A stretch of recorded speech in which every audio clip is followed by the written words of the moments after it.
33. I'd like to call the Parks and Environment Committee to order. Ms. Creighton, could you please call the roll? Councilwoman Johnson. Councilman Ford. Chairman Warren. Present. I believe we have a quorum to proceed, and we're going to start on item number 2 and save item number 1 for last, so the majority of the council, if they can arrive, will be able to hear it. So item number 2 is a resolution to allocate and appropriate funds in the amount of $5 million for the new Leicester Community Center, project number PK 01036, that's District 5, Super District 9, sponsored by the administration. Could I have a motion in a second, please? Move it. Moved by Johnson, seconded by Ford. You're up. Chief Walker, go ahead. Good morning. So this will be the second allocation and appropriation of funds for the Leicester Community Center project. This will allow us to begin construction on the project either late this fall or early in the spring, but we are currently at, we have passed through schematic design, and we're currently in the process of getting construction drawings together once we get the estimate back. So this $5 million will be used for the bulk of site prep and demolition and construction, which should begin this spring. Okay, so that starts in spring. Yes, sir. Any questions? I got a question. Yes, ma'am. Councilwoman? When you said the spring, so we're in August. So again, the way it works is once it starts cooking fast. So Yeah, but we're at the point. I like to hedge things because I haven't gotten 100% guaranteed maximum price on this project yet. And so we're supposed to get that in the next 2 weeks. If we get it and the number hits our budget number, they start doing construction, in probably September. But at the same time, if there is a drastic delay and we have to redraw plans, I'm hedging my bets is what I'm doing. Okay. But it's scheduled to begin work in September or October. Yes, ma'am. Okay. I like that comment. I got you. If it can't do it, it just said this is what the problem was. But Yeah, no, I understand. Certainly understand. Yes, ma'am. thank you. All those in favor, please say aye. Aye. Aye. Chair is aye. That passes. That goes down with favorable recommendation. Resolution number 3 is a resolution to allocate and appropriate funds in the amount of $600,000 for tennis major maintenance, project number PK 03004, Districts 2 and 4 and Super District 8 and 9, sponsored by administration. Mr. Walker. This is a part of the ongoing project to rebuild and resurface tennis courts throughout the city. I believe this year we're doing 3 sets. Is that right, Mike? Yeah, so we're doing 3 sets of tennis courts, and you know them off the top of your head?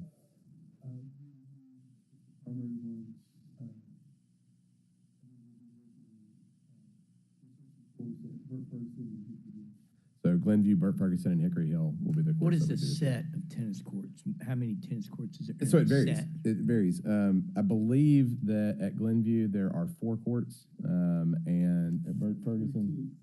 So there's 2 at Glenview. There's 4 at Burt Ferguson. 4 at Hickory Hill.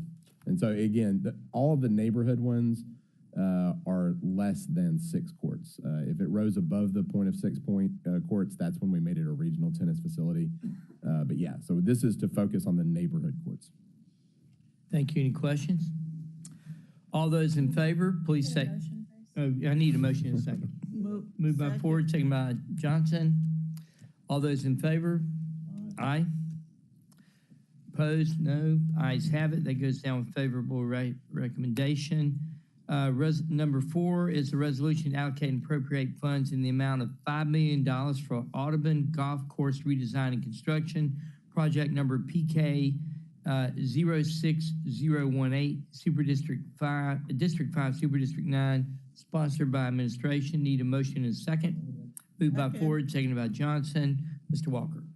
This will probably be a little more appealing to you, Councilwoman Johnson, because this project is essentially done. We're in the process right now of doing the final sprigging. Anybody that's driven down Park, Southern, or Goodlet can see the golf course is really close to being done. So this $5 million will allow us to do the final seating, grassing, setting up of the lights, and the driving range. So there you go.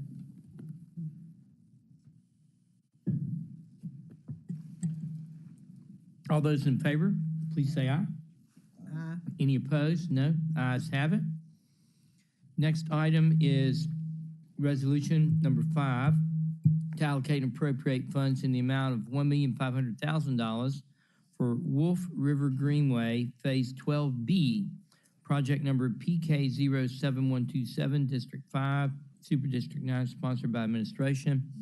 Moved by Ford, Second. second by Johnson. Go ahead, sir. This is the city's annual allotment to the Wolf River Greenway for construction of Phase 12B, which District 5, where's 12B, Mike, roughly? 12B is roughly halfway between Kennedy Park. Okay, so this essentially is the connector between Kennedy Park and the edge of the Shelby Farms Green Line there, about halfway down the Green Line, where you see a big sign right now that says future connection to the Wolf River Greenway. So will that actually connect it? No, it's about halfway. This is the hardest part of the project. It will not.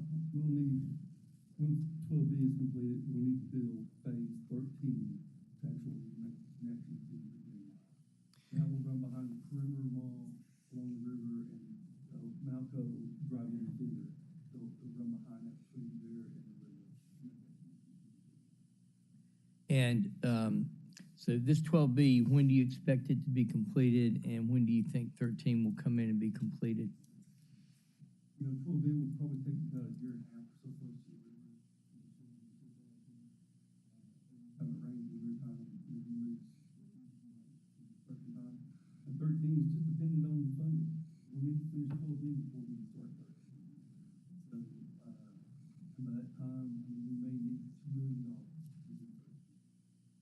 Can't do 13 until we get 12. The general, and Mike and I were having this conversation while we were driving over here, the general consensus is that you're probably looking at best case scenario, 4 to 5 years before you're able to go from one end of the trail to the other. But at this point, land acquisition and dealing with the railroads are the two biggest impediments. So realistically, it's probably somewhere between 5 and 10 years before this project will be complete. What is the problem with the railroads? The railroads is anytime you go under or over them. And Manny can explain it a lot better than I can, Director Blinn can. But anytime you're dealing with them, their primary focus in life is to safely transport cargo. Anytime somebody's coming to them with, hey, we want to do this, they're skeptical and it takes a while. But that being said, they've been really good with us on, which is the phase we're working on right now with Hill? Phase 6. So again, I don't want to disparage them, but I also want to say that that's a long tent pole in this project. Okay. Any other questions? All those in favor, please say aye. Aye. Aye. The ayes have it. That goes down with a favorable recommendation. Our next resolution is number 6, resolution to allocate and appropriate funds in the amount of $250,000 for Lichterman Nature Center major maintenance project number PK08037. Super District 2, District 2, Super District 9, sponsored by administration. Moved by Ford, seconded by Johnson. Second. Okay, good. I'm sorry. Mr. Walker, go right ahead. This is a project I'm really proud of, and it's been a great cooperation with the City Council. Anyone who's been to the Lichterman Nature Center knows that years of deferred maintenance and the fact that it's a swamp have made it difficult to sustain what's going on out there.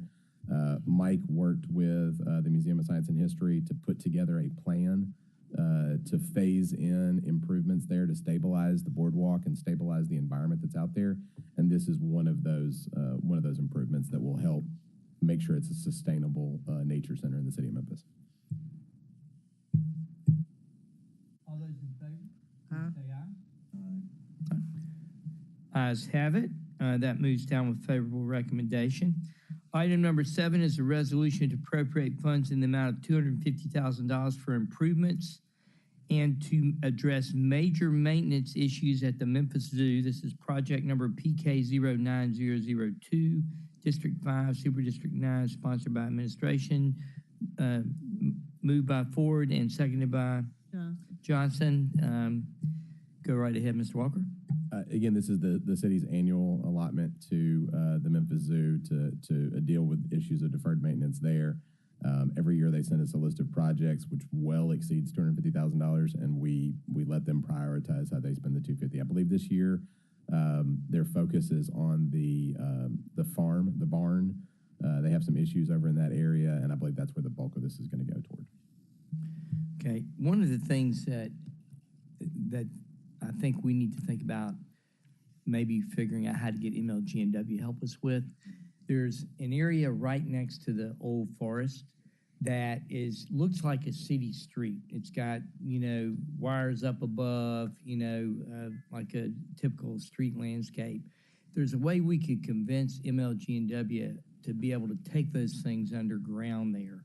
I think it would really benefit that part of the zoo and make it a lot nicer for patrons. So I don't know if you have any pull with MLGW. I was going to say, the days. good news is I think there's somebody over at MLGW right now that has a history with both the Conservancy and the zoo. So I think they may be able to talk to that person. So, if you talk to him, mention that to him. All right. All those in favor, please say aye. Any opposed? Chair is aye. That passes, and we'll take that down favorable recommendation.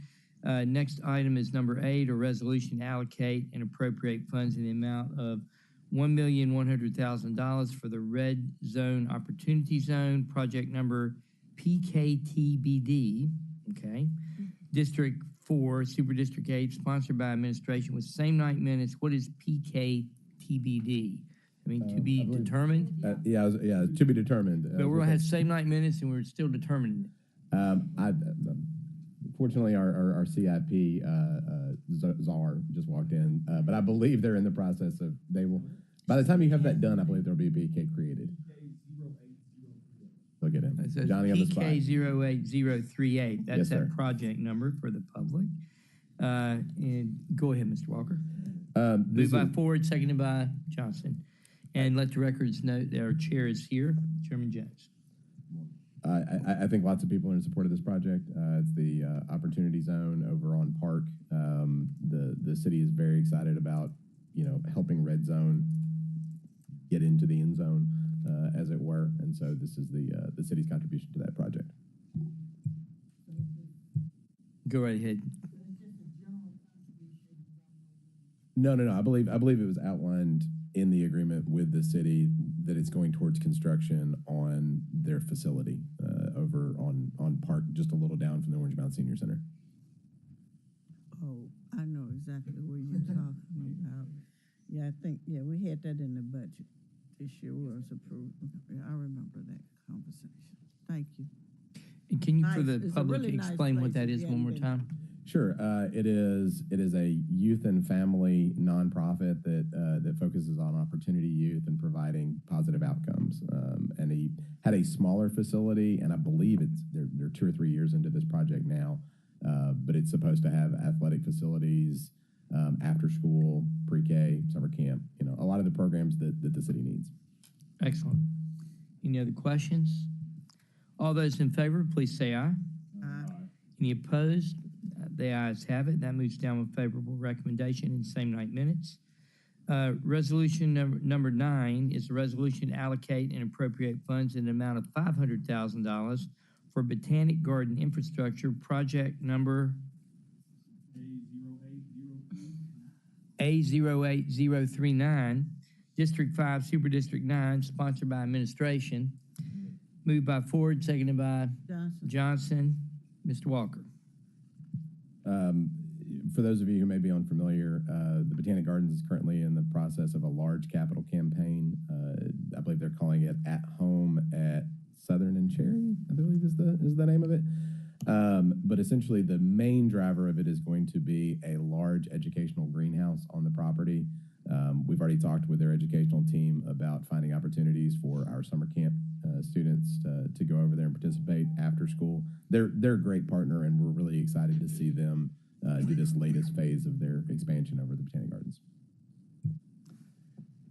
No questions. All those in favor, please say aye. Any opposed? The ayes have it. That goes down with favorable recommendation and an actual project number. It's great. Now, we have a discussion, a quarterly Memphis Parks update requested by Park Service, and I wanted to just check, do we want to wait and do this when we have more people here so people can hear it, or should we just go ahead and give people the handout? Because I think this is one of the things people are interested in.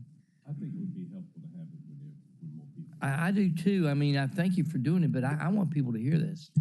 Can you give us a 30-second, spiel on it, and then we Sure. can do, or just give us the I tell you what, cliff notes, and then we'll. I'll tell you what, I do want to show this one thing, and I've already got it loaded on here. Why don't I Yeah. show you the sizzle reel, and then we can come back and do the presentation and show the rest of the video if you'd like. Okay, yeah, I think that's a good idea. We'll redo it for Okay. people. Sounds Okay. good.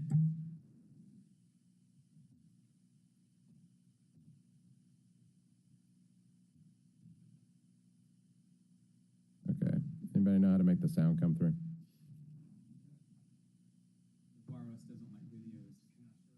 Yeah, you can. I've got it on a flash drive.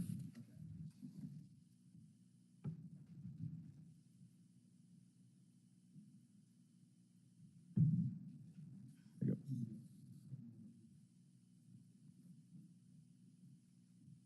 go. But yeah, I mean, while he's getting that loaded up, I can tell you essentially what we do is we're going to go through golf, youth athletics, adult athletics, aquatics, what's going on in the senior and community centers, touch on revenue just so you're aware of what revenue we received. Some of it will be year to date and some of it will be quarterly. And then talk about the programming that we put on in Play Your Park, which is really what's going to be highlighted in this video when he shows it. And then just a quick update on the capital projects. But we sort of got a formula at this point of where we want to run you through our major legal levels and service centers. And I'm vamping as well as I can. Thank you.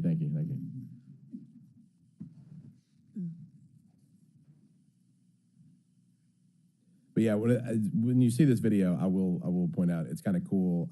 Corey Brown, who is the manager over Play Your Park and runs all the Play Your Park programming, the Family Fun Nights, and also put on our 4th of July event in partnership with the rest of the division, has a friend that does promotional work at St. Jude who came out.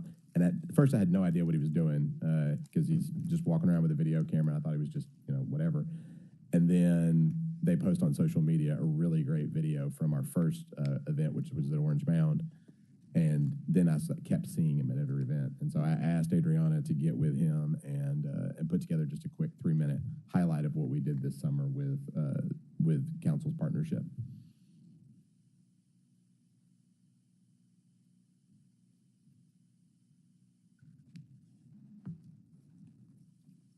All right, this is a positive development. There we go.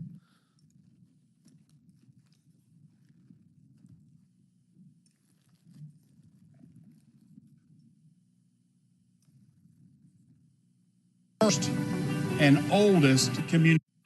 My name is Nick Walker. I'm the Parks Director for the City of Memphis. And one of the greatest things about my job is days like these. It is great to be here today. This building has been totally transformed. Let me put it in perspective. This is the city's first and oldest community center. I think it is fantastic. It's an awesome facility. It's beautiful. And to know that we have renovated our first community center is amazing for this community. Built in 1934.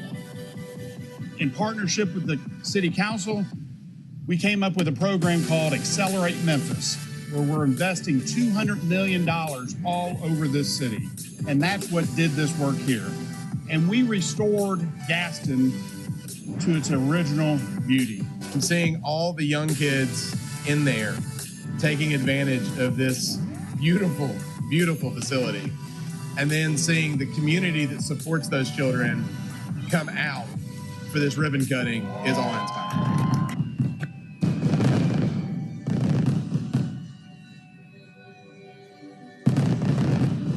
This is what it's all about right here. See the Memphis Parks, Play Your Park. We did our thing on this one, man. This is so much love, man. I'm just blessed. Like for our kids, when you look around, everybody's here. I know my baby over there having a ball. Yeah. This is really. What you like about it, girl?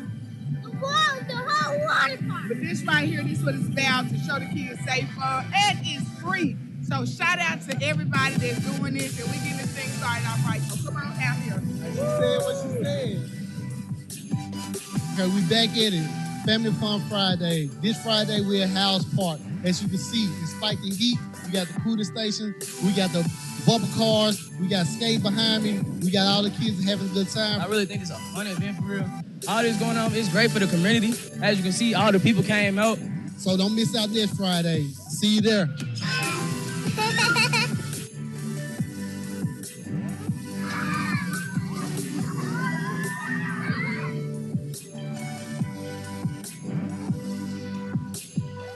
Right here, we got the top dogs, we got the tire ice out here. We got the trampoline back there. We got the bouncers in the inside. We got the PS5s on the inside. I know the rain came today, but it don't stop us. We're still programming and enjoying ourselves out here at Fraser Park. Everyone come out and take advantage of Family Fun Friday. It's free, it's open to the public, and it's a family fun good time. See you at the nearest park. Next Friday, the Friday after that, the Friday after that, the Friday after that. Family Fun Friday.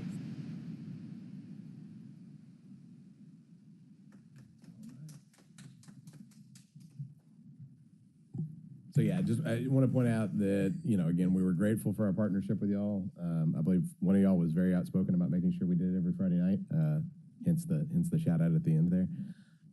But yeah, no, it was amazing. I attended all of them with the exception of one, which is probably in part why my daughter kept popping up in the thing laughing.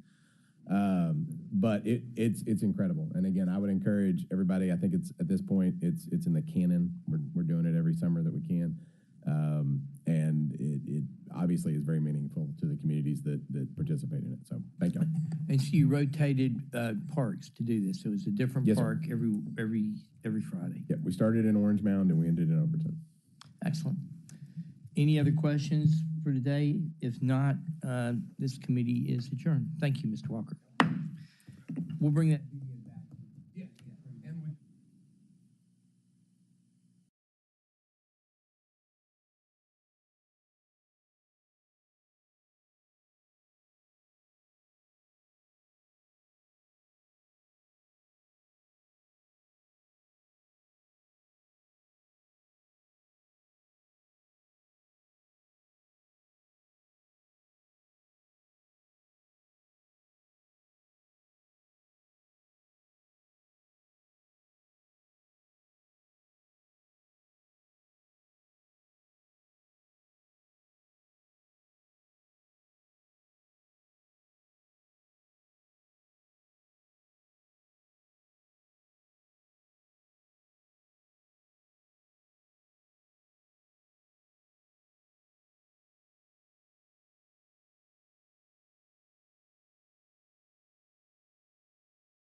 Good morning. The hour is 9:32.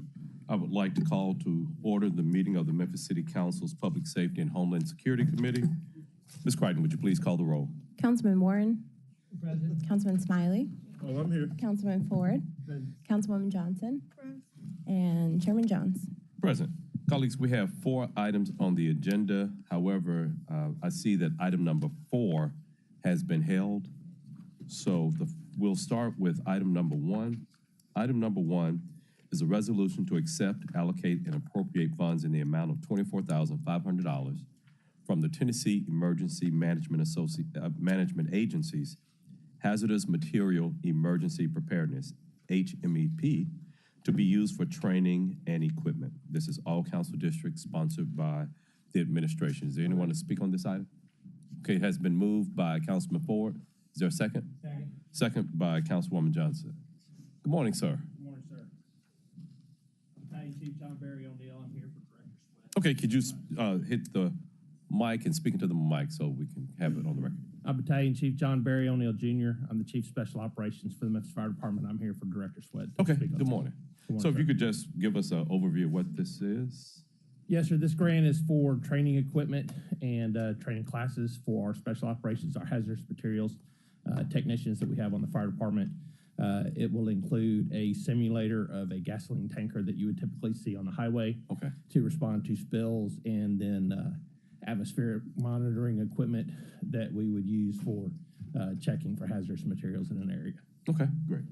Colleagues, any questions? Seeing none, all those in favor, please signify by saying aye. Aye. Any opposed? That item passes. Thank you. Have a good day. Item number 2 is an update, traffic signals requested by the Public Safety Committee. I think we're going to start with MPD. Presentation on that. Okay. Wait, so I'm gonna hold this one. Yeah, but on number 2, MPD and engineering was here, but we were going to start with MPD's. Okay. Dealing with traffic signals. Okay. For traffic. Engineering is also here.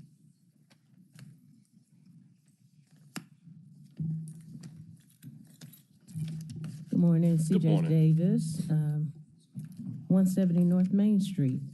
So for the purpose of this presentation, what we'll do is just go over some traffic statistics. Okay. Recent traffic statistics, and then we'll let engineering talk more about the traffic signal lights, if that's okay? Yes, thank you. Uh-huh.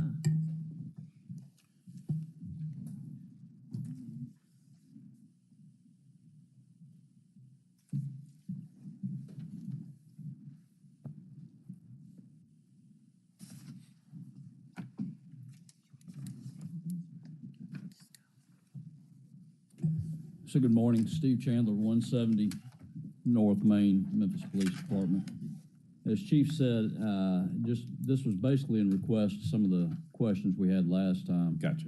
Not involving so much traffic signals as the most dangerous locations. I think one of the requests was to deal with the most dangerous intersections. So I'll put a slide together, several slides together showing some of the intersections. As you can see in 2023, South 3rd and Eastern Mitchell has topped out the list as the most dangerous location of 2023 with 4 fatalities. And then the rest, Lamar Avenue and Davidson, Thomas and Whitney, 240 and Poplar, and Rains and Bowlingshire have each totaled 2.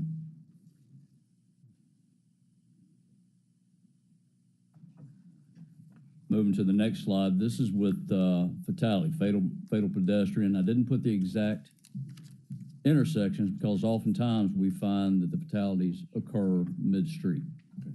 So there's not an exact intersection to equate it to, but you can see that 3rd Street tops out at 5 fatalities, which is located in Range Station. Union Avenue at 3, I-240. So we've had instances where people have been outside their vehicles and been struck or walking along the interstate and have been struck. Shelby Drive accounts for 2 and Lamar Avenue counts for 2. And if you look over on the right-hand side, the leading station for pedestrian fatalities will be Range Station, followed by Crump Station. These are the top 10 accident locations. So this is not. Yep, no, that's what I was looking for. Oh, that helps out. There we go. So these are the top 10 accident locations. This is not necessarily a critical or a fatality, but these are just the number of accidents. Winchester and Riverdale, Shelby Drive and Riverdale, Airways and Ketchum. And as you can see, American Way and Lamar, North Parkway, Poplar, Shelby Drive and Mill Branch, American Way and Getwell, Sycamore View and Summer, Shelby Drive and Lamar, Knight Island and Perkins, Brooks and Elvis Presley, and Winchester and Germantown. So I thought this would be a benefit as you discuss your traffic signals to know the location that we're having the most accidents.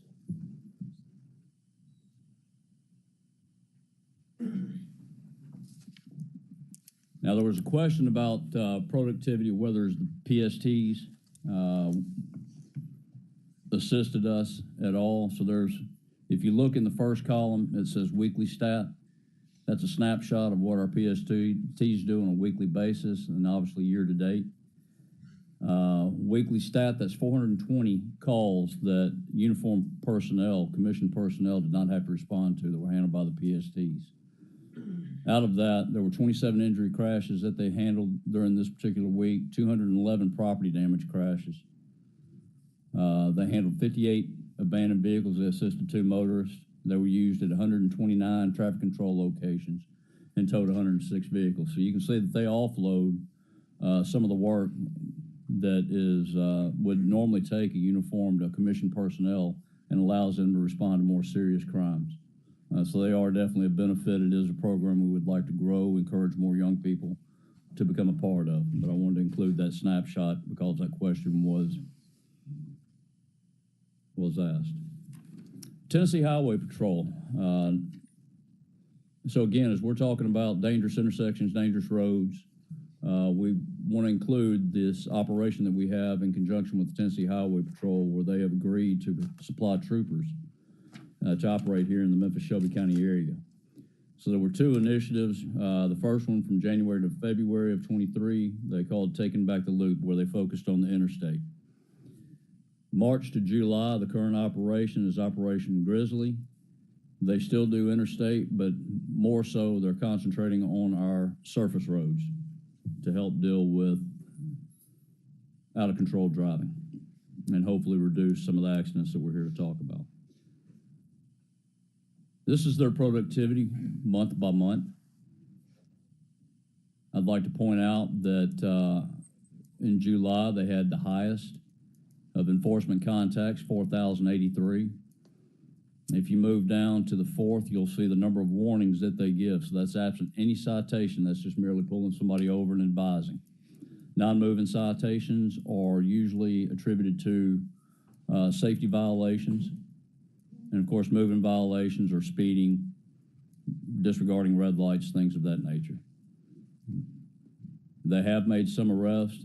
They've consistently made misdemeanor arrests, be it through misdemeanor citation or physical arrest due to suspended driver's license, things of those nature.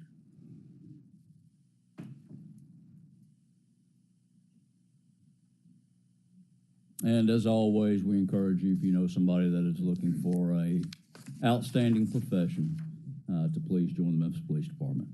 And barring any questions, that's the conclusion of my presentation. Councilman Warren, thank you for your presentation. Up until recently, I think that Poplar North Parkway was one of our most dangerous intersections, and I noted that we redid the lights there, and I'm wondering, do we have an improvement that we saw after we redid the traffic signals there? It seems to me like I'm seeing less wrecks there, and I just was wondering, have y'all tracked that or have any idea about it? So we have seen a reduction overall. Now, we did have one accident that involved a pedestrian and a vehicle that lost control. Recently, fortunately, it was the young man that everybody knows. He's the one that sells the drinks. I saw him the other day. He's back up and returned to business, but that still remains a very dangerous intersection. Him selling those drinks, unfortunately, all of his garbage ends up down in the park because he doesn't take it with him and it goes in our drain, so they have to pick it out of the park. But, you know, we are working to patrol that area, trying to slow speeds down. because that's what contributes to the danger. People trying to beat the red lights. It's a large intersection to cross. And oftentimes, we've seen accidents, but the delay in the light seems to have helped out tremendously. All right, thank you very much. Thank you, Mr. Chair. Any more questions, colleagues? Please note for the record, we've been joined by Public Safety Chair Rhonda Logan. Good morning. If there are no other questions, let me just say too, thank you for this information. It can help shape some of our discussions, particularly when we talk about, well, for me, when I go to Shelby Drive in Riverdale or in that area now, I'm going to be a little bit extra careful because the data says that that's a high incident area. But this is exactly the data that I want to have. Councilman Ford. Thanks, Chairman. Hey, Brooks and Elvis Preston. Accident. That's why it's all 50-something. Y'all sure y'all didn't miss none of them? Sir? You sure you didn't miss any of them? Those are the ones that are every day, reported, twice sir, a that day. we have a physical action report on. One problem, we may be looking at the light at Brooks and Elvis Presley. A lot of times, it's not the light that causes the accident. It's the ones that's coming off the interstate, and they figure that they can make a 6-lane turn. Right, yes, sir. Yeah. That's the problem at Elvis Presley and Brooks Road. And we might need to be able to put up some larger signs or something else, but that's your problem more than the light, because they'll come off that interstate and think they can just go straight across and turn on Brooks Road. So we'll look at that a little bit more, okay? If we Yes, can sir. put up 2 or 3 other signs, especially when they're getting ready to come off that ramp. Yes, sir. Thank you, sir. Yes, sir. Engineering is Thank you. If engineering is ready to provide their presentation. Thank you. Thank you. Good morning, Chair. Good morning. Manny Belen with the Division of Engineering. Hey, Randall Tatum, City Traffic Engineer, City Memphis. So we really didn't have a presentation to provide. We were asked to provide some examples of the changes that we have done, so we provided that to council and the council staff. This is some of the things that we actually do relative to adjusting some of our traffic signal timing. So whenever we get accident reports, we look at them. Typical process for traffic signal timing adjustments. We typically look at, there's typically a 5 process. We typically get the notifications, and I guess, Randy, if you want to just talk about that. Yeah, so the one thing I'll say is, we do have direct access to all the MPD crash information. So we review that information on a daily basis.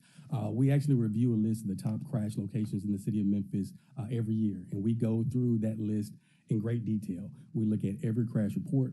We prepare detailed collision diagrams. And what we're trying to do is we're trying to identify trends or patterns in the accident history that, display details that we may be able to mitigate through making adjustments, whether that's through making adjustments to the traffic signal timing or making adjustments to the operation of the traffic signal in general. Okay. Please note for the record, we've been joined by Councilwoman Easter Thomas. So looking at what you've provided us, it goes back about 2 years, goes back to April of 2021. But as I'm sure that there were some before then, but this is just a 2-year snapshot. But as I'm looking at this, I haven't had a chance to go through go through all of these that were part of MPD's report. But when I look at, I see Shelby Drive in Riverdale being on here, but even from a MPD standpoint, this is just year to date. And one of the things I've always said, 1 year does not a trend make.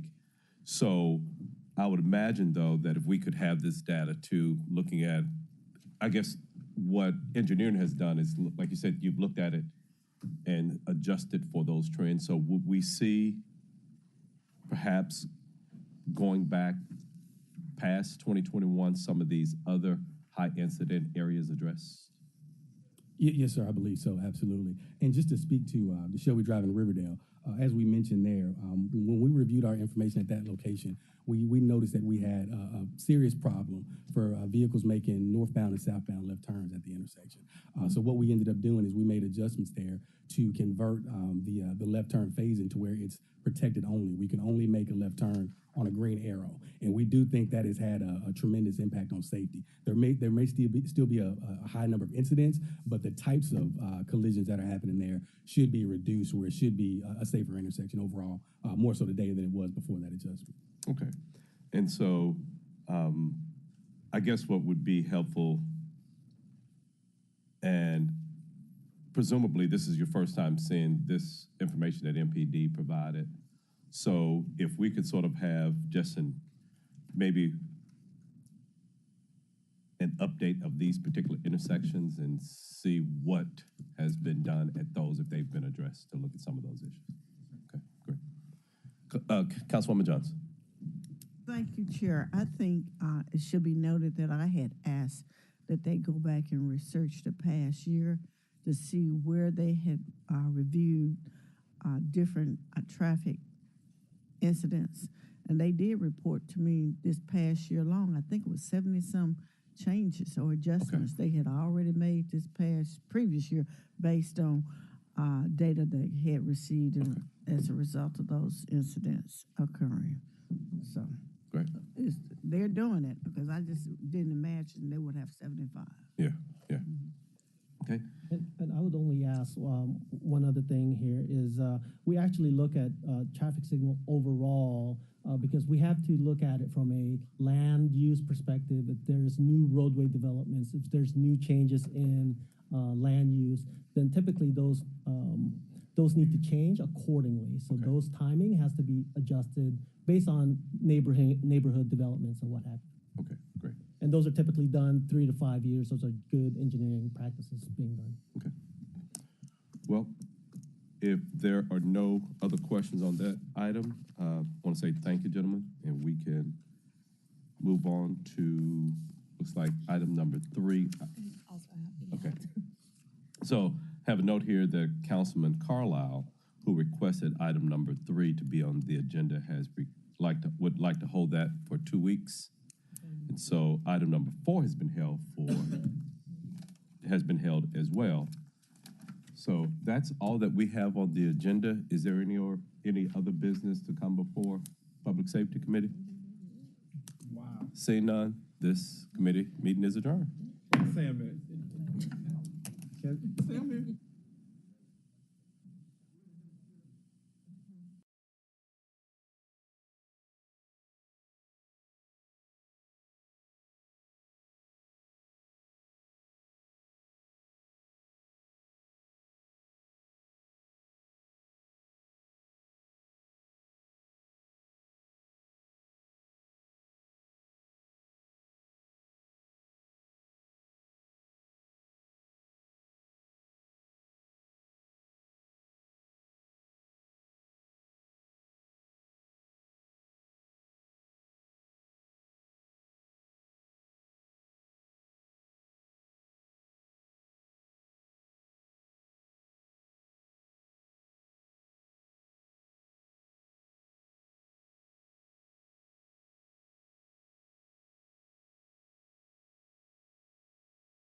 Morning. It is August 8th. Today would be a Tuesday, partly cloudy, a little drizzle outside, roughly 70 degrees. It's a little cold in here. It's about to be. 10:33 in the morning, and I hereby call to order the Budget Committee of the Memphis City Council. Ms. Owens, would you please call the roll? Councilwoman Johnson, Councilman Warren, Present. Councilman Smiley, I wouldn't miss this. Councilman Ford, Councilwoman Easter Thomas, Councilman Jones, Chair Carlisle. Chair is present. Chair observes a quorum. Colleagues, we have 2 items on today's agenda. Item number 1 is a report on debt obligation from the Tennessee Municipal Bond Fund loan from solid waste that went through another agency, which I can't remember off the top of my head. I think it's Clarksdale. Doesn't matter. Hey, good morning, Mr. Good morning. Unless any colleagues have any, yep, floor is yours, sir. All right.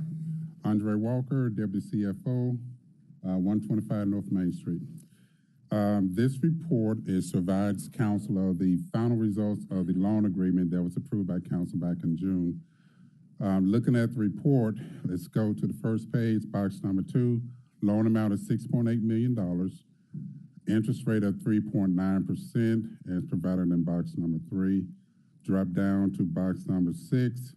The purpose of the loan was to fund the acquisition of equipment for solid waste division.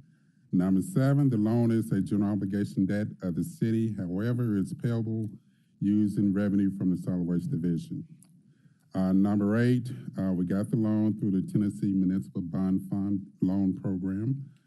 Number 9, we closed the loan July 20th and go to page 2. At the top, number 10 shows the annual principal payments as well as the loan interest rate 3.9%. 11 shows the cost of issuance for the loan, $30,600. And each of those firms that's provided there were selected by Tennessee Municipal Bond Fund. So the city did not have an opportunity to select any of the payees or participants. And then finally, on page 3 at the top, you'll see that we're paying Tennessee Municipal Bond Fund an annual administration fee of 10 basis points. So the all-in cost of the loan is about 4%. And that concludes my report. Thank you. I've got a couple quick questions, and if anybody's in the queue, we'll head that way. This is a general request, because I don't know that I've ever asked for it. I mean, I know it's in the back of the audit, but if you have your team pull together just a line, like a trend line, I'd like to see, since you guys took office, our interest rate cost. This wouldn't be included, but where the city's credit is behind. I'd be curious to see how we're faring as interest rates are going up and where we start at. And honestly, I think it'd be good for the public to understand that it's going to get a little more expensive to start borrowing cash. So, and I've just never had the chance to, I mean, like I said, I've looked through the book, but I've never really seen it. And I think that visual would be helpful, and surely no rush on that. And then maybe this happened before. Did Mr. Davis, have we discussed the use of these proceeds? Do you remember the use of the proceeds? We did. The 6-8. Yes. Yes, we did. Can you give me the 1, 2, 3s again? If anybody remembers. I don't remember. And actually, Mr. Davis isn't here today. It's okay. I mean, like I said, we can. But it was for solid waste packers, a few trucks, but mostly packers. That's what I thought. Okay. Yeah. Shandell Ryan, COO for the city of Memphis.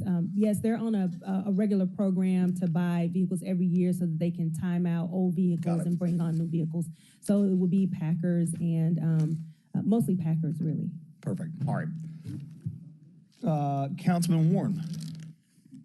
Yeah, just help me with my brain again. I know it's the Tennessee Municipal Bond Fund. What does it have to do with the city of Clarksville? Is that where the fund is set, and they just use their name, and everybody in the state gets it from the city of Clarksville?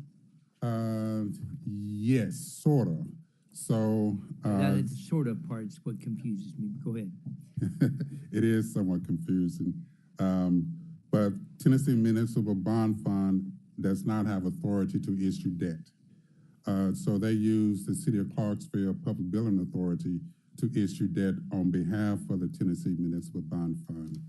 So the Public Billing Authority of Clarksville issued a $6.8 million bond and gave the proceeds to the bond fund, who then lent it to the city.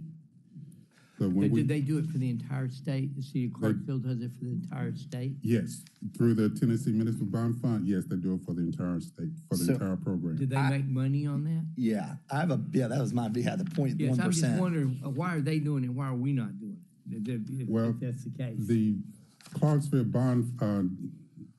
Clarksville Public Building Authority is the conduit issuer that was selected by the Tennessee Municipal Bond Fund. To my understanding, there's only two, to my knowledge, there's only two public building authorities in the state of Tennessee.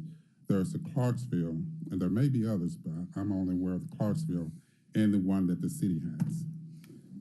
But they being the bond fund has been used in Clarksville Public Building Authority So we have our own bond fund. We have our own authority. We have our own authority, but we don't have a bond fund though. Okay, so we have our own public building authority. Yes. Okay, but we can't issue our own bond from our own public building authority. It has to be another one. Walk him through how we did some of the Accelerate issuance. All right, so if you may recall, we funded $175 million of the $200 million Celebrate Memphis program through the City of Memphis Public Building Authority, or actually it's the Memphis Shelby County Public Building Authority. We issued $175 million in capital appreciation bonds through that authority. And the reason why we went through the Public Building Authority is because those bonds are general obligation indebtedness of the city. They are very complex and complicated, and Tennessee statute requires that whenever you issue GO bonds, you have to sell them through a competitive sale. It's very difficult to sell cabs through a competitive sale. However, if we go through the Public Building Authority, we can have a negotiated sale. So that's why we went through the Public Building Authority. So, and Jeff, one more clarification on what you said. The bond fund is a fund. They're not the issuing authority. So where you're driving at is yes, whatever that board, that commission, whatever that controlling entity was, chose to use this authority. How they arrived at that decision, we don't know. Right. I'm sure it's in open records, et cetera, but I think you're probably going to end up with a state-led, local, closer to home group. Yeah. Okay. And normally we will issue for the solid waste division, we will have leases. We've historically been doing a 5-year lease for the purchase of their equipment. However, they had going through this program, we can go out 9 or 10 years, whereas we issue capital leases, we can only go out 5 years. So their funding capacity was greater by going through this program than it would have been if we just went through the normal route and got a capital lease. Okay, thank you. And then Jeff, assuming they don't have an agreement with Clarksville, like a 10-year issuance agreement, yes, technically barring something that I don't want to, yeah, they absolutely, the bond fund could have let our Memphis Shelby County Building Authority issue those bonds instead of go through the process of issuing and then loaning them, technically speaking. Councilwoman Easter Thomas. Chair, my question is, it's related to the tax rate, but it's not another item on here, so I can wait till everybody else is done with this. But I still wanted to ask it to Ms. Ford from a constituent. All right. Well, after Councilman Smiley's number 2, we'll bring it up as new business, if that's okay with you, Councilwoman. All right. Any other questions from colleagues? Okay. All right. Thank you for the update. And Chief Ford, if I wasn't clear, you want to follow with me? Yeah. Well, yeah. I mean, just to see. I'm curious. But like, strike out. I mean, you guys are. But like, don't add. Robert borrowed last year from, I can't remember what fund, but he got some absurdly low interest rate through the state. Yeah, I don't want to see that. Ours, yeah, our trend line. Yeah, it'd be interesting to see. Not just GeoBond, anything that we put anything that we've had the city's credit on. And you don't have to earmark each one. I just want to see a general trend. Mr. Chairman. Yes, sir. Along with that report, though, what would be helpful and instructive too. Hold on, everybody. Along those lines, Ms. Ford, if you could provide us what Fed funds rates prime is over the time. Because I was just looking at it here. We've gone up 100% over the past 2 years. Now you're getting ready. Yes, sir. We were on the same page. All right, colleagues, item number 2, I'm going to read this in. We have an ordinance to amend Chapter 2, Article 2 of the Code of Ordinance of the City of Memphis relative to the reasonable and necessary facilities and other capital assets for the Memphis City Council to conduct its meeting obligations and other legislative responsibilities vested in the council by the city's charter. May I have a motion and a second to have this item heard? Move it. Moved by Vice Chairman Smiley. Do I have a second? Second by Councilman Ford. Chairman Smiley, the floor is yours. Thank you. And I will happy to hand off if you want to recognize members or administration. Okay. I'm not sure if I'm going to have a conversation with the administration today, but I will introduce it. So I'm going to walk you through a timeline of events. 2021, the council had a storage room on the second floor. We received a request from the administration to use the storage room. Council did not oblige. The mayor took our storage room, took the storage room of the city council. More recently, the council has access to website to update the city council pages. Recently, council lost access to the web page. The council decided that it was necessary in order to improve the service of the city council that we increase our complement by 3. With the increase of the complement by 3, the council thought it was necessary to increase office space for our new employees. We sent a request to the administration. The administration responded with no. And I'm gonna go back even before then. I've been consistently reminding this body that this is a co-equal branch of government. It's not a dictatorship. We serve as the checks and balances for the administration. And if this body acts in unison or as a cohesive unit, we will be able to do our jobs effectively. We're not subservient to any particular branch of government. We are co-equal. And with that being said, this ordinance just speaks to the fact that we are co-equal branches of government. I'm going to read part of this ordinance in particular.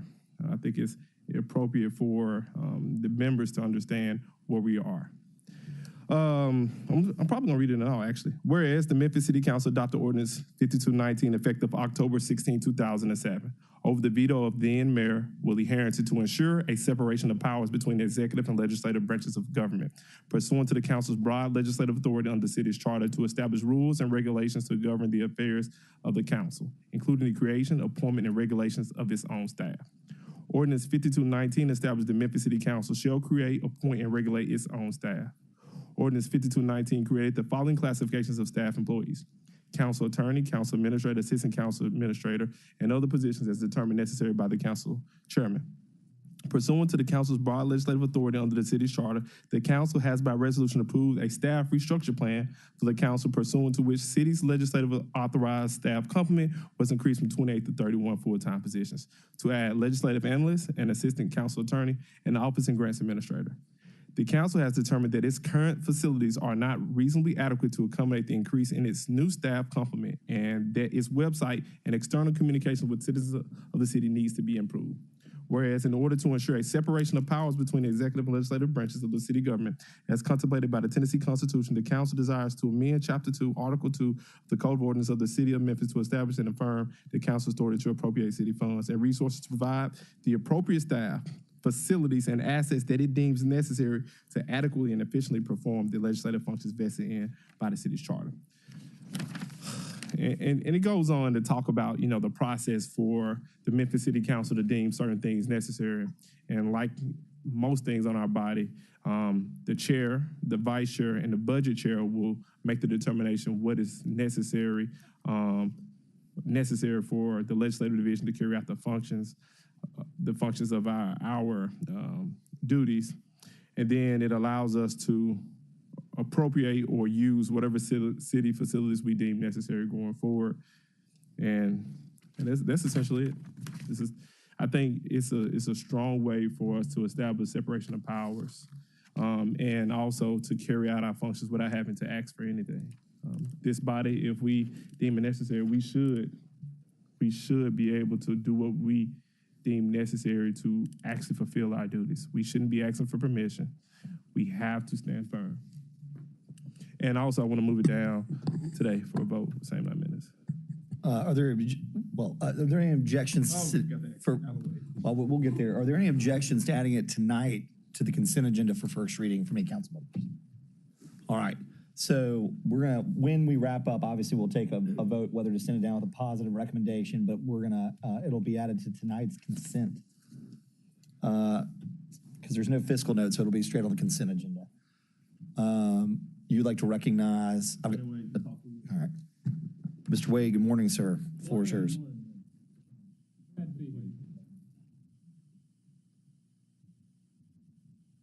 Glad to be here to talk about this important issue. First of all, I want to point out that this is not a radical ordinance. Radical. There have been some suggestions about other radical ways that we could have accomplished the same thing, but I kind of said, no. We've done this before.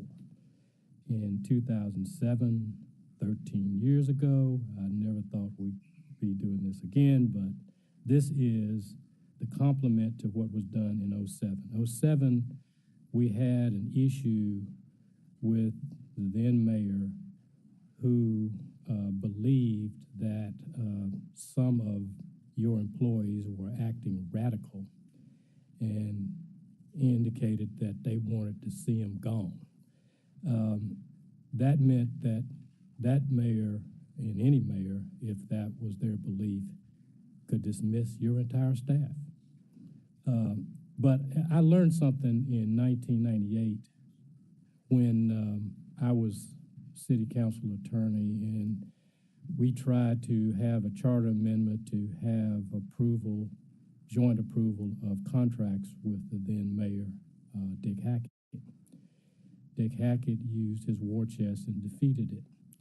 And right after that, the day after the election, I got a letter from Mayor Hackett that said that while I can't fire you as city attorney, I'm going to use my authority not to pay you.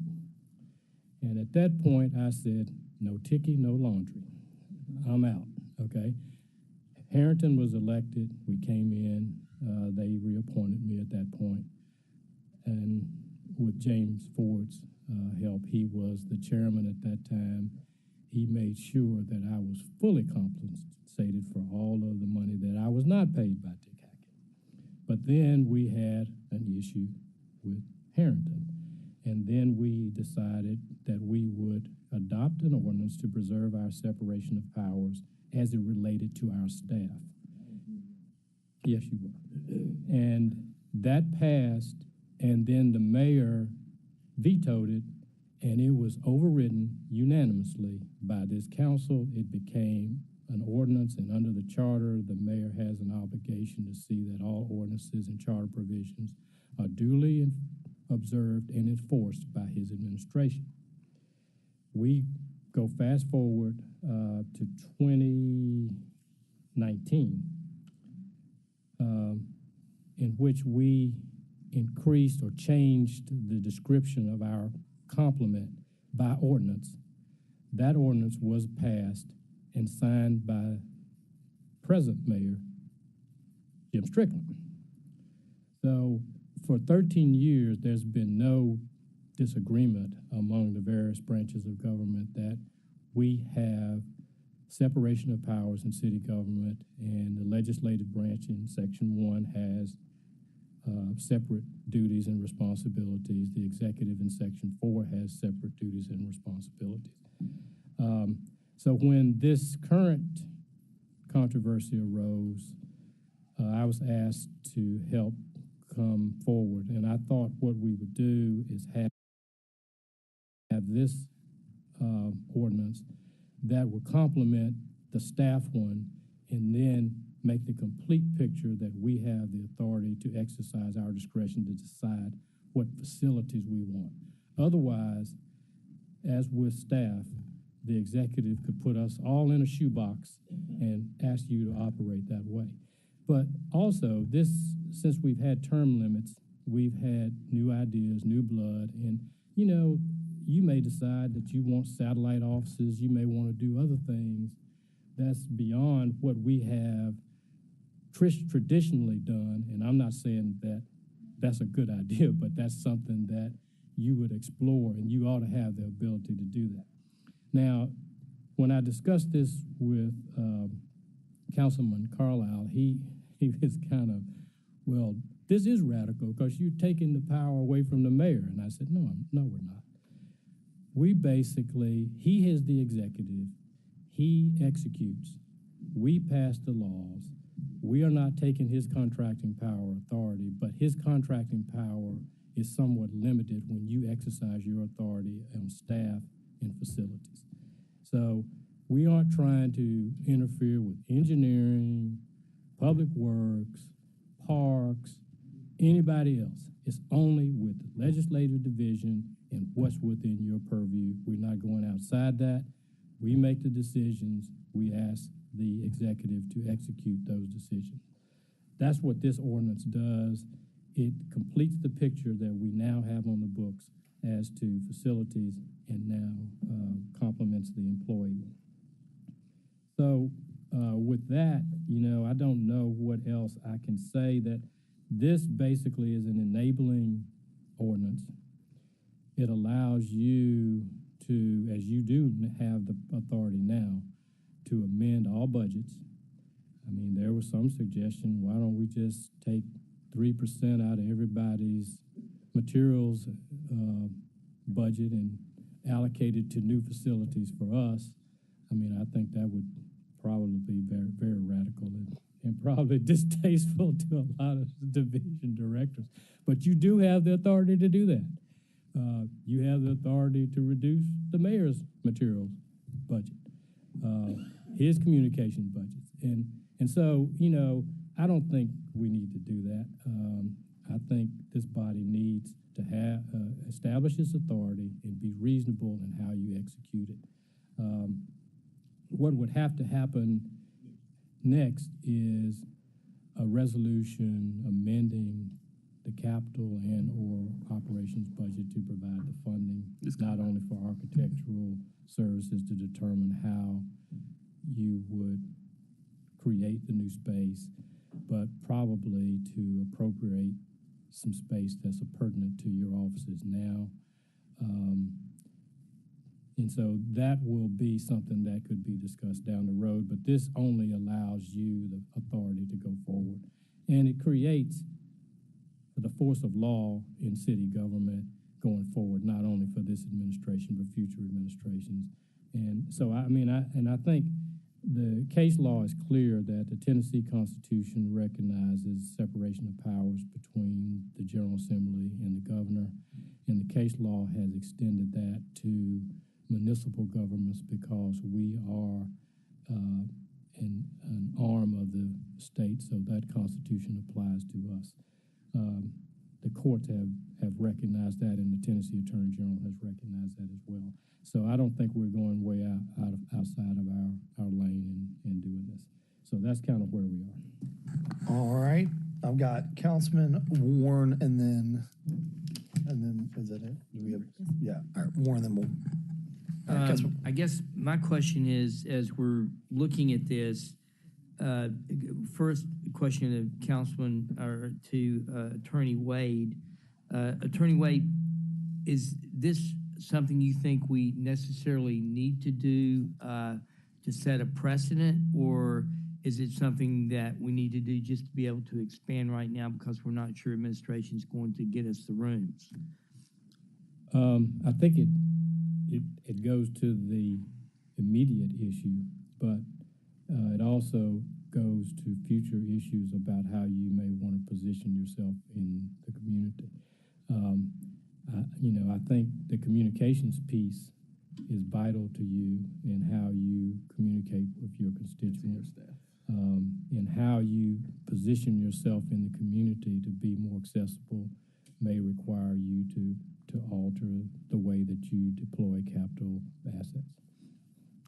Okay, and I guess just specifically, I went and walked and looked at rooms over here that we were talking about earlier, and I've been told that that's going to require a lot of construction to do, but it looks to me like they're panel walls. So I'm just wondering, do you guys know how long it would take to take that room? Can we keep that separate? This is separate to that, in the chair's opinion. I mean, I know that is what drove the legislation, but I don't want to have a full blown conversation about the merits of moving 3 offices.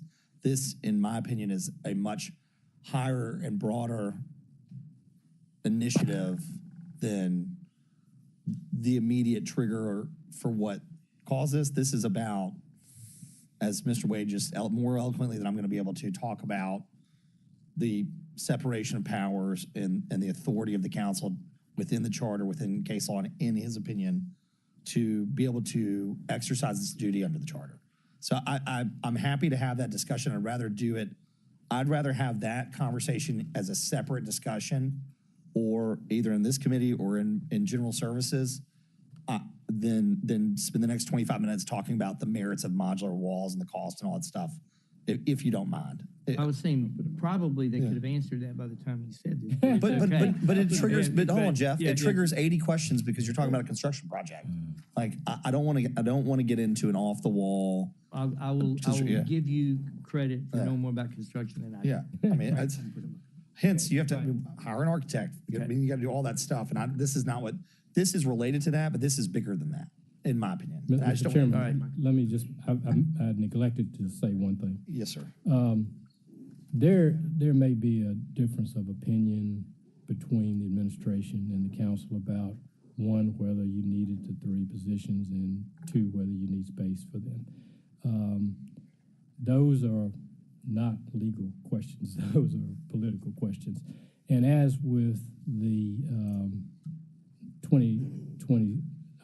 2007 ordinance, the mayor has the authority to veto, and you have the authority to override. So everybody has the power to exercise their authority to comment and politically position themselves on whether they're for or against this, and nobody's taking that away from anybody. Mr. Chair, so I guess the thing that I'm more concerned about, other than the space, is that we had a decision that was made that took away some of our staff's ability to put information and help us run our meetings and limit their ability to use the computer system. So I'm wondering, is this where we go ahead and get our own computer system to make it work? So, and if that's why we need to do it, then we proceed. It's in the ordinance. Yeah, that's a germane question.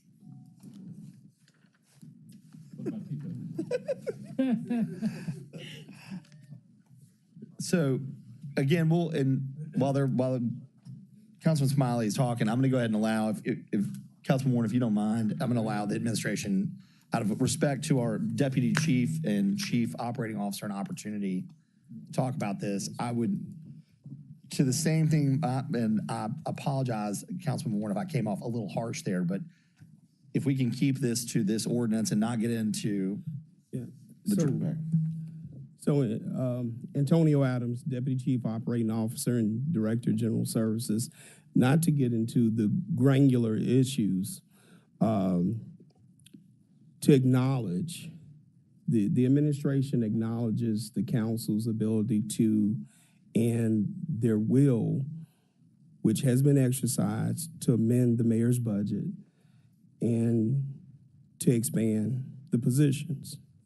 That has been done. Budget has been approved. But in moving forward, what we are asking is for this ordinance to be tabled.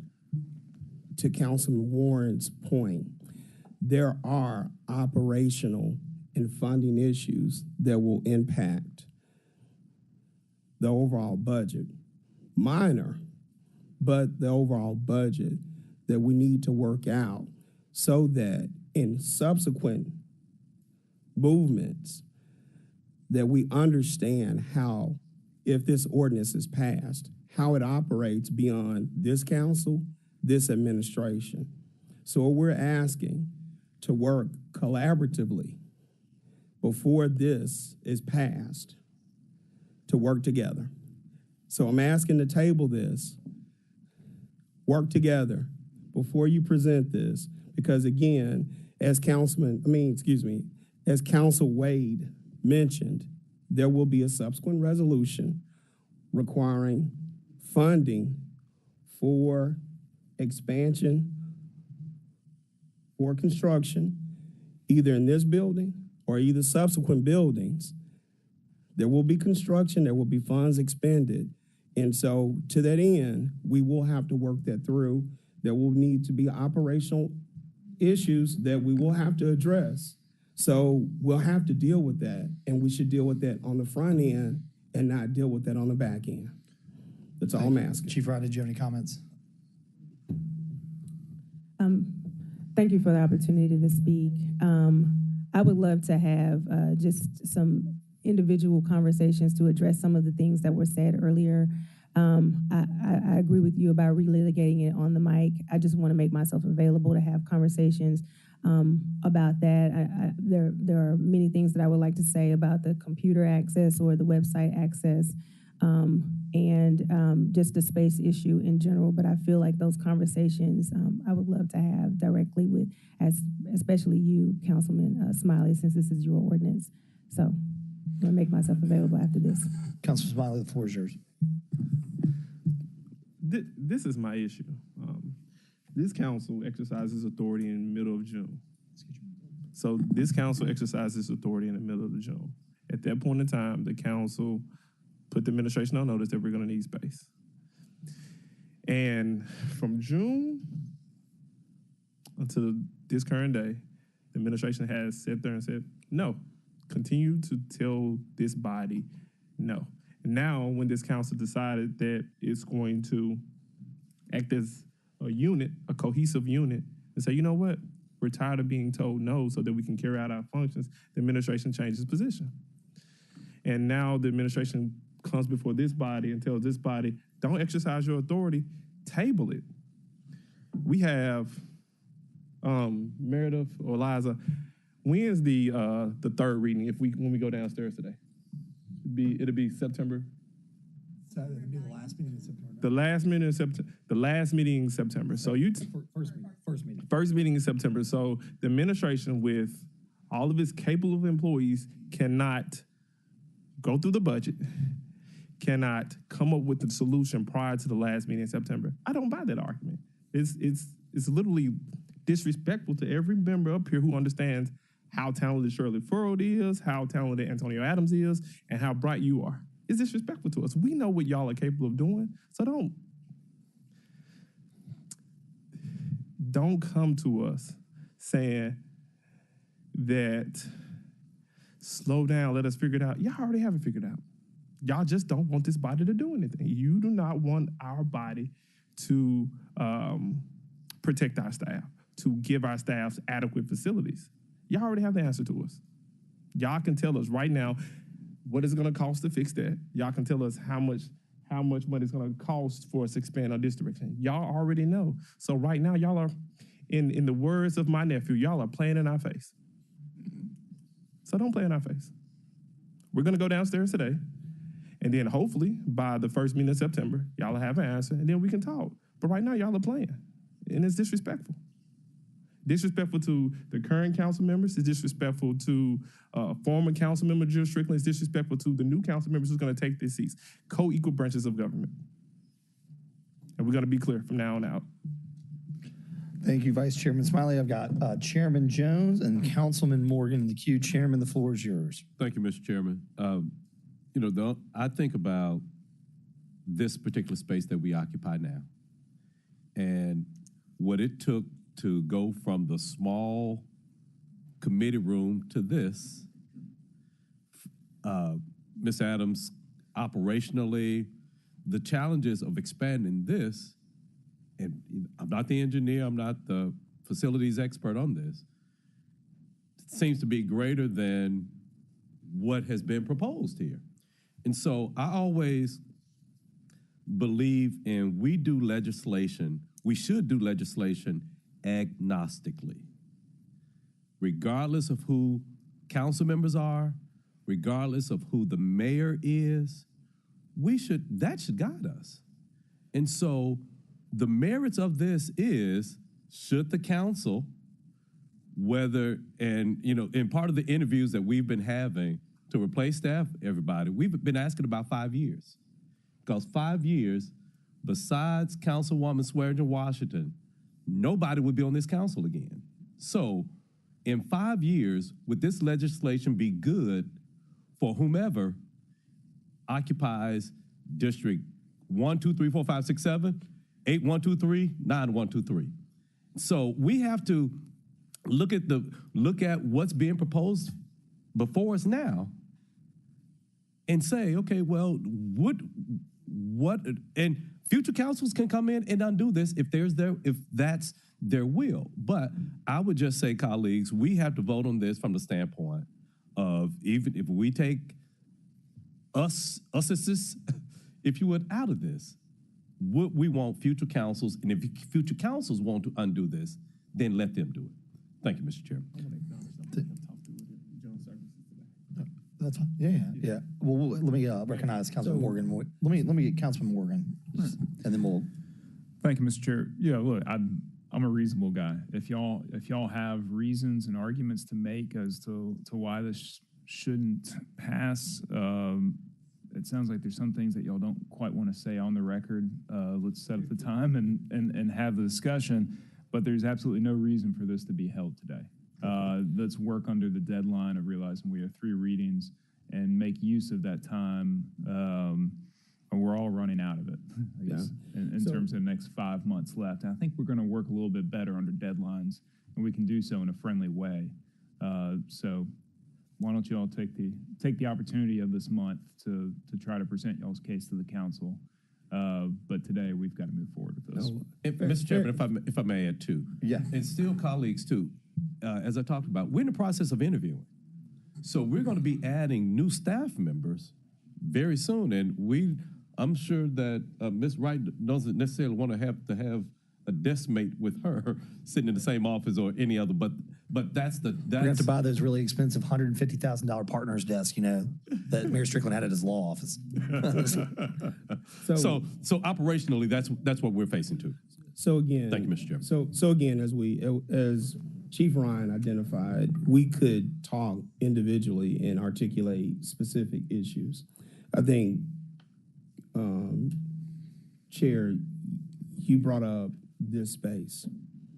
This space was built without an ordinance. Wait, let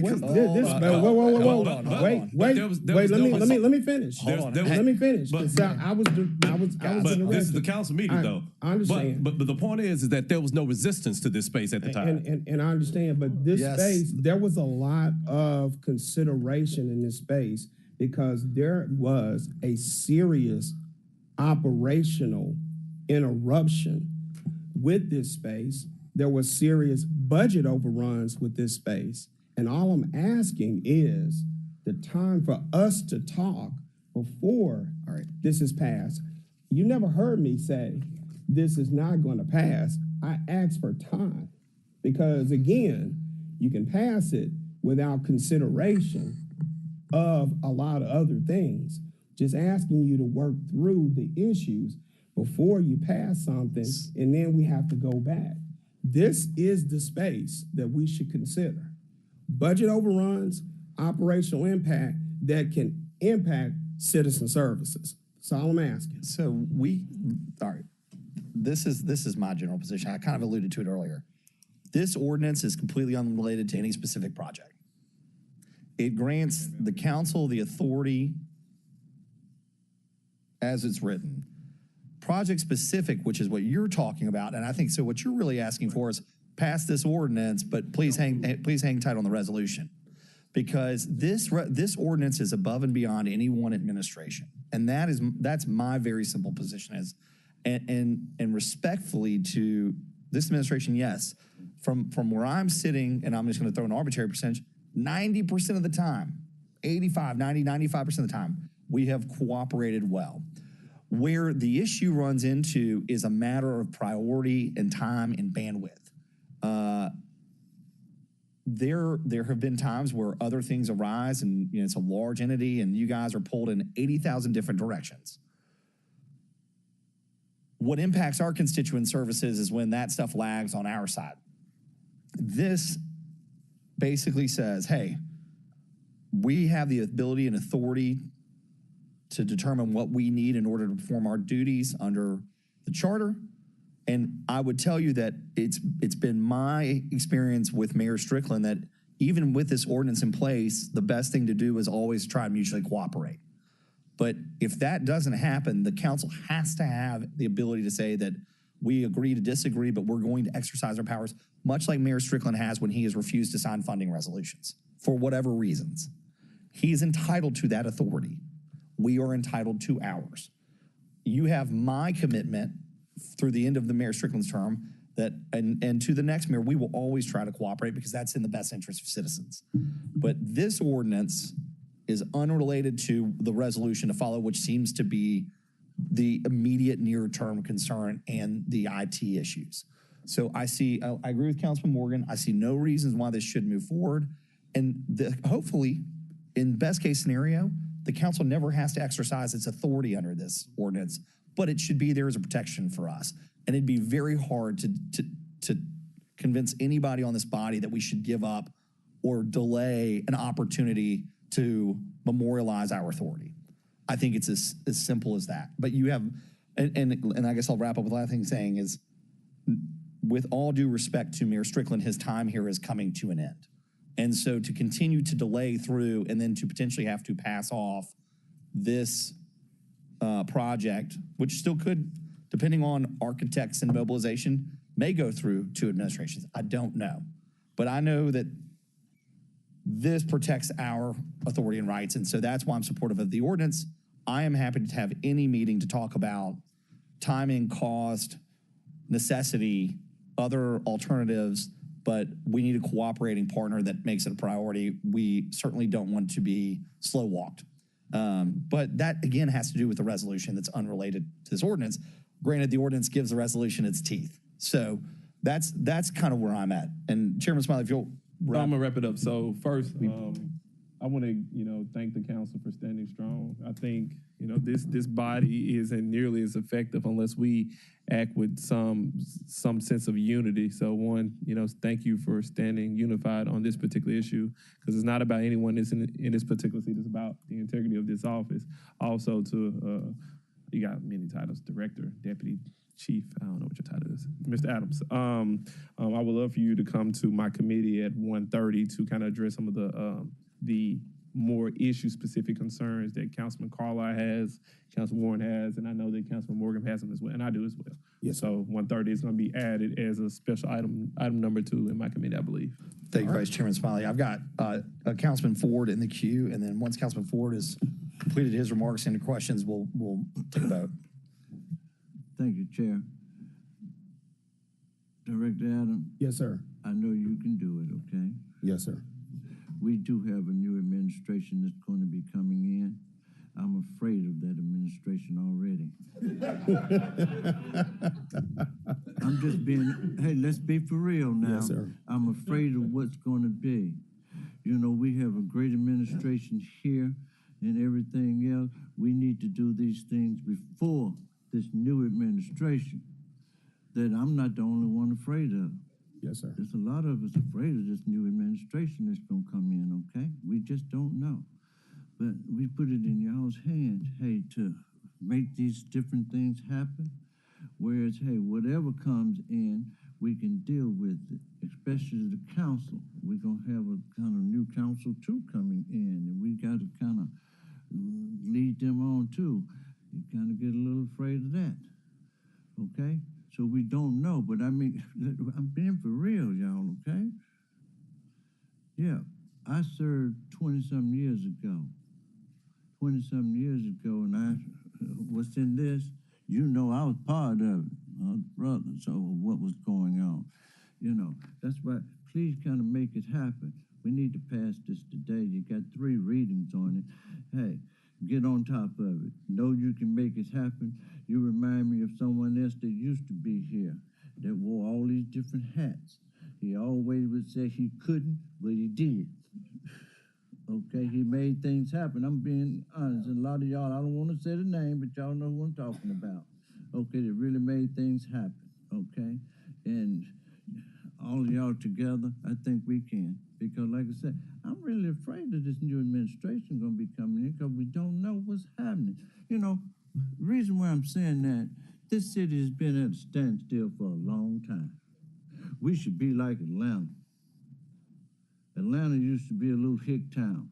We were better than them, okay?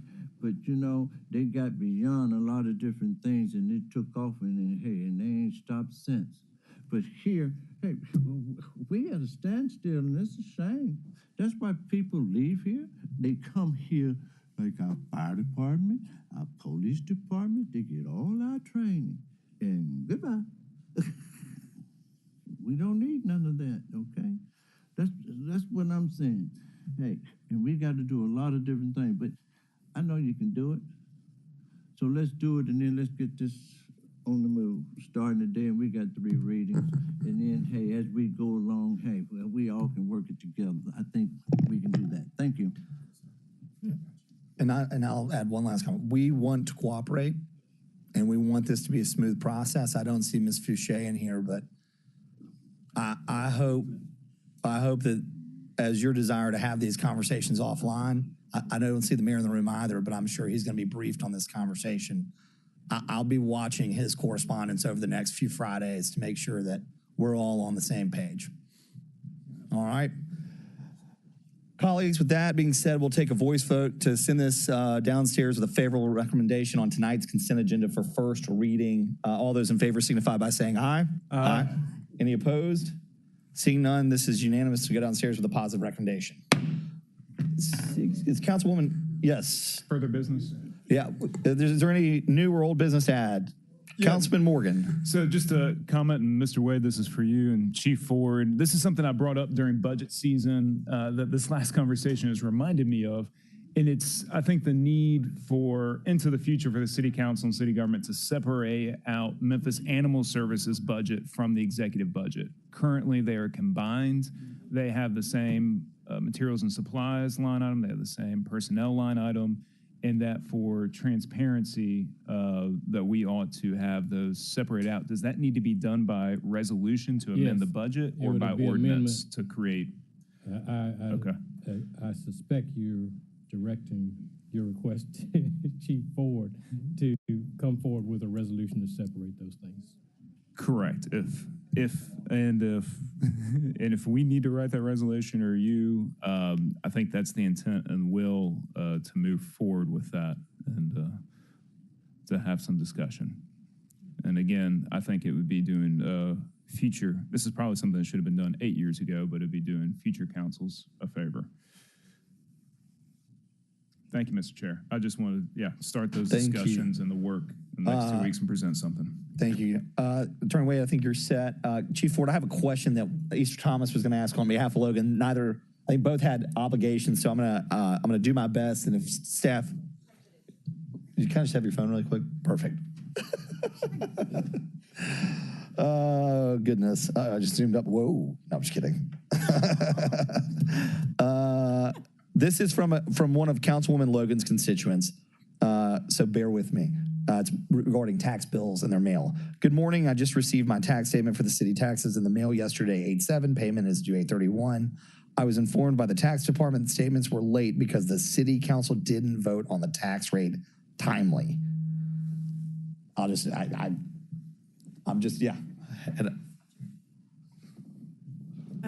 Good morning, council. Still morning. Shirley Ford, Chief Financial Officer, City of Memphis, 125 North Main. Typically, the tax bills do not go out until the budget is adopted, because at any time before that adoption, the tax rate can change. So those bills, and if you remember, also this year, we combined the budget ordinance with the tax rate ordinance. They used to be 2 separate ones. The state said it's better if you combine them. It makes, kind of makes it more congruent. So with the lateness of where we were, because typically we're adopted by the second meeting in June. We got pushed a week this time, so they just got pushed a week. I mean, we got adopted on June 27th, I believe was the Tuesday date. And as soon as it was adopted and everything was approved with same night minutes, we moved, and that was our third reading on the ordinance, we moved forward with the tax bills. It just takes some time to get all the tax bills out, but our tax due date has never changed. It's always been August 31st, but it's just a matter of if they were a little late. I would not classify that as saying that it was because the budget was adopted late. The budget was adopted within the allowable time of June 30th. If memory serves me, though, the reason that the budget was moved to the 27th versus the first date was to get the combined ordinance into circulation. Look, I really don't care. I mean, I have a problem that we've got people within the administration telling the public that the council did something late when the council did everything on time. We didn't we didn't move a meeting. We didn't delay a reading. Nothing within this council's authority delayed us moving from the first meeting to the second meeting. It was at the request of the administration. So for those working in the tax department, I would hope that they would correct that kind of rhetoric out there, because I just think that's wildly misrepresentative and very unfair to us. Budget Chair Carlisle, I'll be glad to address with Treasurer Miller to make sure that any kind of communication or comments of that nature are appropriately addressed. And as Chief Financial Officer, I do recognize that our budget was adopted prior to June 30th, 2023. Thank you. All right. Thank you, Chief Ford.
I'd like to call the MLGW Committee to order. Today is Tuesday, August 8th, 2023. The time is now 11:36. We have one item on our agenda today, and it's the monthly update of MLGW 5-year infrastructure improvement plan, and it was requested by your chairwoman, Councilwoman Robinson. Thank you for being here. President Doug McGowan, will you please continue with the presentation? I forgot, roll call, everybody here. Just mock everybody here. Councilman Jones. Here. Councilman Morgan. Here. Councilman Ford. Present. Councilman Warren. Present. Chair Robinson. Present. Thank you. And council members, if you can hear me, please come in here so that you can share with your community what we're doing in the 5-year infrastructure improvement plan, because they're asking questions every day. Thank you. Go ahead. Thank you, Madam Chairwoman. Hope this is on. Nope. Green light's on, so I'm not sure what's happening. Anyone? There we go. All right, good. Okay, thank you for having me be here. Doug McGowan, 220 South Main Street. I do want to present the 5-year kind of reliability resilience, so I'll give you a little bit of background. Remember, it's not just about electricity. We do have a 3-service utility here, so I'll cover some water and gas. But I know folks are interested in electricity, so we'll cover what we're doing system-wide and what we're doing neighborhood by neighborhood, which I hope you'll find compelling. I will tell you that we will be fleshing out this because I am adding more work for us to do. So there's still more work that's going to come along and we'll have to start tracking. So with that, let's start talking about electric reliability. You've seen this slide before, just to rephrase everybody, and this is something that everybody knows. Over our history, about 40% of our outages are due to vegetation, but recently in the recent storms, about 60% were due to vegetation, specifically trees, either limbs or whole trees falling. And you can see how that's split out between the laterals, which serve the neighborhoods, and the overhead circuits, which make up the majority of the distribution system. It's important to understand that our day-to-day reliability is not meeting the goals that we have for a lot of reasons. What I'm going to show you is about 3 slides of the data. It's available every month on the MLGW website, so you can track right along, and we will continue to present this information so that you can see our improvements as we move along. This chart shows customer minutes interrupted. This is the aggregate number of minutes for all of our customers that are interrupted. You can see so far in June, we're already at 103 million minutes interrupted. Our goal for the year is 100 million, so we're not going to make our goal this year. We haven't made it in previous years either, so this is why we need to do this improvement program. The next slide is what we call CAIDI, which is our customer average interruption duration. What that means is if I take all of our customers and I take all of the outages, how many hours on average is a customer out when there's an outage? And you'll see here that our customer average outage interruption index here is 148 minutes is the target, but we're exceeding that target for every month so far this year. Now, this chart, you'll note, says excludes major outage events. In future presentations, I will also include the outage events. One of the reasons that we don't include outage major storm information in the outages, because you don't want a major storm to be your excuse for why your day-to-day reliability is not where it needs to be. So we'll track it both ways, and we do. This is day-to-day reliability, and you can see, as I've mentioned before, about 3 times worse than it was in 1990. So this is decades in the making, but we're going to make it better quickly. The next chart is SAIDI, which is System Average Interruption Duration Index, and that is the same measure, except it's measured in hours. And across our system, when we have an outage, the average outage, we want to be less than 4 hours, or 3.96, and you can see that we are above our target already for the year. And you can see that again, about 3 times worse than it was in the 1990s. Okay, Over Doug, time, it's increased, yes. Let me ask you, just go with us one Sure. more time. When we hear the word CAIDI, what are we talking about? So when you hear the word CAIDI, that's customer average interruption duration. So how long, when there is an outage, is a customer out of power? Okay. Now, some customers may be out for 48 hours, others out for 4 minutes. When you take all of the customers and average the outage, the desire is to have it be less than 148 minutes. So it's a little over 2 hours. I was just trying to make sure we understand the alphabet soup. Yes, that's right. So the first one is I'll go back to the beginning. First one is total customer minutes interrupted. So how many, if I add up all the customers, how many minutes they're out, it's more than 1 million so far. Okay. When I have an outage, how long is that individual customer out? Back in the 90s, it was about an hour. Today, it's about 3 hours. Okay? And now Sadie is our system. Back in the 90s, we were out for about 2 hours when we had an outage, and now it's about 6 hours. So you can see how it's climbed over time. The last one is SAFE. This is the System Average Frequency Interrupted Index. So in other words, how frequently do I have an outage? Now this has been spotty and it's been about the same on our day-to-day reliability. It's just how long the outages are lasting. So you'll see that we're still below our annual target. We're a little above where we want to be at this point this year. So there's a chance that we can still make it if the weather cooperates. But as you all know, this means little to people who've had outages from major storms over the last 6 months. So day to day, we may be doing okay, but the storms have made us not okay over the last 6 months. So, but we're going to continue to track this because it's important to make sure with frequency of interruptions on a blue sky day still stays below our target. So that's the background. What are we doing to fix it? That's the next slide. So I want to mention that there are two major approaches to the way we do things. The first is there are system-wide reliability improvements that we can make. Without getting into specific numbers, we have dozens and dozens of substations that take high voltage power and put it down to levels of power that can distribute across the network. Those are our substations. We need to refurbish those. You've heard frequently during the outages, hey, I had a transformer go out at a substation. I had a switch go out at a substation. So we need to modernize the infrastructure, refurbish those substations so they're reliable. Tree trimming, we'll talk a little bit more about. Underground cable replacement. We do have major corridors that have underground cable. Some of that was put in the 60s through the 80s. Some of that is reaching end of life. So we have to do that to make sure we can distribute power. In distribution automation switches, I'll go into more detail on the future on that, but that is moving to the smart grid, which does two things. It improves our overall reliability by segmenting the system into many smaller parts, and it gives us the ability to respond when there is an outage more automatically and do restoration faster. Then we go by neighborhood. So that's over the whole system, making those improvements. By neighborhood, we will start on the areas that need the most improvement over time. And we're doing things like remedial maintenance, things that should have been done for years, replacing rotten poles and cross arms. And I'll have some examples later on, the lightning arresters, the insulators, the transformers, and getting rid of other obsolete components like some of the old open wire secondary that was built 80 plus years ago. Also, while we're doing that, we are going to change how the system's configured in each neighborhood. So not just replacing it in place, but actually moving to a modern construction standard. And you heard me talk about this before. Reducing the number of customers on each transformer, reducing the number of customers on each line. That means I need to put more transformers in, put more lines in so I can have less customers on each line. And then reconfiguring the system to reduce that outage. And you'll see some examples here in just a moment. The other system-wide initiative that I'm going to talk about is doing some hardening. In the face of these violent storms, we need to do some system hardening. And I know we'll have some dialogue about this. First, there's some design enhancements I can make to our electrical system, like upsizing the poles.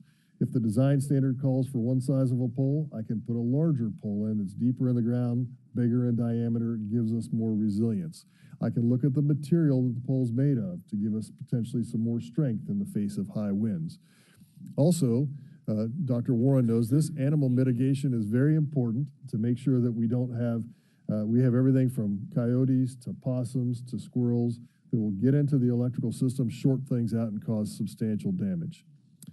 Strategic undergrounding. That was part of, if you'll recall, we had an outage improvement team about 2 years ago, and our community and council and others said, we may not be able to do all of the system underground, but where it's feasible, we should strategically underground some of those lines. And that's, our team is looking at where that can happen and which part is most important to underground. And then obviously preventative maintenance, which is something we've been short on over the last few decades, for lack of funding and manpower, to get that preventative maintenance to make sure that your system is not vulnerable. So that's the overall approach. Now, I'll talk to some specifics. So electric reliability, system-wide. The numbers I have up here are from the 5-year plan that you all approved in 2020. Now, we are about 3.5 years into that plan. I was going to ask you about that, so yes, thank you. we're about 3.5 years into that plan. So where should we be at this point? We should be about 70% complete. So when you look at the percentages complete, compare that to 70%. Now, we've all talked about the impact of supply chain due to COVID, those kinds of things. This does not account for any COVID or anything else. It's just where we are. So we should be around 70% complete. So system-wide, we were replacing 20 substation transformers. We're at 70%. We've gotten that done. The substation circuit breakers, we're about 91% complete. I anticipate we'll get the majority of that done this year. Wood poles. Now, our goal when we started this was to have 2,600 poles replaced. We're way ahead. We've got 2,250, and we'll be at our goal by the end of this year. Unfortunately, we have a heck of a lot more poles to replace because we're identifying them. If you remember during the storm up on Stage Road, there was a line of 10 poles that were laying down along Stage Road by the Target up there. We found that all of those poles were rotten below the ground. So the inspections we're doing will reveal additional pole replacements that we're going to have to do. So that was an initial target. That was the best guess at the time. I anticipate that number is going to continue to grow, and we will ramp up the number of poles we replace each and every year. Underground cable, 1960 to 1980, and I want to focus on this a little bit. Underground cable is not the solution to everything because it does fail. You'll see that we have a goal of just under 400,000 feet to replace. It's about 20 miles, I guess. We've done 222,000, about 56%. That number will jump to about 70 by the end of this year because we'll replace an entire segment, which is thousands and thousands of feet, and suddenly that number will jump up. I'm going to skip down through distribution automation for a second to go to vegetation management. This is what we talked about. We have done 1,755 miles in the last 3.5 years. Our goal is to have 7,000 miles. We're supposed to be on a 3-year cutting cycle. You all know that we're behind. That's why you helped me approve that. And I'll give you some more detail on the next page. Distribution automation. I talked to you about distribution automation some time ago, gave you a precision. This is moving to a smart grid. What does that do for us? The smart grid breaks up the grid into smaller chunks, basically takes all of our circuits and we're going to divide it by 2,000 switches. What that means is a smaller number of people are impacted when a outage occurs, right? Because the circuit opens and everybody on each side still has power, just where that tree fell is out. The other thing it does, it brings us automation and restoration. It automatically reroutes power to everybody who can take it instead of us taking 8 to 12 hours to do that. And the third thing is it gives me options to balance the system. If there's a heavy load on one circuit, it can automatically redirect that load, just like you would do in a detour when there's a traffic jam. It redirects the electrical power to keep the system reliable. Okay, here's my note. The 1,100 switches is what they anticipated doing at the beginning. I asked our team to take a look again and say, what would a best-in-class distribution automation system look like? They said we need to add about 900 more switches to bring that up to 2,000 switches. We need to add some additional capacitors in the system downline to enable us to do some voltage optimization. And we need a new communication system so that we can adequately talk to all of these switches. So we have already installed 366 of those 2,000 switches. I've increased the number to 2,000, and we're putting in place a new communication standard. So for a very short period of time, and you'll see me bring to you a new contract for purchasing spectrum, we're going to move to what's called a private LTE network. We will own electronic spectrum. That spectrum will control all of the switches and all of the communications inside Memphis Light, Gas, and Water. It will be able to communicate with all of the smart meters, all of the switches that are installed here. So we will have a better visibility into exactly what's happening in the system. The reason I put it on hold is I don't want to have to go back and change the communication on switches that I just put in and do it twice. I want to put it in one time. This is not going to slow us down substantially. What will slow us down is I've added another 900 switches, so it's going to take us a little longer to put those 900 switches in, but we'll still get it done. So this will be a significant improvement. I just didn't want you to look at the 33% and say you're really behind. That's purposeful because I'm actually increasing the standard of performance for this system to a standard that you all deserve and our customers deserve. So hopefully you all can support me on that. Okay, so that's electrical. Now, I talked about vegetation. I showed you some different charts last time, so why don't I just show you the last 10 years. We should have cut 14,000 miles. We actually cut 8,200. That's only about 50% complete. So we are behind. That's about a 5-year delta from where we should be, and you all remember that from the last time we talked. You all also remember that I brought 5 years of contracts. We're going to split the city into 3 sectors. Our contractor, the first contractor has already begun working. The next 2 will begin working in September because they're getting mobilized now.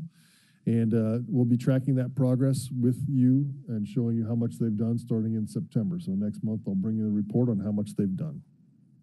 Okay, so moving to gas. Our gas system is also incredibly important. We want to make sure that we maintain regulatory compliance, and we were required to get rid of pipe and replace it with get rid of the cast iron retrofit. And we had to do 5.5 miles. That is done. Steel tap replacements, that is taps that go from that pipeline to individuals' homes. Our goal was to do 3,700. We're about 61% complete there. So just a little behind. By the end of the year, I anticipate we'll be closer to our goal. And then regulator stations, these are the systems that you see out in the field. They have a series of pipes and valves. 8 of those are done so far. We anticipated getting 12. We'll have another one done, which will put us over our goal for this year. So gas is looking really good. For our water system, that is also incredibly important. As you all know, the reliability of water. I was joking with some folks the other day. You can live for a while without electricity, but it's tough to live without water. So we want to make sure everybody has water and reliable and the best drinking water in the world. So we put in some new wells. 14 was our target. We've got 12 in already. We're working on the 13th now. Lead service line replacement, we anticipated doing 5,000 over the 5 years. We're just about at target this year. I will tell you that I've challenged our team to up that number this year to maybe see if we can't go to 1,500 or 2,000 a year. So they're working to see what they would need to be able to increase that speed. And remember, this is the tap that goes from the water line to the meter. Then there's another program that we'll be working on, the city of Memphis, together with us, that replaces any lead service line from the meter to the house. That was a $5 million ARPA grant that we got. So that's not tracked here, but that's a new program underway. Digital process controls, 6 of those are done out of the 9. We'll get another one done this year and be on target. And then our goal for our pumping stations, we have 10 pumping stations in the system, was to get a engineering report completed on the condition of those and then decide what rehabilitation we needed to do. That report is complete, and we've already started designing a whole nother new pumping station. It will replace the Allen pumping station, about an $80 million project that will really increase our ability to pump water from the Allen pumping station and maintain that reliability. So we're on track with our across the system improvements with water and with gas, and with the exception of the vegetation management and DA for system reliability, on track with electric. Now that was system-wide. Remember, I want to talk about neighborhoods. So we're starting with one specific neighborhood, and that's Orange Mound. You've heard me talk a little about Orange Mound neighborhood. So again, I'm coming back to the alphabet soup, Chairwoman. SAIDI, the System Average Interruption Duration Index. If you look at Orange Mound, number 18 on your chart, red is the least good, yellow is a little less bad, and doesn't mean green is good, but on the relative scale, they're the least amount of duration. You can see Orange Mound has the highest number there, besides Shelby Forest. Shelby Forest is number 1 up there. It's a bit of a unique circumstance, very rural in Shelby Forest and very few customers, but we're not paying attention to them. So we're going to start here in Orange Mound. First of all, SAIDI is high, and the next chart shows SAFE. That is the system average frequency interruption for every customer. So you'll see every customer in Orange Mound experiences about 3 outages a year. That is the highest that we have in our system. So because SAIDI and SAFE are high, we need to start there with our neighborhood improvements, and those are the things that I talked to you about a little earlier. That work is underway. We've done a condition assessment there, and we're going to continue that. We've identified a bunch of end-of-life poles. We have drones. We have satellite that are helping us to look at this and assess the condition. And we're also doing field inspections. You've seen this before, vegetation management using satellite, so I won't dwell on this, but you recall this heat map. We use GIS information to map all of our circuits. We used satellite information, we use LiDAR, and we use drones. And the heat map here shows if you're going to start vegetation management, start where the heat map is hottest. That's where you get the best bang for the buck. So that is underway. And the drones do things, again, I just showed this as an example. The circled red on the right is just a lightning inspector, lightning arrester you might never see from the ground, but the drones are able to capture that with AI and tell us you need to replace that. Oh, yes, we are. Drones are out there. The drones have inspected 3,000 poles. There's a bunch more to go, but it's an active contract that we have using drones. They have machine learning and AI that can identify these things by every single pole and tell us what needs to happen. So what have we done so far? We've spent just a little under, I'll call it $11 million in Orange Mound so far. First, we've made substation improvements. We have installed some of those switches in Orange Mound. We've replaced a bunch of poles, and we have been trimming trees. Of the limited amount that has been trimmed, a lot of it has been in Orange Mound, which is good news because it's already making an improvement. And we replaced some of the transformers.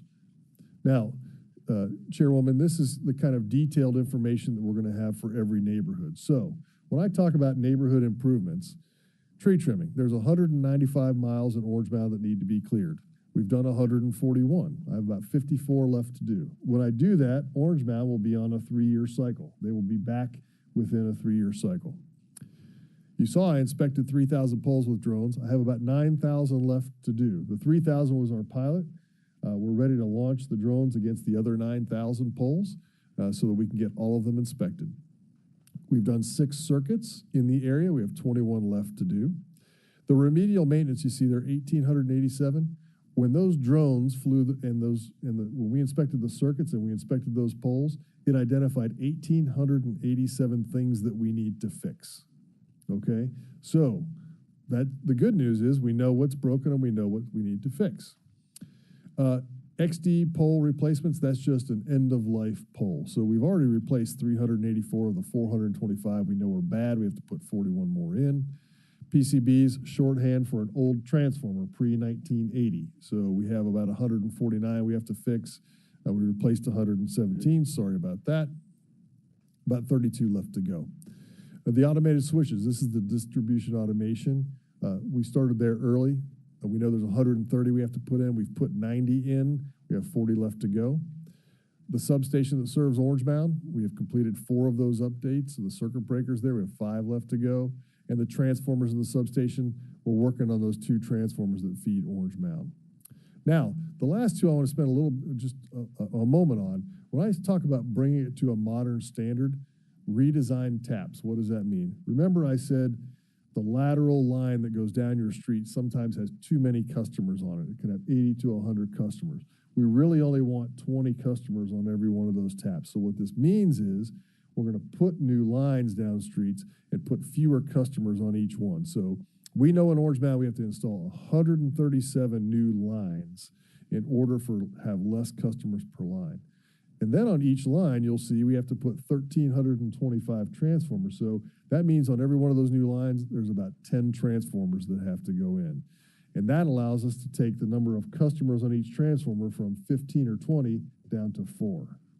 And what that means is there's fewer people affected when that transformer fails, fewer people when a tree falls on that line. And it's newer, more modern infrastructure when we put those lines in. So that's the kind of detailed work we're going to do in each neighborhood, and we will go to the very next neighborhood and once we're complete with this work and do this throughout our entire service area.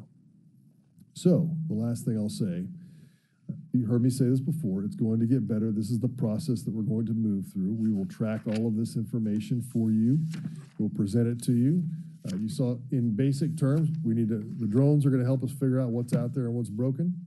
We're going to put that in our 5-year plan. And then we will move our system to a smart grid. And again, if you don't remember anything else about a smart grid, all it is using technology and equipment that can detect and react to local changes in the demand. If it's a high demand, it might shift it over. If there's an outage, it will reroute power. It allows us to do various things. If the peak is too high, it allows us to what we call shave the peak. In other words, bring the load down so we're not in danger of overpowering something and causing it to shut down.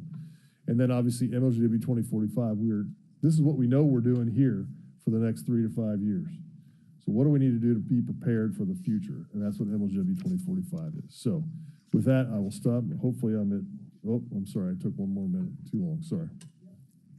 I want to say thank you for that presentation and report. And the Orange Mound summary is exactly what the community has been asking for. So the more that we get and the more that we're able to share with the community, that's what they want to know. Sure. We really appreciate the information prepared today. Do I have any council members? I know I have Councilwoman Johnson. Anybody else want to ask any question? Jones? Okay. Councilwoman Johnson. Thank you, Chief, for that. Sure. For that information. First question. As a result of the Germantown incident with the water system, did we learn anything? Did we do anything to evaluate our current water to ensure we won't have such an incident? Sure.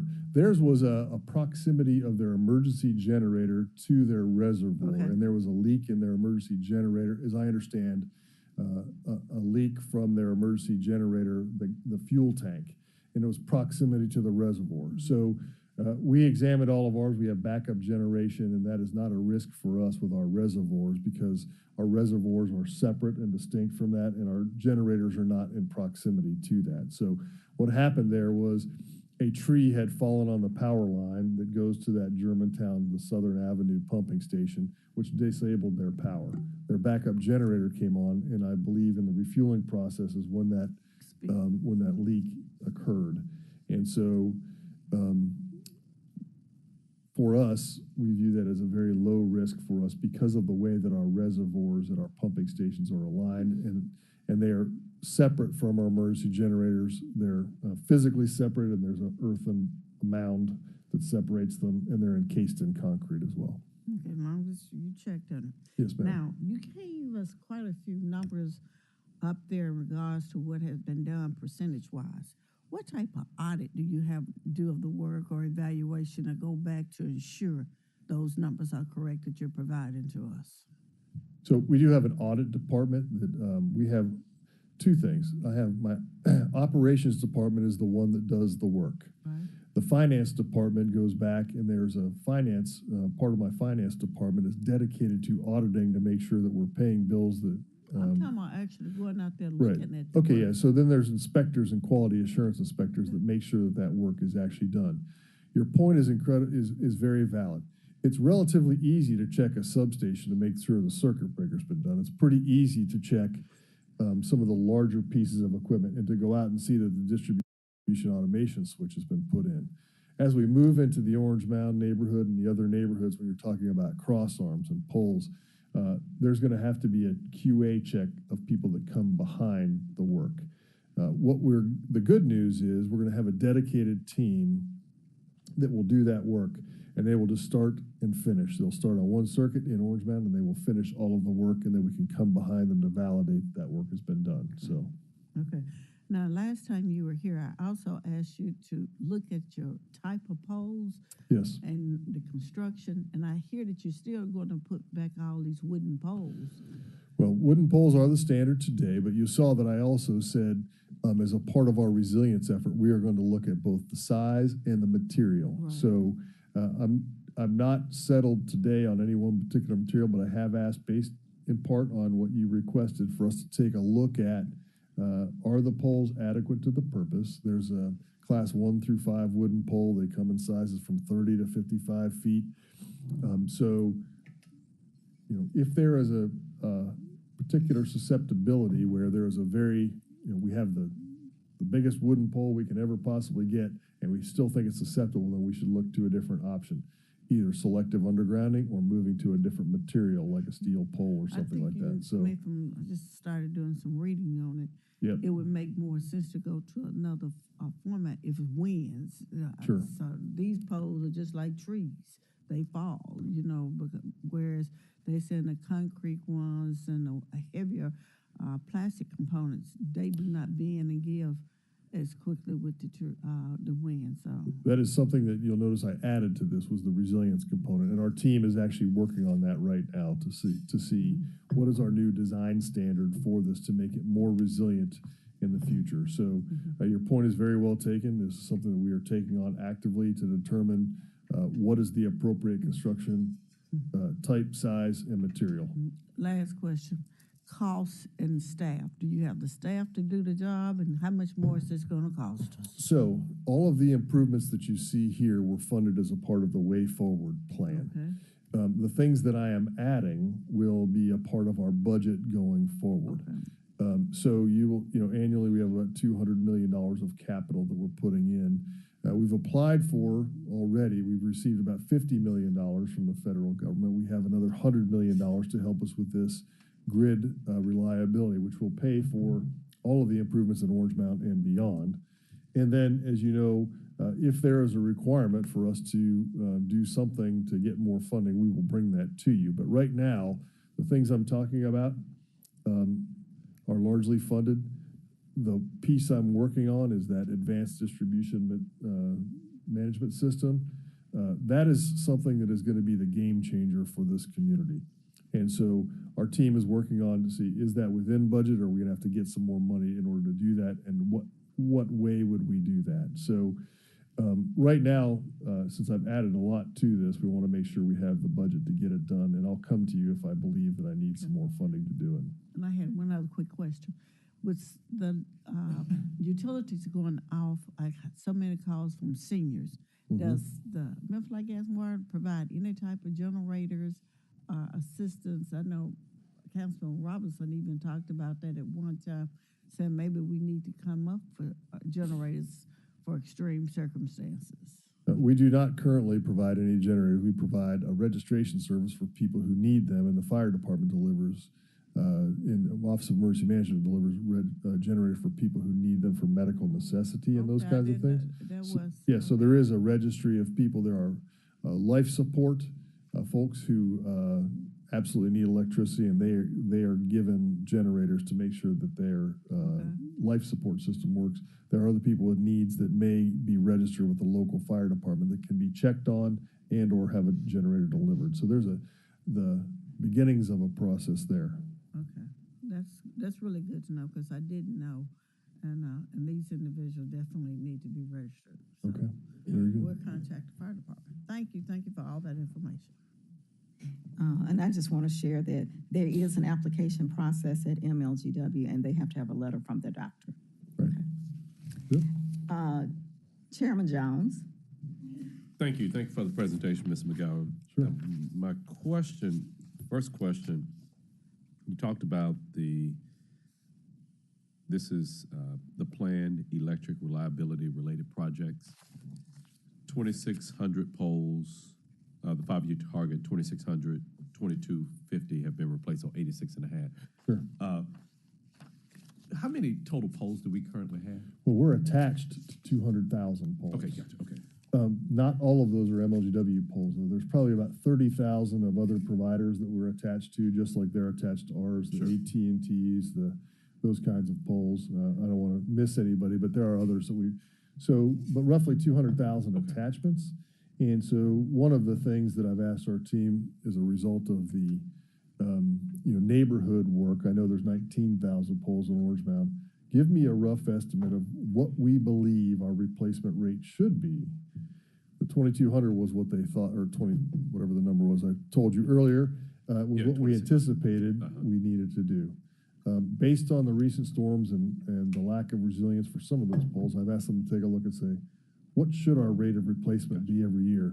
Typically, we try to do 600 a year. I'm like, is that enough? I don't think so today. 600 on That's right, 200,000? of Okay, 100,000, not enough. Yeah. So what rate should we be on to replace those? Okay, and then so you talked about going back and looking at the resiliency of it, so larger diameter, whatever the case may be. Have those that sort of examination has taken place after these 2250 have been installed, or has some of those? That was after, well, mostly after. And what we did during the storm restoration is we just put back the biggest diameter poles that we had on the ones that fell down. Okay. And we put the newest and the largest diameter poles that we could. So we upsized them to make sure that didn't happen again. Gotcha. Okay. And if we,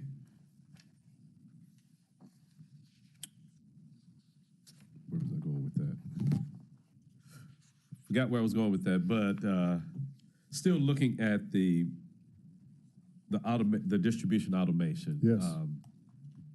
I'm looking forward to, sort of give us a timeline, because one of the things that I want to say, we have no way to predict how intense a storm is going to be. I was looking at the news this morning. They said we could have a weather event tomorrow. So, knock on wood, we should be replacing them. But just from the standpoint of taking a look and just doing simple math, we have all the customers on 1,100. Whatever this is. Switches, right? Yeah, switches. It just seems like, okay, if we double that and have half the amount of customers on each one, that we're sort of taking a step in the right direction to limit how many customers could be affected by each incident. But I think that we have to do a better job of setting expectations. Right. And I know that you and everybody, MLGW, is working as hard and as fast as they can. But we still know that there are going to be plenty of storms, plenty of outages. We still are 3, 4, 5 years away from being where we want to be, but we're still not going to be content. There's still going to be needs for improvements after that. You're absolutely right, Councilman. So the way forward plan was 2020 to 2025. Again, COVID and supply chain put us a little bit off. The vegetation management could somewhat be attributed to that, but we'll be on a 3-year cycle, and that should just be ongoing. The improvements that you just mentioned, when we talked about having the distribution automation with those 1,100 switches, 2027 was the goal to have that completed.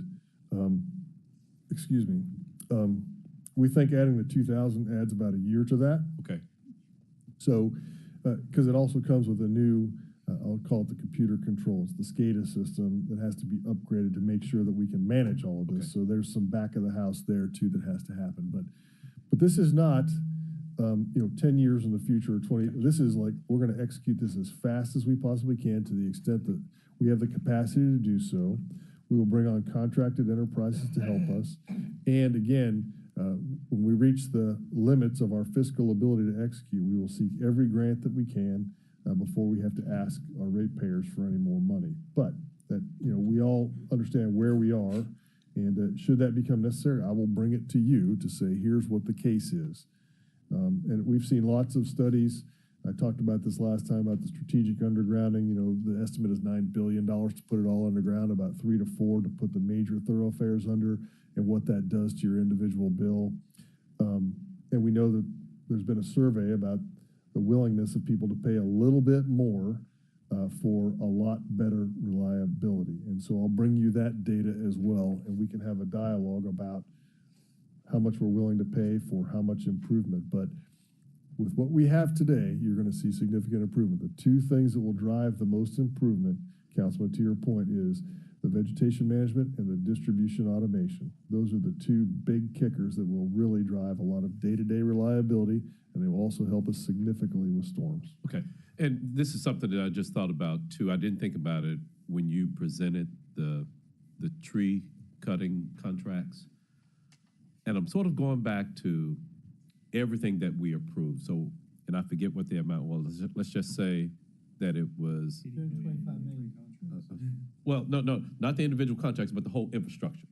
Yeah, it was about $1.2 billion over 5 years. Yeah. So if we're looking at that 1.2, if we increased the tree trimming from where it was, where did we because we didn't increase that overall amount, where did that difference come from?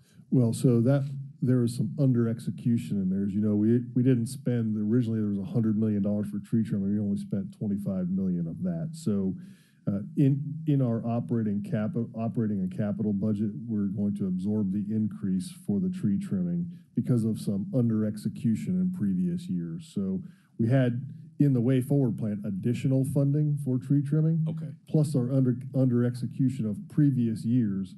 So it doesn't make a material change to the budget just because of under execution. Okay. And then the other part of it too, based upon when the original infrastructure plan was approved, we've had additional inflationary that's correct. Challenges. And so if we know that when it was approved as $1.2 billion, but based upon inflation, have we taken a look to essentially say, well, that 1.2 only buys about $1 billion worth of real stuff now in yes, sir. Once we factor into inflation. So I don't recall having that come back before us. No, and we were just talking to our team this morning about that. They're going to show over history the rate of inflation versus rate increases and where we are in the erosion of our buying power. Yes, that's so what I'm looking for. We'll bring all of that to you. I anticipate in September we should be able to bring that to you. And certainly as we bring the budget to you, we'll be able to talk. And as you know, our budget's got to be approved by the end of the calendar year. So next month we'll start talking to you about what we have planned in the budget. Gotcha. So. Okay, thank you. Thank you. Thank you. Any other council members? Okay, all minds clear. Thank you for your presentation on today. I think this is very worthwhile, and we look forward to hearing from you. Are you coming back next week? In 2 weeks? Am I coming back in 2 weeks? I don't know. I'll come back whenever y'all want me to. I don't know that I'll have. I don't know if the big numbers change. Okay, in you'll 2 be weeks, coming back in another month for an update here. Sure, but whatever you need, make sure you contact Meredith. Absolutely. Thank you. This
Councilman Colvette. Chairman Jones. Councilman Ford. Chairwoman Johnson. Present. Today, we have 4 items that needs to be addressed in this committee. The first item is a resolution authorizing the Memphis and Shelby County Division of Planning and Development to proceed with a comprehensive rezoning study and submittal of an application for rezoning property throughout the city of Memphis. All council districts, and this will be affected, sponsored by Councilwoman Johnson and Councilman Colvette. Yes. Who's here from Planning and Zoning? Introduce yourself. Okay, introduce yourself and address. But before you do that, let me get a motion to move this particular item. Sorry. You got it? Okay, it's been moved and second. Thank you. You may proceed, sir. Thank you. John Zena, Director of Planning and Development. First, thank you to Chairwoman Johnson and Councilman Colvette for agreeing to sponsor this resolution. The purpose of this is every year, Planning and Development brings an amendment to the text of the Unified Development Code for update. We do that to ensure that the text remains current, that it clears up persistent issues that we observe during the year, addresses any recurring challenges, and also addresses any issues that may be raised by you as we work through the administration of the UDC on a year-to-year basis. However, we don't do that with the zoning map, though many of the same types of issues are present and persistent with the zoning map, including outdated zoning classifications in some areas, conflicting or inadequate zones in some areas, persistent issues, particularly with when we have challenges with conflicting zones or zones that may be incompatible that are near each other. When the UDC was adopted in 2010, there was no accompanying change to the zoning map. And in fact, my understanding is the last time we did a major update to the zoning map was the 1950s.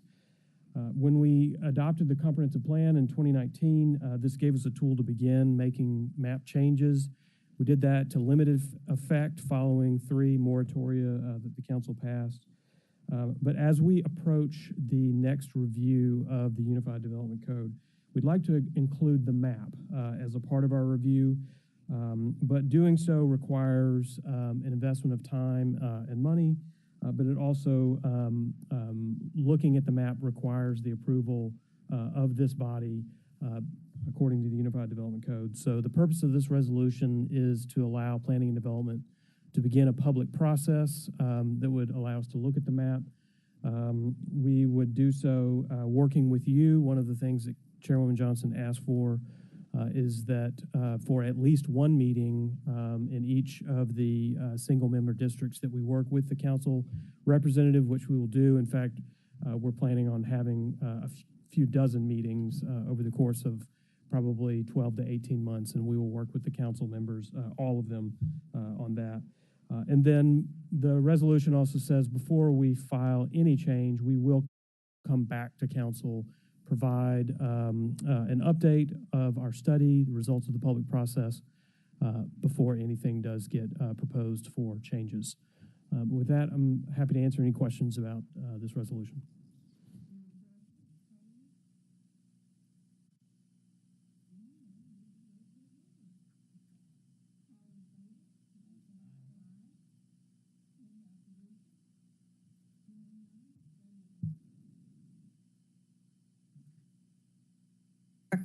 This afternoon. Sorry about that. 2 weeks. In 2 weeks. The second item is MJR 23-13, location 3581 Tournament Drive South, and 2 adjacent parcels request appeal of the site plan conditions approved by the Land Use Control Board by reducing the maximum number of dwelling units, including 3 new conditions. District 2, Super District 9. Been moved, second, okay. This is a situation where the developers went and actually had it approved by the Land Use Control Board increase in the number of units that they wanted to develop. And in the meantime, the residents have appealed that action. So go forward and let us know exactly how we're going to present this, please. For Brett Davis, Planning and Development. Again, this is case MJR 23-13. It's a major modification, site plan approval to a plan development from the 1990s. So site plan approval was subject to the Land Use Control Board's discretion, and it was approved. And opposition coming from the Southwind neighborhood adjacent to the development, represented by Ms. Burgess today, has appealed. Ms. Burgess is not looking to overturn the approval per se, but rather to bring down the number of units that were approved and add a few other conditions, and we'll look at those. This case has been before the City Council once before, and I will go over that in a little more detail in just one moment. So just some general information. We've got the name of the plan development, the municipal address of the site, District 2, Super District 9. The owner and appellee is TTL Development, represented today by Ms. Reeves and Mr. Whitehead. It's 3 parcels that comprise a total of about 18 acres. Again, this is within the city of Memphis, adjacent to the unincorporated Southwind neighborhood, which was de-annexed in the last few years. And here is a map of those 3 parcels outlined in yellow. So this neighborhood is Southwind to the north and also a bit to the east. That is unincorporated. This thoroughfare is, of course, Winchester, and the municipality of Germantown begins about 2,000 feet to the east.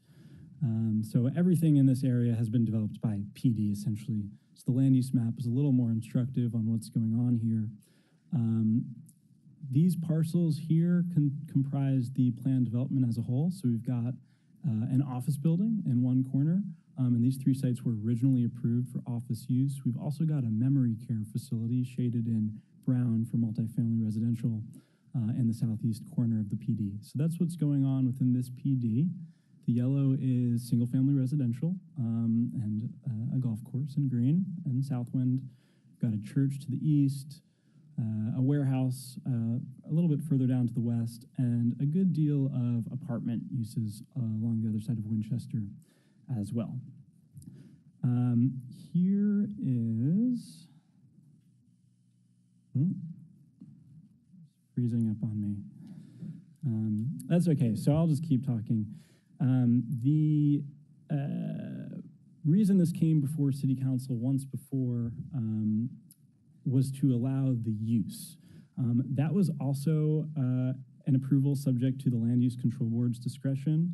The applicant split this up into a use approval and a site plan approval.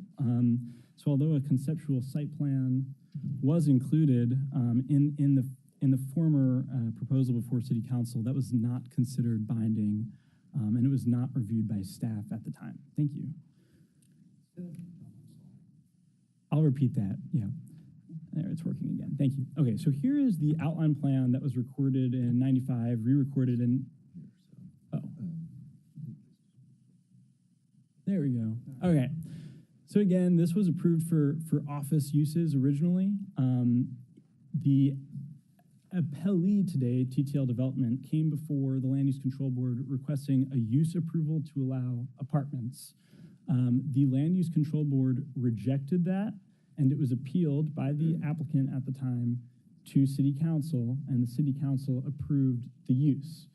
That was under the understanding and the legal requirement that the site plan would still be subject to a separate public hearing and application process. And that's what's going on today. And that was also subject to Land Use Control Board approval and has again been appealed. As part of that approval, a conceptual site plan, that first approval for the use of conceptual site plan was included by the applicant, but it was not considered binding or reviewed. And I have an image of that in just a moment. Here are just some photographs of the site. the pond that's on site, the drives that have been built. Here's Tournament Drive on the bottom. And here is the site plan that was approved with conditions by the Land Use Control Board. And here's a version of that site plan in color. The applicant had proposed 540 dwelling units, and the Land Use Control Board brought that down to 500 units. I have some images of some renderings provided by the applicant that I'll just go through quickly. Mostly 3- and 4-story buildings, although here you can see that staff has required and the Land Use Control Board required that it be brought down to 2 stories where it's closest to Southwind. And that has been memorialized in the approval. Here's the main entry drive off Winchester. And just for your reference, here is the conceptual site plan that was included in the former use application. This showed 279 dwelling units. Again, not considered binding. We didn't review, the city council didn't approve the site plan. But the appellant today, Ms. Burgess, is asking that you update the Land Use Control Board's site plan approval to bring the number of dwelling units down to 279, as was shown in this conceptual site plan proposed, or brought before you and shown to you with the last vote. And just for reference, again, just flipping back and forth a couple times, here's the site plan that was approved through the site plan approval process. And here's that conceptual site plan included in the use application that got approved by City Council, if that's clear.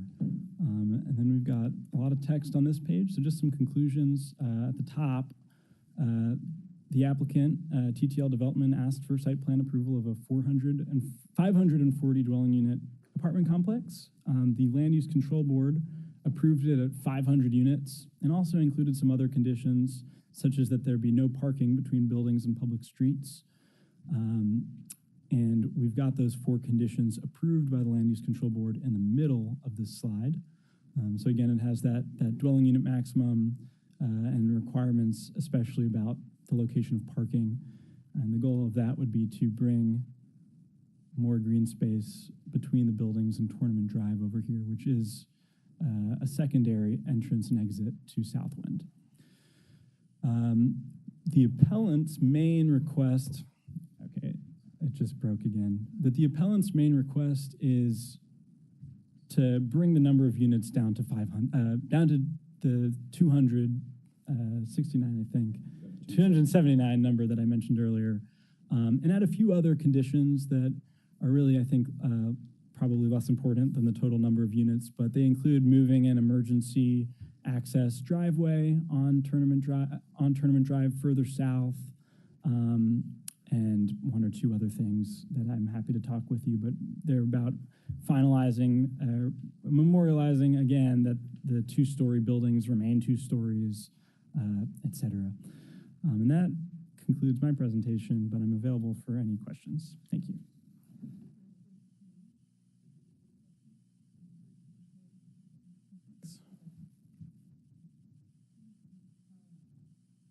I'm sorry, Councilman Caldwell. Thank you, Madam Chair. I guess I shall defer back to you. Do you want to hear from opposition now or wait till we're downstairs? Downstairs? Okay. Thinking, let's listen to them downstairs. Okay. All right. I would think it'd be downstairs. I remember this case. I think I made a couple Comments. strong comments. We did.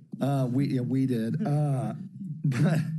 But you made a comment about our approval. So, and it's just because I can't quite remember. We approved the conceptual with them to come back and present final within the parameters that was set in the resolution. So the conceptual site plan was not actually part of the approval. Remind me what was approved. It was included in the resolution, but it was also clearly stated that this plan is conceptual in nature. And they would come back to staff for final site plan. To Land Use Control Board. To Land Use Control Board. So the applicant had asked for use approval with the condition and understanding that they had requested to do it this way to come back for a second public hearing for the site plan. Okay. This is for me, it's a significant change. And I have concerns about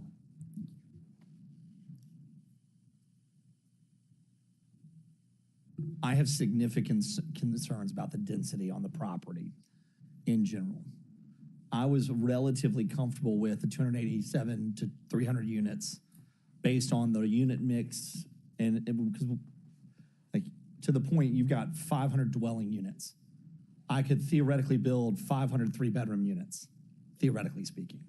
Now, height restriction and gross square footage, et cetera, can dictate that, but I'm just getting back to the point of I have some concern, not just in the first generation of this building, but in the 5-year, 10-year, 15, 20-year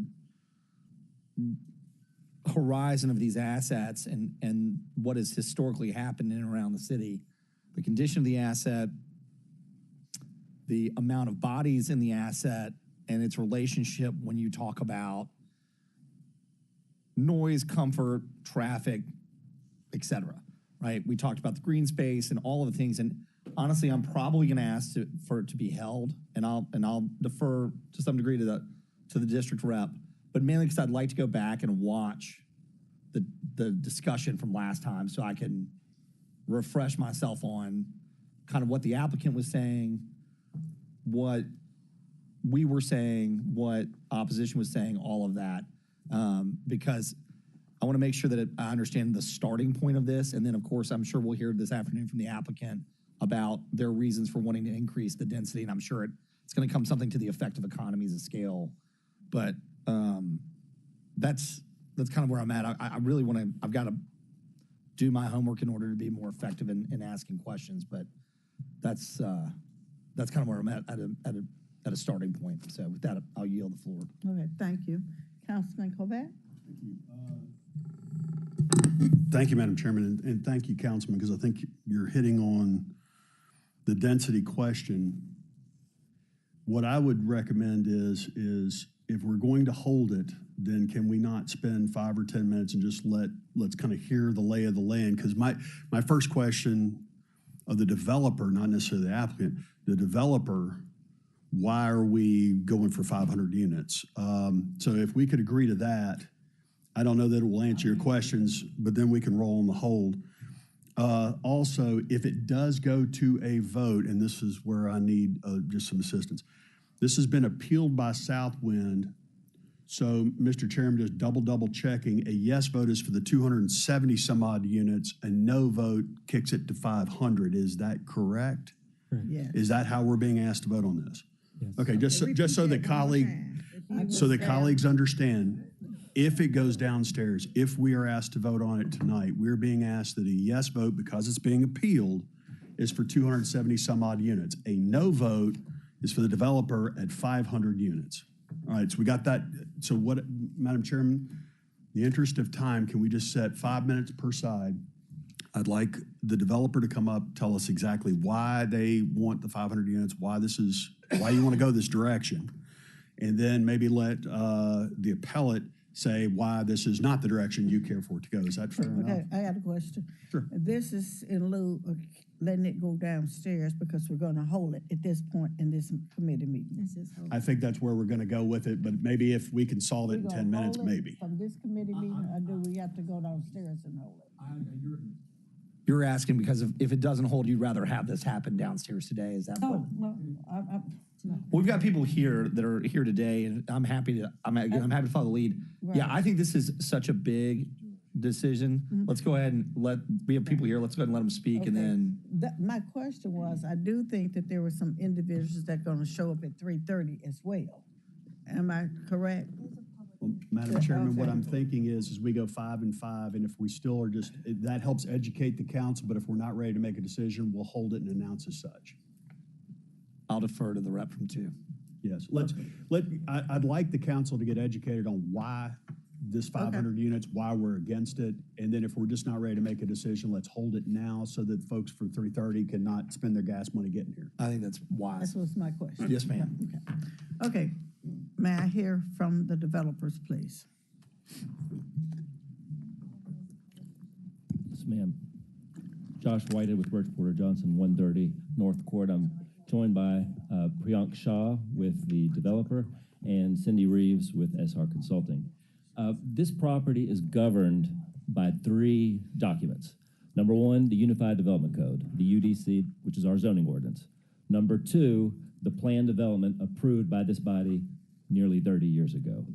And number 3, a group of covenants that we agreed upon with the appellants, the non-resident unincorporated appellants, that was a product of the last time we came before you.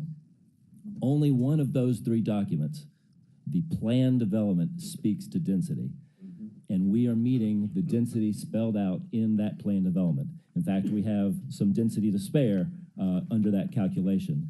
The reason our conceptual plan a year and a half ago did not look like this is because we had expected to create a detention pond, a retention pond along Winchester Road, and the city engineering division has determined that that would actually create a bigger problem stormwater-wise than if we just let the pond in the rear on the north-hand side serve that purpose.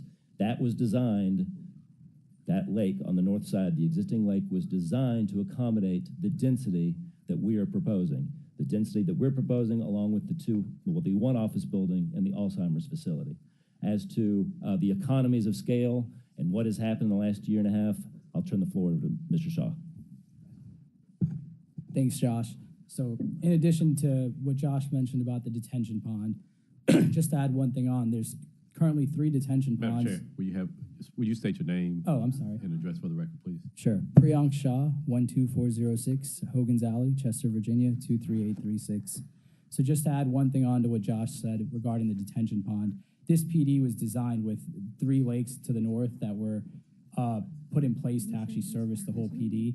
When we started out, originally, detention was a big concern, so we reserved a big block of space to add more detention. As we worked through with city engineering, we found out that would actually be detrimental rather than accretive to the detention. So that was one piece of it. And then kind of to add on to that, some of the things that kind of transpired over the last 2 years in terms of construction costs going up, interest rates going up, and trying to balance that with maintaining a higher quality product has kind of been our goal. And we've also added a lot of amenities that we didn't plan on the front end to kind of elevate the product, because our goal ultimately is to have something that's not just a high quality product today, but it's a high quality product 15 or 20 years from now. We're a family owned real estate business. We try to express a long-term outlook in everything we do, whether it's acquiring something, developing or redeveloping. We're trying to pick high quality finishes, durable finishes. We want something that can stand the test of the time so we can get through recessions, tough periods, as well as good periods. So, we've added an 11,000 square foot game lawn up against the water. So it's got a water feature, a fire pit, pickleball courts, bocce ball, cornhole. We have a 5,000 square foot dog park with separate space for large dogs and small dogs. We have two pools and 2 fitness centers kind of broken out in phase 1 and phase 2 to make sure that there's not an overcrowding of the amenities. But, and then by design, the virtue of the product, it's 3- and 4-story interior corridor, air conditioned with elevators, a heightened level of security. So you'll have 3 access control checkpoints. You need to have a key fob to get in through the main gate. You need a key fob to get into the actual building, and you need a key fob to get up the elevator. So it's a very secure product relative to 2- and 3-story walk-up product. In terms of, because of the interior corridor component of it, it tends to just hold up better long-term than 2- and 3-story walk-up product. That stuff tends to be a victim of just weatherization over years and kind of siding falling off, the materials. So I think, we're doing everything we can to design something that we think is going to be Class A today, but Class A 10, 15, 20 years from now.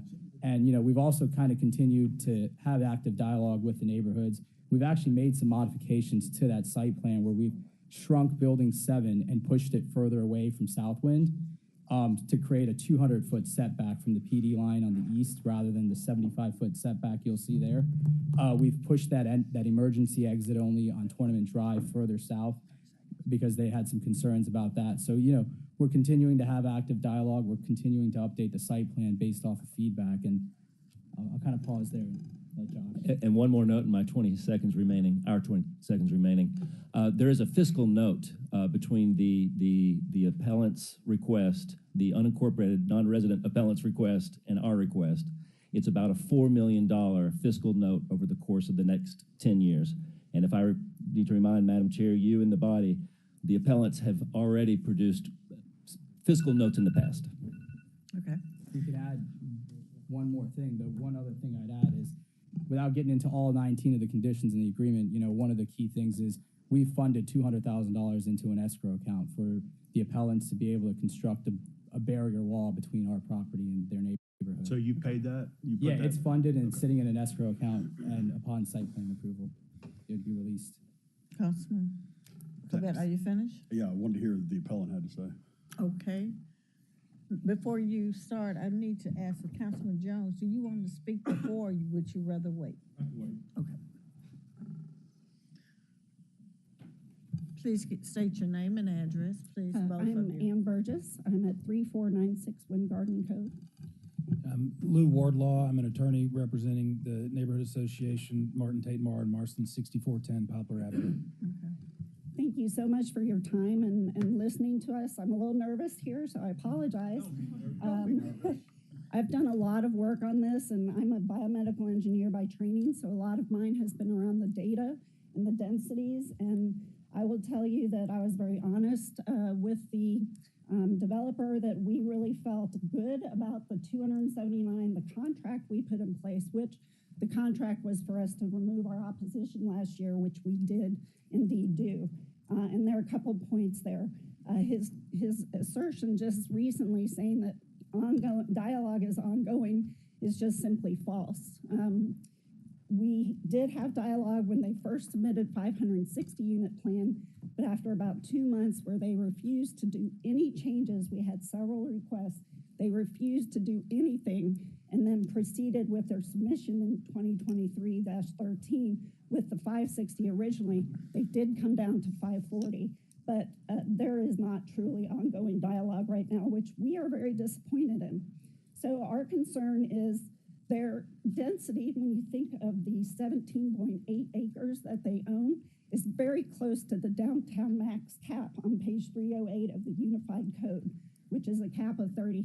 I understand this density is run differently, but as they stated at the Land Use Board, this is unlike any other R3 complex in the Shelby County area.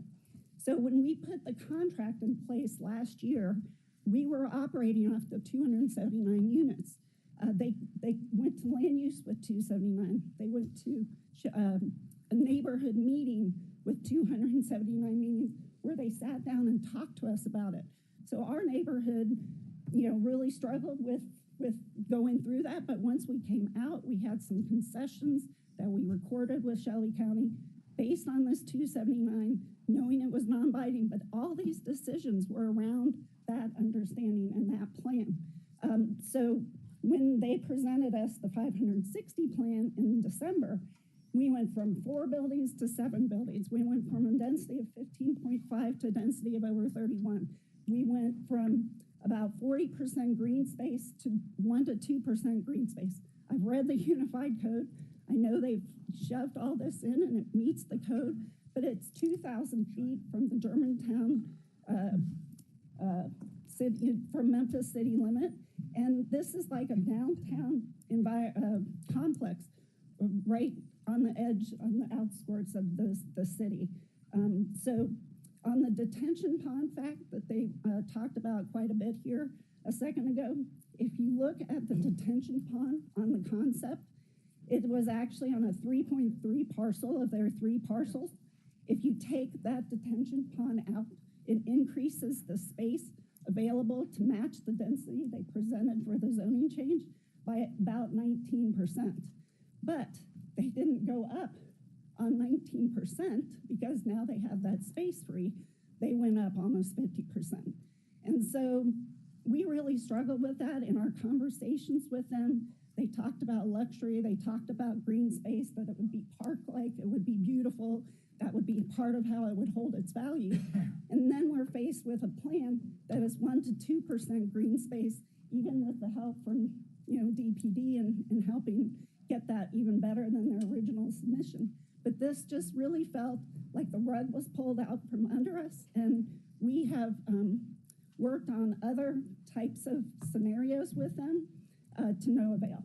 And when you think of the 4 conditions, well, there are 19 maybe in the contract, but one of them was where the first responder access is. Well, it's so full of buildings now that they have no choice but to put it the furthest from Winchester, closest to the residents on Southwind Drive, based on easements and such. So they haven't even in good faith tried to meet the contract that they signed with us, that we were satisfied. Again, we think apartments are a good idea in this area. We looked at how many units were available at the time. We know the complexes tend to, have not much availability. And so we support this, but we support it back at the 279 where this developer stood in front of our neighborhood and told us this is how they were going about it. Okay, that's 5 minutes, almost exact. Thank you. You did great. Yes. I know that Councilman Jones okay, Councilman Carlisle. Thank you for both of you. This is, again, there's a lot of moving pieces very rapidly. I've got too many questions, I think, to get. So what I'd like to do is let's hold this until the next meeting. Thank you for coming down here. If you'll inform your residents so they don't waste time coming down in a couple hours. What I'd like to do in the very near term is get with Lou and you and set a time and comments. And anybody that wants to come, I don't want to call it mediation, but I'd like to understand. I need to do my homework, and then I'd like to understand both sides. And if I need to get your contact or your former Administrator Whitehead, can you get it to me? But I'd really like to understand your underwriting and some of those things, because I do understand where you're trying to get extra density in order to make economies of scale. But I need to see it on paper so that I can understand, because I really do share, and I advocated for the project when it was at 280 units, 279, and felt like you had a reasonable request, and I thought the neighbors were, they had a reasonable concern, and I think that we got to a point where both parties got comfortable and kind of accepted the outcome.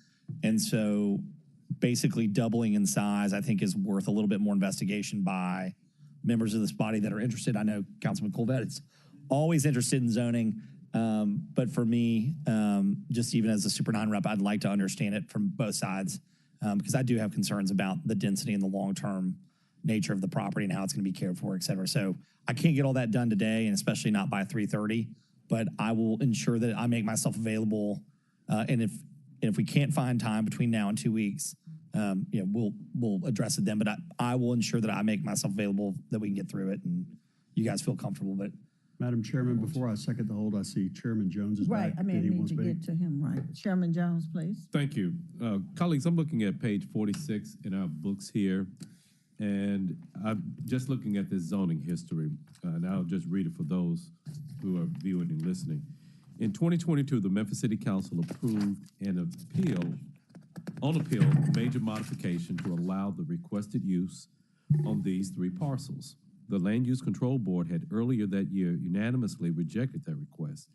Although a 279 dwelling unit conceptual site plan was included in that application submittal, that request concerned only allowed uses, whereas the present request concerns only site plan review. But to me, it was still instructive, and I think it was an integral part of what was placed before council. And this is almost that bait and switch. Hey, we got it in. Now let's go for the gusto here. And I think that, and I probably would benefit from seeing what our deliberations and discussions were at that time. But I just don't want us to, I always say this, I'm 5 months from being off of here, but set the precedent to where it's okay to present things initially, get something, and I know that every situation will be presented on its own merits, but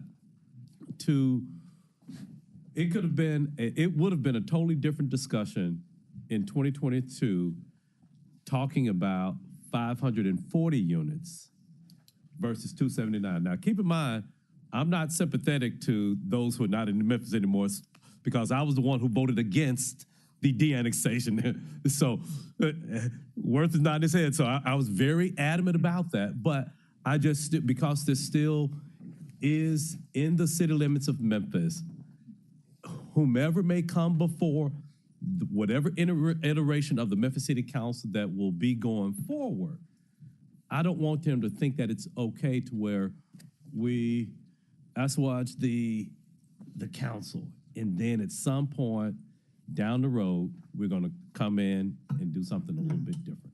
So, thank you, Madam Chair. Thank you. Madam Chairman. Chairman. Jump in and I'd like to second the whole. Okay, I have a question, please. Please. Okay, I want for clarity purposes.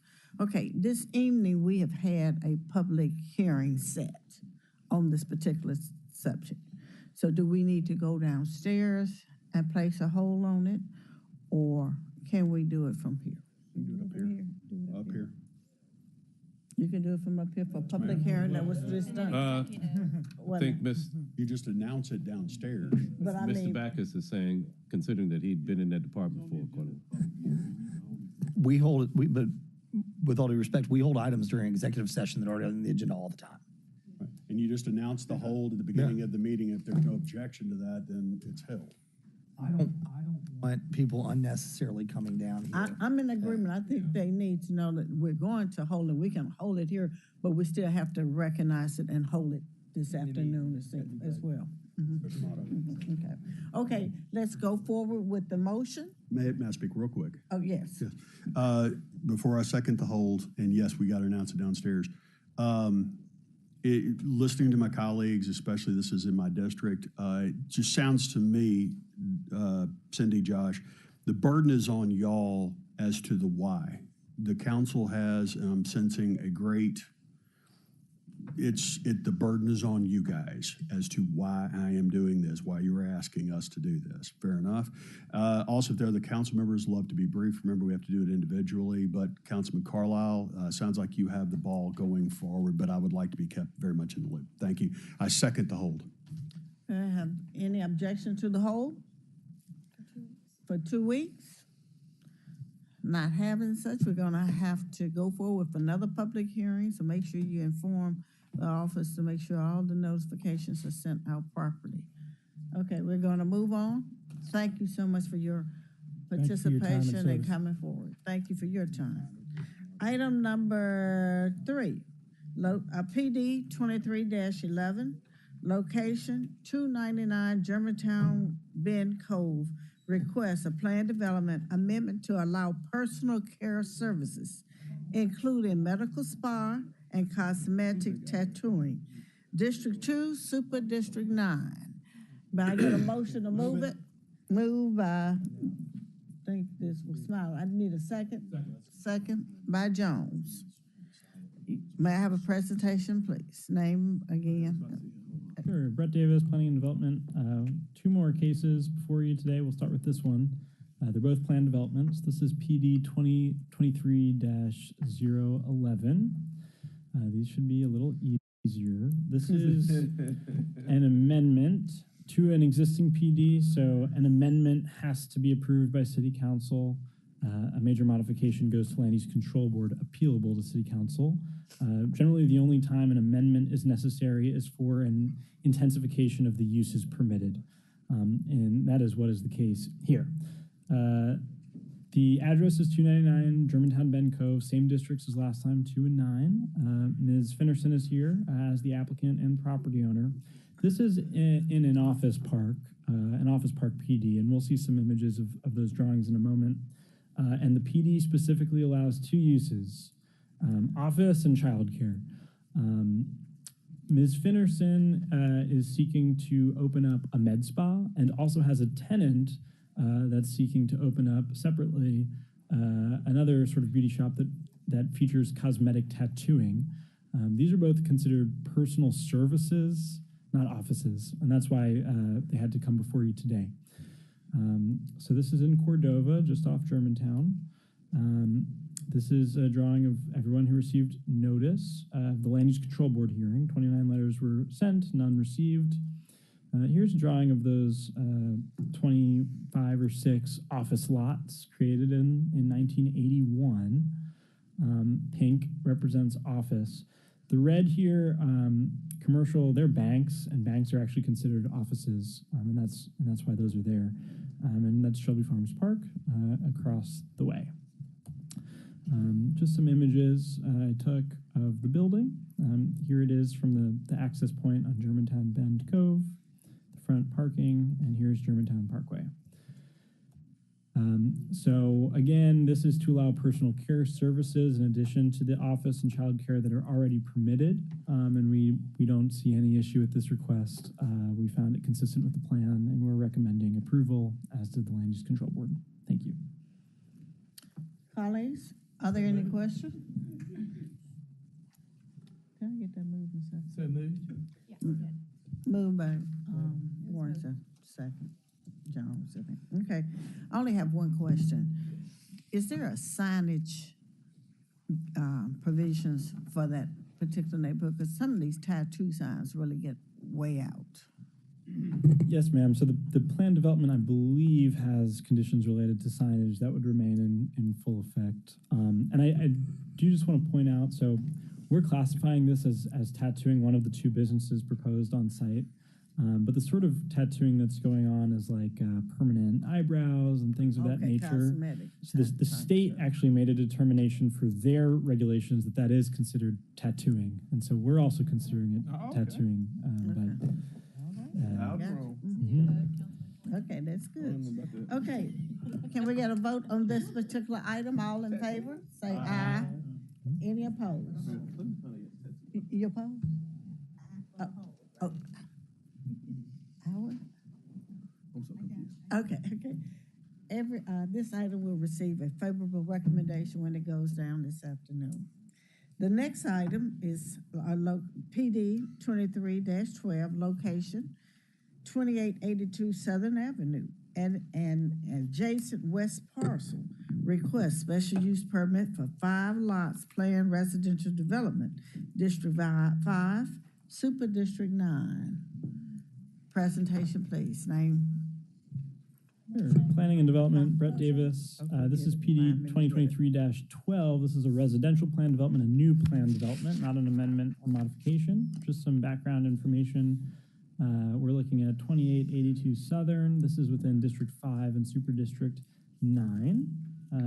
The owner and applicant are Providence Enterprise, and it's 0.345 acres. The underlying and existing zoning is residential urban 1, which allows houses and duplexes, generally speaking. Here's the site. So we're at Southern and Haynes. We mailed 71 notices notifying neighboring property owners of the Land Use Control Board hearing. We didn't receive any letters in response. It's currently 2 parcels as seen here. So this is RU1 zoning on the west side, so duplex and single family, and R6 on the east side, so only single family detached, and a land use map. So the brown represents duplexes, generally speaking, on this map, and the yellow represents detached houses. So that's sort of what's going on in the area. Here's a photograph I took of the site. There's a dilapidated house on one of the parcels. The other parcel is vacant. View down Haynes, so there's quite a lot of vegetation, and another view down Southern. Here's the site plan. So the proposal is to turn the 2 existing parcels into 5 lots, single-family detached houses with a shared drive in the back to turn into attached garages at the rear of each house. Why is this a planned development subject to city council approval and not a subdivision subject to land use control board approval? It's because these side setbacks are reduced. So there's only 5 feet between each house, or 2.5 foot setbacks on each property line. The code would require 5 foot side setbacks and 10 foot separation. So it wasn't able to be processed as a subdivision for that reason. But that being said, they did file the plan development. We don't have any issue with that reduction in side setbacks as presented. And we are recommending approval. The applicant did submit some elevations, which you can see here. The front facing Haynes, rear garages, as well as a side view of each house. So we are recommending approval, as did the Land Use Control Board. Thank you. Dr. Warren, you're recognized. Why do they have to have 5 with the narrow density in between? Why don't they have 4? I mean, if they have 4 units instead of 5 units, would they be able to do the standard setback? Is there a reason that we're giving them 5 and why are we saying it's okay to do that? Why are y'all saying it's a good idea? Yeah, that's a great question. I would have to take a look at the numbers to see if they could get away with the 5-foot setbacks of 4 units. We personally didn't have an issue in terms of their proposal of redeveloping these 2 parcels with having these houses closer together in a neighborhood that allows duplexes, and as of the most recent zoning text amendment now allows townhouses on major streets. So it's maintaining. So these are sort of like townhouses? Is that where you're looking at them? They're getting closer to each other. I mean, we still consider them detached houses, but as of the most recent ZTA, we now allow townhouses in the RU1 district on major roads, which Southern is. So, well, that's just actually on Haynes, right? All of these things face Haynes. Correct. Yeah. Okay, so it's really not on Southern. But they have some townhouses over there already. Yeah, one of them's on Southern, but that's its front is on Haynes. It's sort of the side of it is on Southern, and I'm just wondering, is that skirting it a little bit? But well, and if I may, Brett Ragsdale with the Division of Planning and Development, just to speak to a little bit about like building codes. So one of the things that they'll have to meet building codes for fire separation, a limited number of openings on each side. So those will all be taken into account. So we didn't see an issue with that reduced setback there. We did actually talk to them as well at the corner about addressing that corner with, they made some changes before the submittal to have the front porch kind of addressing Southern, while it really doesn't face Southern, just to kind of give it a little bit more of a pedestrian feel there at the corner. So I see you've got landscaping there since the side is going to be sort of ugly and not really have any windows in it. It will have, and that side actually can have as many openings as they would like. The others, you're limited, I believe, 25% opening for code separation. But yeah, that side does have the landscaping. It has the wrought iron fence and brick. All right. Thank you very much. Just wanted to know. Appreciate you. Councilman Morgan. Thank you, Madam Chair. Do we know if the intent is for these to be sold as individual units or rented? They would be on individual lots, and at that point, could be owned or rented. But the developer intends to sell? I believe so. Okay. And that they're not being designed for rental, but for ownership. Because what I'm thinking, this is an interesting neighborhood where there are a lot of blighted parcels in here. There are a lot of vacant lots now from blight that's been torn down. And is this going to be a trendsetter? Because what we've really been struggling for over the last decade that I can think of is a good, viable product that could go into this neighborhood and new construction that would attract residents to come in and to take care of it and clean it up. It's got some rough spots in there. And Southern Avenue right there is drag racing central. They're racing the train, they're racing each other. It is loud. This is just around the corner from my house, and I know it pretty well. So I think this is okay. Really hadn't seen much product like this come through. It's a trend coming. For a vote. If it works out, it's going to be terrific. And it's better than what we have right now. So I'm willing to kind of give them a chance to succeed here. But it's not without some trepidation and concern, especially about the shared parking in the back or the shared driveway and how that's going to work out. Do we have any estimated value on what these kind of 2,400 square feet, what they're looking for in the marketplace? And we do have the applicant here if you would like to. Okay. Please provide your name and address, Investment please. Expert LLC. Thank you. Push the button. Is it on? Yes. My name's Anita Arshamba with ETI, 1755 Linwood Road, Suite 100, Memphis 38119. Yes, we anticipate the sale price for these owner-occupied buildings or homes to be between $400,000 and $450,000. If you get that, you'll be one of my favorite people. And she will get it. And she gonna get it. All right, it's already been moved for approval, and urge my colleagues to vote in favor, and we're rooting for y'all. What is the fencing going to be on Southern? Is that brick? That would be on the south side, like an aluminum or iron on the south side. Okay, so it'd be fencing. Okay, along with landscaping. and then it's wood fencing on the east side or the back of these properties, correct? Correct. Okay, and so it's just brick, kind of where the name is, and there's no fencing up front. They're essentially open to the street. Okay. And just to calm any concerns or issues, this is a property that they've done prototypes like this in Cordova, and this is a property that's near and dear to the developer. The actual name of the development is named after his wife and son who had passed away during childbirth. So this is a project that he's going to take great pride in and love it just like his own. Okay. Thank you very much. Thank you. Carla, keep in mind, not maybe a couple of months ago, we approved a project there on the corner of Park and Sims with a very similar layout. And the square footage was like 800 to 1,000. And they were planning on selling it for like 125 to 150.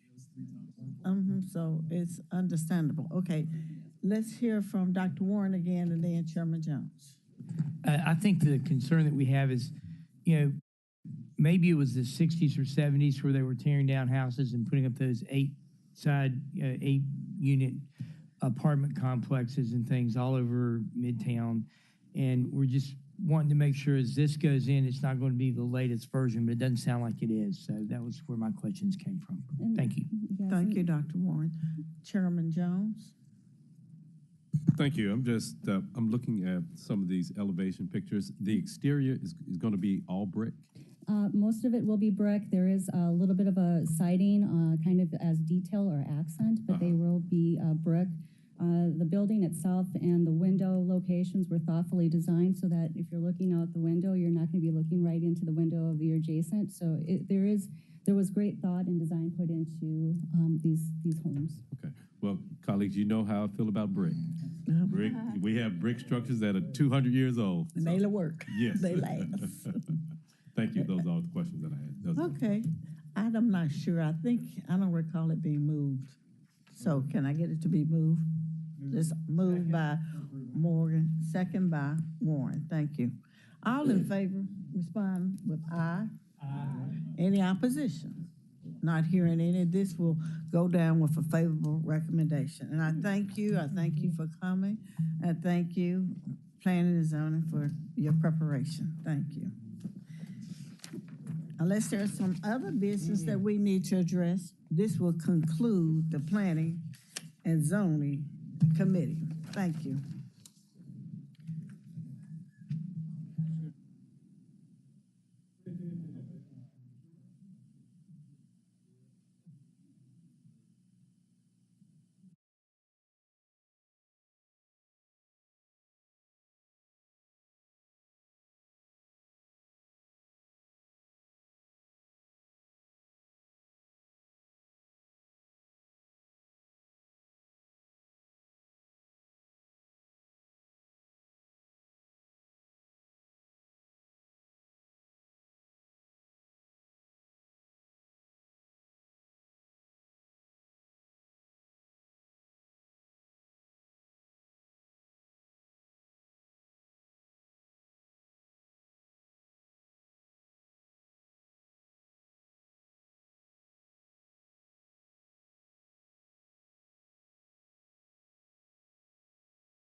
We have one item on the agenda. Ms. Keaton, you know what to do. Councilman Jones. Councilwoman Easter Thomas. Councilman Ford. Councilwoman Johnson. Councilman Canali. Councilwoman Robinson. Councilman Warren. Chair Smiley. Thank you. Before we get started, Director Adams, if you can hear me, please make your way to the committee room. Thank you. All right. So we have one item on the agenda. I'm expecting Director Adams to come talk. It's going to be the chair's going to take a point of personal privilege to allow Director Adams to speak about another issue. But until then, item number 1, resolution to transfer and appropriate construction funds in the amount of $8,782,715 to CIPP 18-inch, 36-inch, and 60-inch pipe in 2 areas. Project number SW24201 for rehabilitation of deteriorated sewer lines using cured-in-place pipe technology. District 6 and 7, Super District 8. Sponsored by the administration, there's a request for same night minutes, moved by Warren, seconded by Councilwoman Robinson. Director Connect, you know what to do. Yes, sir. Robert Connect, Public Works Director. So this is a very reminiscent resolution, and what actually happened is the last committee we passed a similar one, but there was an error in the project number. It should have been SW24. It said 23. So we have to come back with a corrected ordinance to pass. So my apologies. We had been working to get one presented before the fiscal year ended, and due to certain delays, it didn't, and we didn't get the substitute ordinance language on the agenda for last council committee. So I apologize. This is the correct one. Just the only change being that the source of funds. Could you just briefly update us on this one? Yes, sir. So we are repairing and rehabbing sewers throughout the city. We have 3,200 miles of sewers that we need to maintain. We've been aggressively inspecting and assessing all those as part of our consent decree program. And we identify frequently, based on our assessments, ones that need to be rehabilitated instead of being dug up, where it's a lot more costly and a more invasive. These cured-in-place technology, which is called a trenchless technology, is advantageous, and so we use that whenever we can. So in this instance, they've identified several types of pipes in 2 areas, from 18 inches in diameter up to 60 inches in diameter, that we want to do those repairs, the rehab on. So that's the plan, and we're moving forward with that based on the funding allocation from council. All right. Any questions from the council? It appears that all hearts and minds are clear. All those in favor? Aye. Any opposed? All right. It's the opinion of the chair that the ayes have it. Thank you, Director Connect. I think during the, at some point, since the budget committee, we talked about the ordinance that basically cemented council's ability to utilize office space if it deems it necessary. We moved the ordinance down tonight with same night minutes.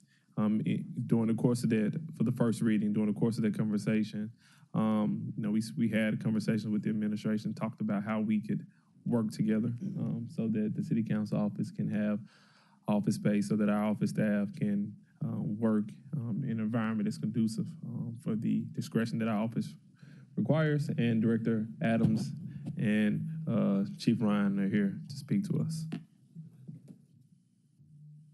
Director, the floor is yours. Well, Director.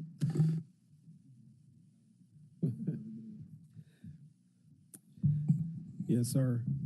Antonio Adams, Deputy Chief Operating Officer and Director, General Services. So what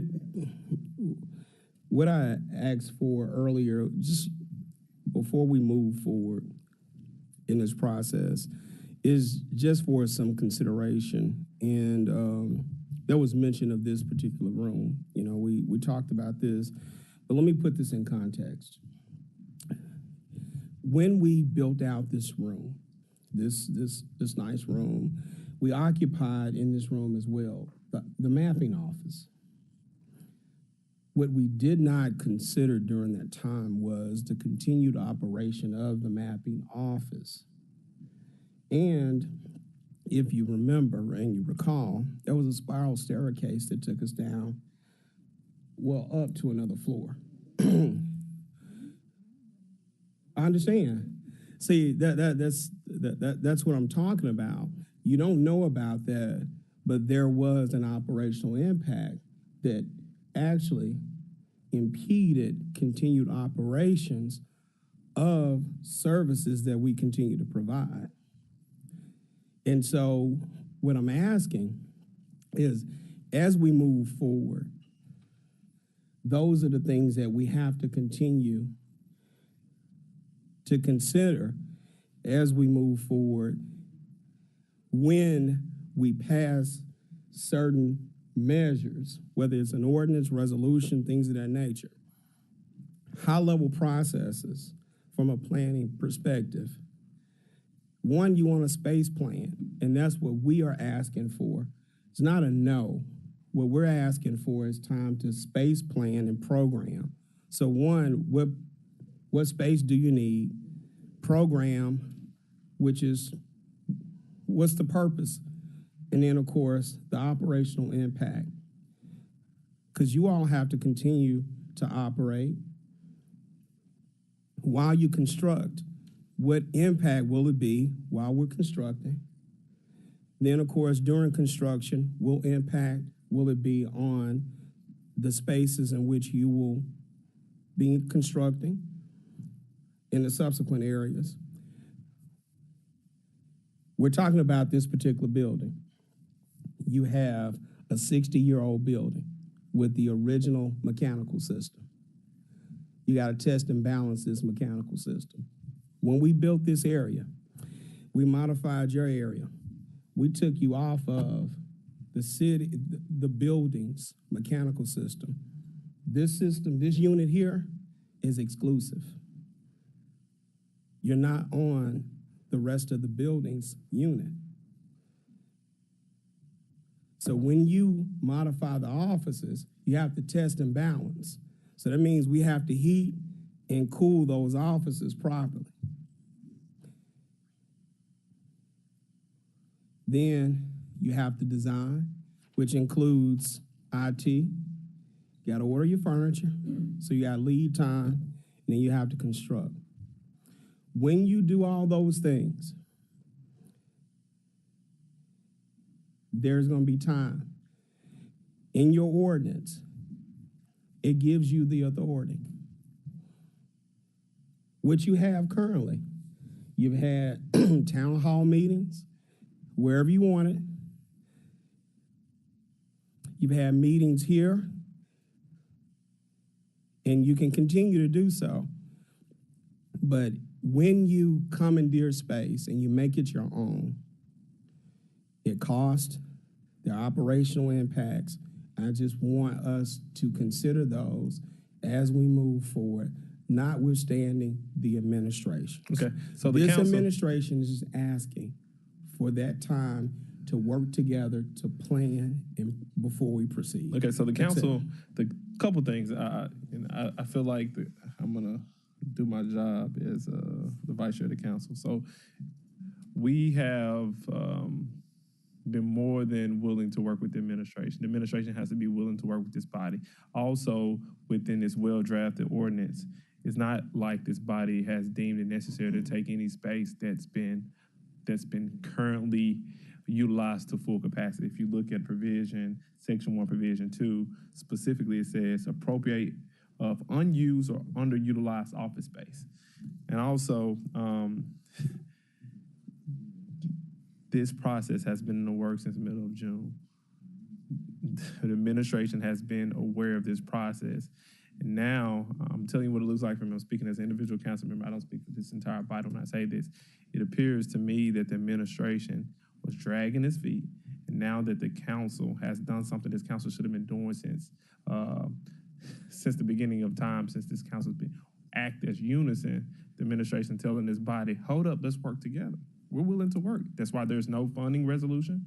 That's why there's no resolution specifically saying this council deemed it necessary to appropriate or take any space. We're willing to work, but working together requires both parties coming to the tables, not trying to, say I'm the boss on the block, but saying, look, let's figure out how we can work together to bring services to the city of Memphis, because that's what this is about. Our staff believes it's necessary for our office to run efficiently, to have office space so that they can use their discretion. Because everything that this council does is confidential. But also, you know, some of our issues, this resolution, this ordinance also speaks to the ability of this body to have a website independent of the administration. Our staff has reached out to the administration staff to modify the council pages, and it was denied access completely. That is problematic. And in order for our office to run efficiently, the council needs the ability to make decisions for itself. We're talking about working together. That's not working together when you're telling our staff, that no one in the administration has the ability to hire or fire, that we can't do something. That's not fair to us. That's not fair to any of the hardworking people here. So, you know, we're willing to work, but it got to be both sides. Go ahead. Shanda Ryan, Chief Operating Officer for the city. For the computer access or the website access, I want to say that there was a situation that caused to cause one of the pages to have an error. And so at that point, that's when the decision was made to say, send everything you need through IT. IT can upload it. No one's trying to stop access or control access, just to for the sanctity of the website, to provide a point to send things through. What I've said to the chairman during one of the breaks is that I'm happy for us to have a conversation about that, because it was not intended for anyone to lose access, but it was intended to maintain the sanctity of the website overall. So that was the purpose for that, number one. Number two, as it pertains to the space, what we wanted to do is to have an opportunity to do a space plan, to look at the space, to see what we needed to do to move forward. We have not dragged our feet. What we've engaged in is a process to get that done. On a number of other moves, I know that we have, it has taken time for us to get the space completed because of all the steps that we have to go through to plan for those offices that will be impacted. And just as a director or a deputy director mentioned, those things are just necessary for us to move forward. But it's not our intention to drag our feet. It's our intention to work with you all to get what's needed. And I hope you'll give us an opportunity to do that. Okay, so I'm going to say a couple things. I want to lean in on our attorney, and then hopefully we can actually talk about the resolution. Specifically about the website. So I know from your perspective, go ahead. If I may, to address that issue, there's been some communication between the chief communications officer and our office to take care of that. So although Ms. Ryan and I had an offline conversation a little bit earlier today, it looks like that issue has been resolved. Okay. I would hope so. And also I want to allow Attorney Wade to chime in real quick, and then I think we could figure out how to make this work for everyone. Director Adams, what we're about to do about the space is nothing new, is it? You went through that process here to do this room in all of our offices, and I believe the council chairman at that time was Berlin Board, and I thought he worked with you and Chief McGowan very cooperatively, and we were very patient, still using 35-year-old furniture that was falling apart during the interim, and so I think it was overdue, but we don't perceive there to be any different process than we've done in the past, and you correct me if I'm wrong. Were we unreasonable in that process? No, so I don't think there's any precedent to think we would be unreasonable now. No, the process and cooperation, again, still remain the same. Our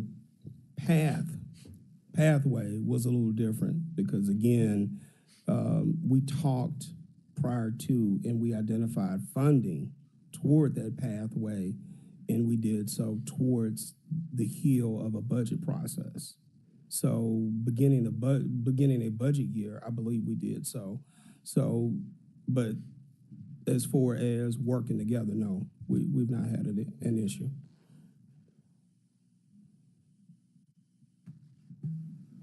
Okay.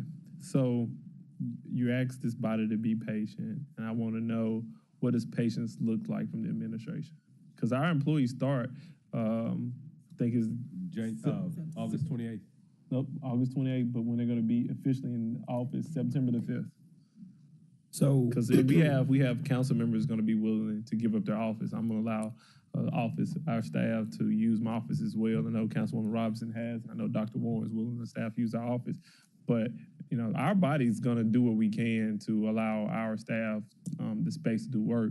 But we want to make sure that it's not a situation where we're told we're going to investigate. We're going to. Here's what I would request, reasonably on my end. I would like to have dialogue with one point of contact, same as I did with the chair before. That chair identified funding from the council that took care of the A&E, which is the design, and took care of the construction. That did not come from any division's budget, but that was identified and was set aside to actually address this. Now, that I would be more than willing to do so. Now, again, that's what I would be willing to do so. And then, of course, here's the other thing, and understand this. If we want dedicated design and dedicated construction, let's remember that's going to cost. And so we want to make sure that if we're going to get those dedicated teams, we have to be willing to pay. We can go and we can work collaboratively to do so. Have no issue with that. Do we have people under contract? Yes. Could we have them pivot from current projects? Possibly, but understand they would be pivoting from current projects to take care of ours. So realistically, then you're asking me to tell you something I can't tell you until we go and start identifying what you want, when you want it, how you want it. You want 3 offices, you want to build it out. If you want 3 offices, you get 3 offices, but if they're hot or too cold, then it does you no good. If they're in the wrong places, it does you no good. I mean, reasonably speaking. Mr. Adams, we don't have to go through all this, sir. Look, I'm telling you what we're going to do. We are the funding body of this organization. The council, $3 million of an $800 million budget. We can find it, whether it's unassigned fund balance or whatever it is. We're not asking to rebuild this whole thing. So if we get this ball rolling, you tell us how much it costs. We're not breaking the bank on this, Mr. Adams. So whatever amount of assigned fund, you tell us, council, these are the steps that we take. This is how much. As a $3 million out of an $800 million budget, we can find the money to get this done. I just see this as resistance to the council and excuses of why we can't do it. We know all of this. We know it may cost. I'm not denying. I'm not resisting. I'm just telling you what we have to go through. I'm just asking you to simply engage, no different than the previous chair. So we're going to engage. And engage. So I'm going to say this, and then I'm going to go to Dr. Warren. We're willing to engage. The only reason we're here is because this council for the past month and a half every time this council deems it necessary to do something so that we can carry out the duties that we've been elected to do, there's been resistance. Matter of fact, you know how trivial it is? It's been your administration has sent messages requesting social media logins of the city council. Why? Why are we doing things like that? This council wanted access to the website. No. This council wanted to, 2 to 3 offices. No. The only reason we're here is because the administration, every step of the way, the council deemed it necessary to do something, it's been met with resistance. It's not us. It is not this body. And this body, the only reason there's no resolution funding saying that we're going to appropriate any space that the administration has, because we have two good people in front of us. There's no knock on you all, but when you come here with good faith, and we hear you saying, slow down.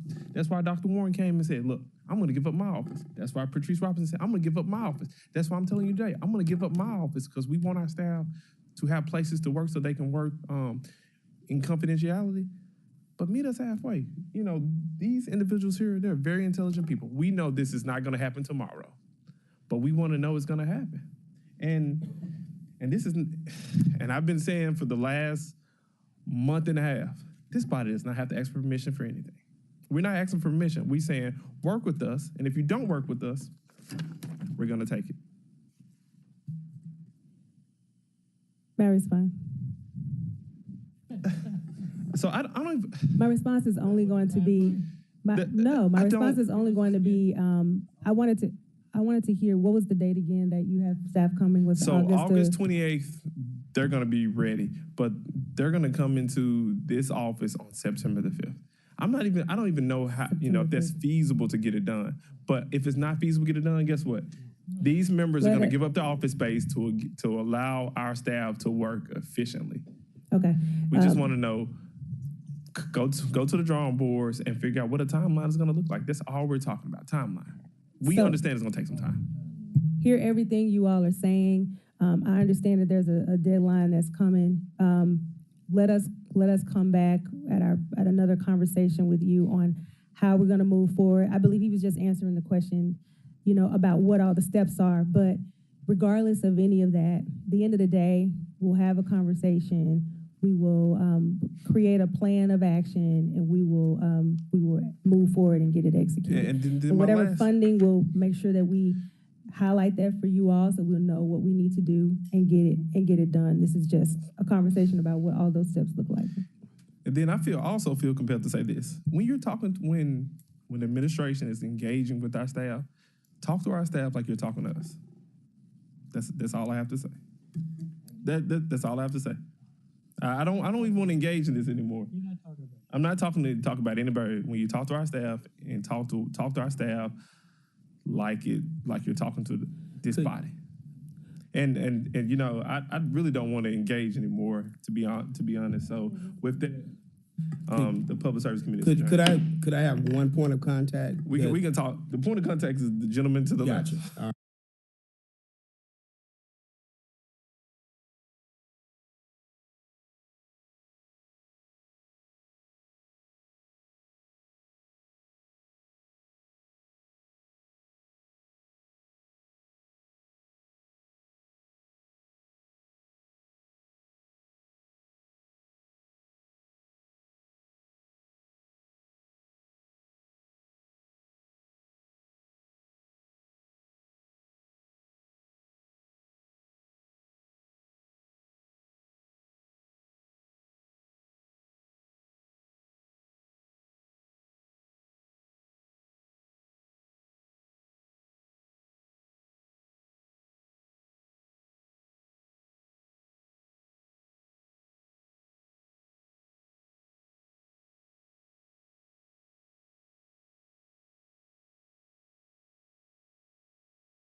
Good afternoon, City of Memphis and colleagues. I'd like to call to order the City Council Personnel and Government Affairs Committee. Mr. Baggins, please call the roll. Thank you, Madam Chair. Councilman Jones? Here. Councilwoman Johnson? Councilwoman Robinson? Councilman Warren? Chair Easter Thomas. Present. Colleagues, we have one item on the committee for today. That is an appointment to the Memphis Animal Service Advisory Board. Mr. Michael, help me say it, Fromer, okay. Requested by the administration. Can I get a motion in a second? Moved by Councilman Warren. Second by Councilwoman Robinson. Thank you, Councilwoman. Mr. Former, if you can give your name and address for the record, make sure the mic is on and any words you'd like to share.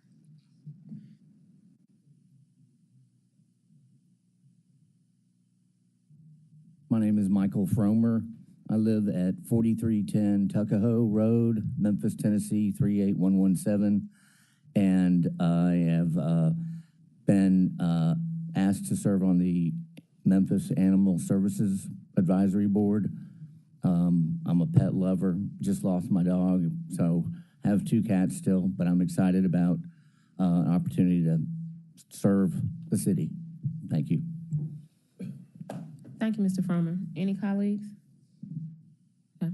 I have a question. We've spent a lot of time this year talking about the animal ordinance, and we did get it passed, didn't we? Yep. Finally. Okay. We spent a lot of time talking about that and back and forth about the simple term of may and shall as far as picking up stray dogs when citizens call for them. So just to, even though we finally got that passed, just to put that back in your knowledge as you all are talking as a board and discussing things, and if that comes back up, which it probably does, and whether it's about our capacity for the animal shelter or what can we do as far as picking up strays and just getting the violent and harmful and dangerous ones out of our streets, just making sure we keep that in mind. Yeah. All right, let's go for a voice vote. All those in favor? Aye. Aye. Any opposed? All right, the ayes have it. Mr. Farmer, thank you for your willingness to serve. Thank you. Any other business in this committee? Nope. Committee adjourned.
8th, 2023. This is the Housing Community Development Committee called to order. Go ahead and get a roll call.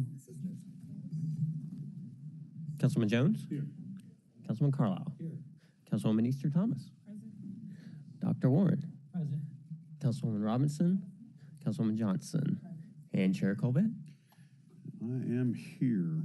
Chair observes a quorum. We have one item on the committee agenda. This is a resolution approving a 30-year ground lease with 16-year renewal options to Capstone Development, LLC for mixed-use development of multifamily residential and retail in designated site within the district at Liberty Park, District 4, Super District 8, sponsored by the administration. This has been held.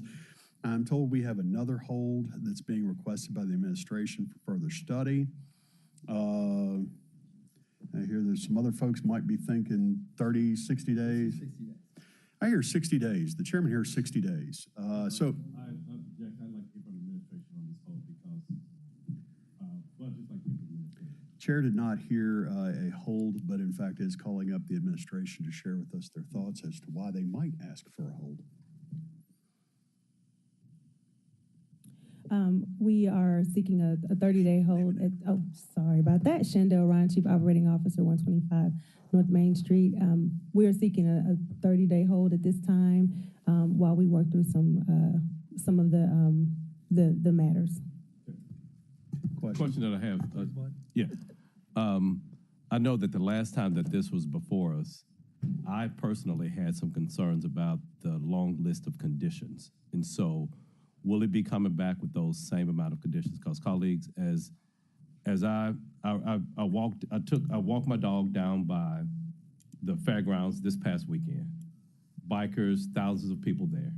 And I thought about what could be the potential lost revenue down the road of doing a further delay in this. And so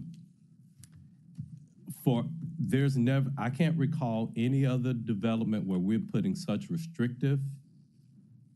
such restrictions on, and we're supposed to be a free market type of society for things. And I think that with the number of people that were down there, whether you were Cooper Young, you were Midtown, you were downtown, everybody benefited from the thousands and thousands of people that visited Memphis there. Same thing with every other thing that takes place here. So I just wanted to make those remarks. Thank you, Mr. Chairman. Thank you very much. Also to the administration, Councilman Carlisle, but before you do, Bob Loeb texted me and has some concerns for his work and development in the area, so we have more people at the table to talk. I am, of course, available to you anytime. Councilman Carlisle? Thank you. And I think those are fair comments. I really do, especially on those big event weekends, which I would also like to see. I think the only thing that I'll say is, and again, I think it's fair when you talk about restrictions on incentivized developments. I don't disagree with that. But this project wasn't done free market. It was sent out. It was sent out for RFPs for a developer. Then it wasn't. Then the administration hired a consultant. The consultant said 3 years ago or 4 years ago, this is what we think is in the best interest based on a set of parameters, which I've never read that report. And then they said, how do we make this piece of property fit into this report? That's not free market. Free market would be saying, what can this property bear? What is the highest and best use in which the free market, which would be the private markets, agree that this would be in the best interest of the surrounding area, not just the fairgrounds property, but the entire TDZ, meaning I'm still perplexed that the administration's position is that 100,000 square feet of retail, which is actually a family entertainment center, much like a Dave & Buster's or Main Event or Summer Drive-In, is waiting on 100 hotel rooms and 200 apartment units. That is not accurate of how those industries work. They are not waiting around for 200 apartments to be built. They look at 1, 2, 3 mile radiuses from the point of sight. They look at median household income. They look at traffic. They look at tourism visits. They look at every single metric under the sun to determine whether that is a viable location. It is why we did not get Topgolf at that location. They were uninterested based on the economies that they saw, which means we're either heavily going to subsidize high five or we are going to pretend like they're going to show up there if we make these 100-year approvals and that somehow magically that's going to trigger them to come. I in all the years that I've been in development, both in retail, hospitality, multifamily, and office, have never seen that be the case.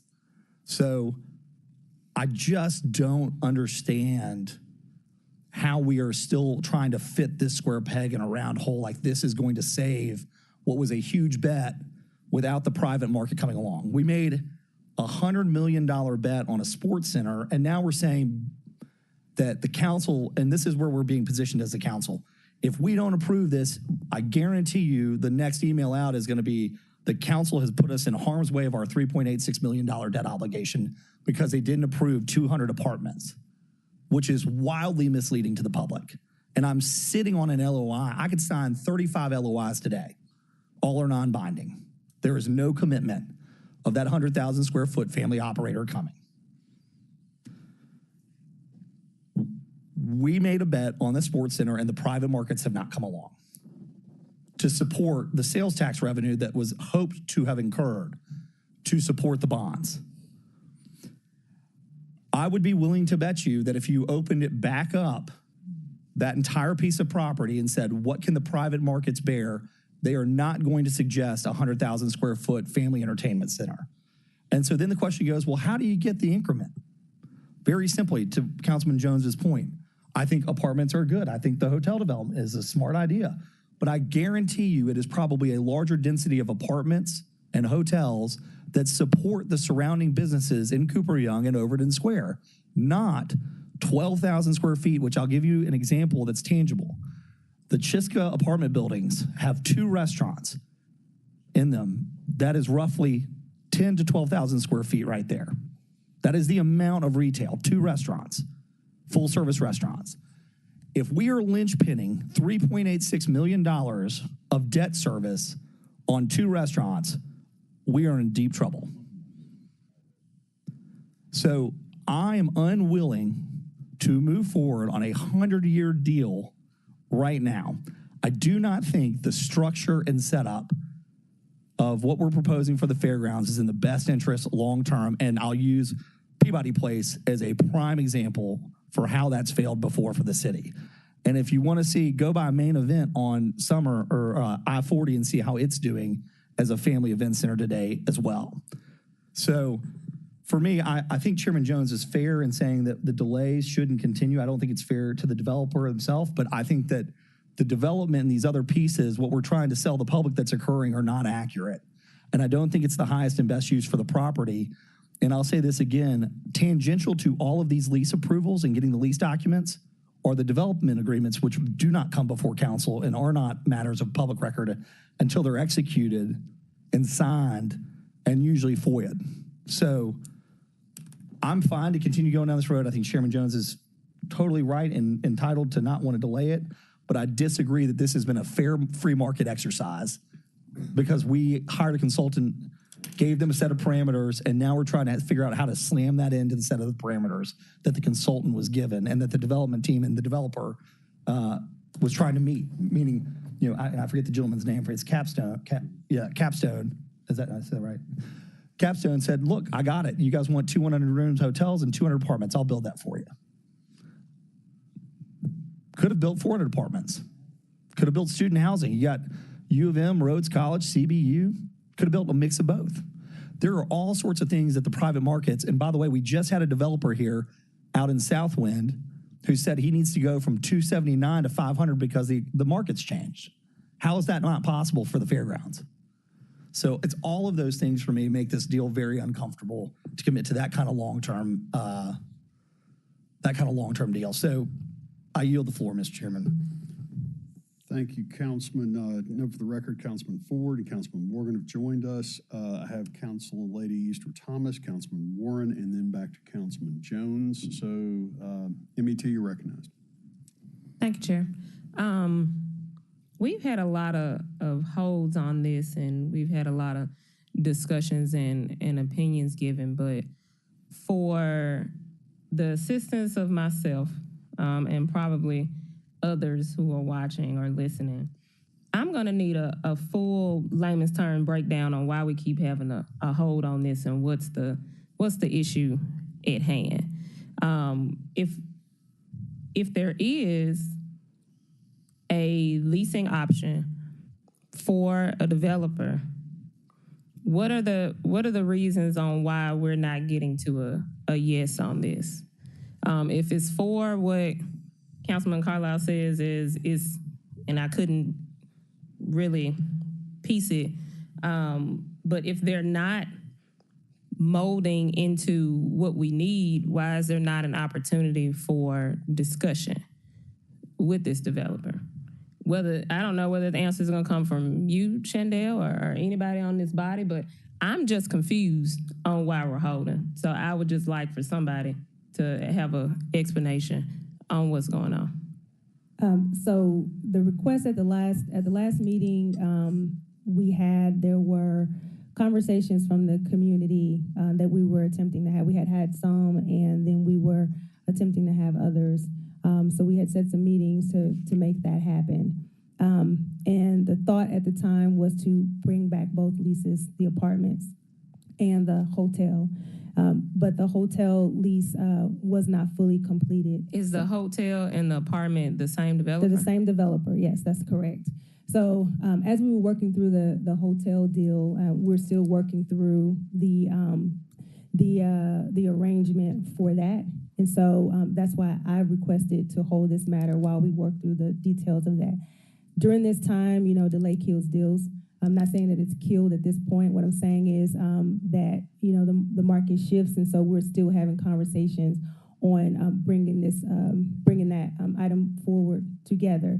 Now, I've spoken directly with the developer of the youth entertainment complex, and they have, I understand the doubt, but they have completely confirmed to me directly that they are waiting for the hotel to be completed. That deal the to be apartment is waiting on the hotel. not the apartments, but the retail, the sports entertainment developer. That's what they're, which is separate from the hotel and the apartment. Correct. It is separate from there. Who is that? Is that not Capstone? That's not Capstone. That's another developer that we've not shared yet at this point. Mm-hmm. And to the point of student housing, we did approach what's the college right across the street? CBU, my alma mater. CBU, yes. Yeah. And we have not received interest for this particular apartment complex for that, but that was something that was explored. That was definitely something that was explored at this time. So I've asked for a hold. We just need some additional time to finish the confines of the agreement. And so I'm seeking 30 days to give us an opportunity to do that. And then I would like to bring this back when we are ready to move forward. And at that time, that's when we will have all of the terms of the deals. And to the chairman's point around conditions, that's when we'll be able to look at all of those items as an entire package so that a decision can be made by council. Okay, so I'm sorry, I'm just trying to get some clarification. So the issue is not about the sports entertainment developer waiting on the hotel and apartment, or is it about the hotel and apartment developer waiting on us to approve the lease? Right now, you're waiting on me to bring you the lease. You're waiting on me to bring you the hotel lease along with the apartment lease, so then a decision can be made. And yes, the developer of the sports and entertainment would like for that to be in place before they move forward with their project. So this is all contingent upon the sports entertainment developer? This is if we don't move forward with Capstone, will we find somebody else to fill the spot to appease the sports entertainment developer? If Capstone is not the developer, then yes, we are definitely free to find another developer. And is that what opposition is asking for? No, I don't know that I don't think that they care about who the developer is. there are certain conditions that they wanted to place on the overall project, but they had no objection to the hotel. In general, they had no objection to the apartment complex, except for there was like 12,000 square feet. That was they had some objection to that we're trying to figure out, and there were some conditions they were trying to put in place of the overall parcel that we just objected to because we don't know who's going to come to the table to be interested in those different other parcels of the project, but each of those will have to come before council, so they would have an opportunity to have a conversation with council at that time when those people or those developers come to the table. So whenever we get this off of hold, the parcel that's coming to us is the hotel and the apartment. The sports entertainment would have to come back when they are coming to their signature time. Correct. Okay. Thank you, Chair. All right, Councilman Warren, you're in the queue. Note that Councilman Canale has joined us, and I believe Councilman Jones wishes to be recognized after that. Yes, thanks, colleagues. As I recall, I think we were the ones that initially held this because we were concerned about how it was going to affect Cooper Young. So this has been held from us, and now it's being held by administration. And we've got, I think, a whole bunch of questions. And one of the things that I've heard today is that the market's changed, and it looks like it may even be better for people who are building apartments to build more of them on the same area to make the money work to do the developments. And we know we have a need for more apartments in our city. So this could end up being a win-win for housing. I think it's worthwhile for us to let these guys bring it back to us. And I think we should expect this is going to look different from how it started because things have changed. So I'm okay with the hold, but I think it's easy to see how we're confused about this because we've been holding it for different reasons, and it's changed as we've gone through. We've been wise to hold it. So I think we'd be wise to hold it further until we have a deal we can all understand, explain to people, and make sense financially for the city and move forward that way. Thank you, Mr. Chair. Thank you, Dr. Councilman Warren. Is there any other member that has not spoken yet wishes to be recognized? Seeing none, we go to Chairman Jones. He passes. Councilman Canale. Carlisle. I'll take it. All right. I guess I'll get this clear. In the meantime, you're going to send me the consultant's report that determined that the highest and best use for this property and the inputs that the administration gave. Yeah. I want to, because that report was completed in 2019, 2021, 2020, 2021. I'm not sure. I will have to ask about this report that you're asking for. So Chief Ron, how do you think we got to sports entertainment, hotel, apartments? I know that there was an RFP and we received some proposals, and we've gone with a developer who had a proposal, and he had to change his partnership and bring on a new partner in order to develop this hotel and the apartment complex that he has proposed to do. So that is partially right from my understanding, talking to the former chief operating officer of the city, which is we had an RFP that went out. We had a series. We selected a developer. Yes. The developer either couldn't perform or needed to switch partners. Therefore, the city then hired a consultant to tell the city what it thought was in its best interest. The question is best interest to do what? And my guess is it was, how do we maximize sales tax revenue in order to support the bond issuance, which makes sense to have 100,000 square feet of youth entertainment, which is, again, like a giant arcade, basically, with family fun games that you're spending sales tax dollars, which is why the hotel is a good use. The pushback is going to be on apartments because they don't produce a bunch of sales tax.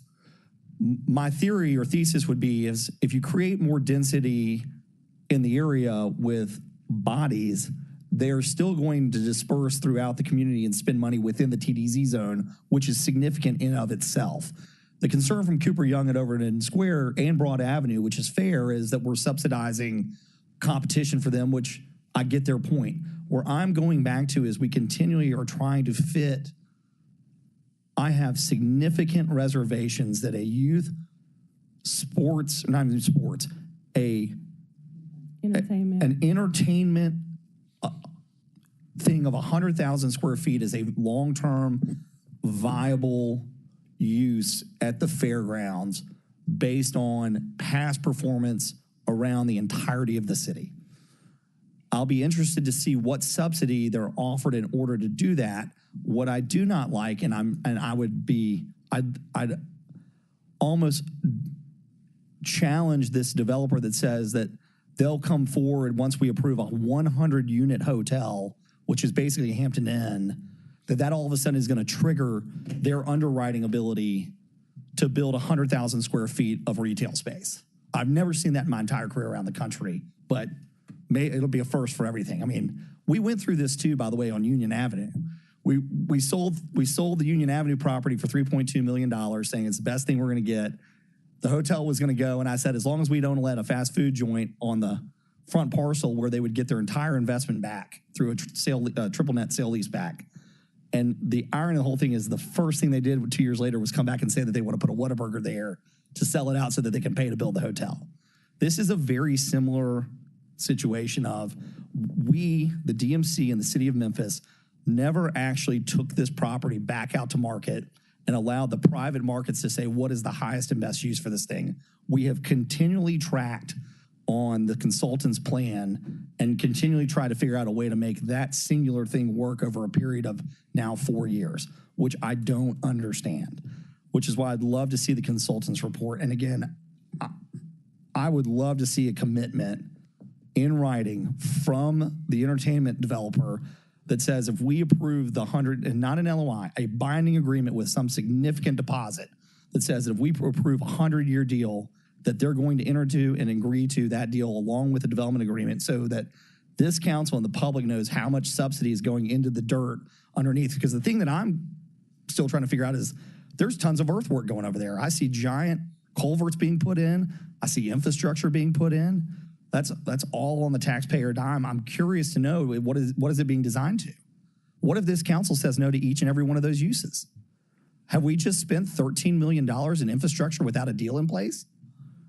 It is just making the site pad ready. For what use, though? What if we come back and decide to build an industrial use there? The use that's been before council, but does not have our approval. This is again like what we're getting into is you're pinning the council down into a corner to say, if you don't approve the thing that we've told you as the administration we're doing, you've put the city in financial harm's way. When we have our authority as the body to say yes or no on these deals, and you guys have just trotted ahead. We haven't even approved the TDZ, which had all of this infrastructure. It had proposed uses, not approved uses. And honestly, you had a younger council. If it were me, I would have made it a cover line and said, come back. It's kind of like reading in the news that the mayor has already hired a construction consultant for a soccer stadium we have not even approved. Right? All right. All right. Thank you, Councilman. Councilor Easter Thomas, take us home. I forgot to ask a question earlier. Are 30-year leases typical when we talk about projects like this? It's a 100-year lease, actually. 100. Oh, 6, 10-year renewal options. Is that typical? For a project like this, yes. It's a 40-year. Can you tell us any other examples? Well, can't tell me any other examples. I will let you know if I can think of another example. I can't off the top of my head, but in industry, yes, this is normal. Okay. That's all I wanted to know. Was it typical or atypical? Thank you. I can answer for the reason why. The reason why is that if we didn't own the property, they couldn't do all the infrastructure improvements. So if they since by owning the property, they can put in GO bond money to do all the electrical, all the sewer, all the curb, all the gutter, and then lease it back to the owner as a ground lease. So everything underneath the ground is owned by the city and paid for by the city. All right, guys. I have a motion to hold for 30. I also heard 60. But now I will entertain a motion to hold. 30 days. Second. Without objection, this is held for 30 days, and to the administration, I would say that it is very clear that the council is itching, ready to roll. 30 days, and I don't see another hold. Cool. All right, this is held for 30 days. There being no further business in front of this council, or this committee, we stand adjourned.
Good.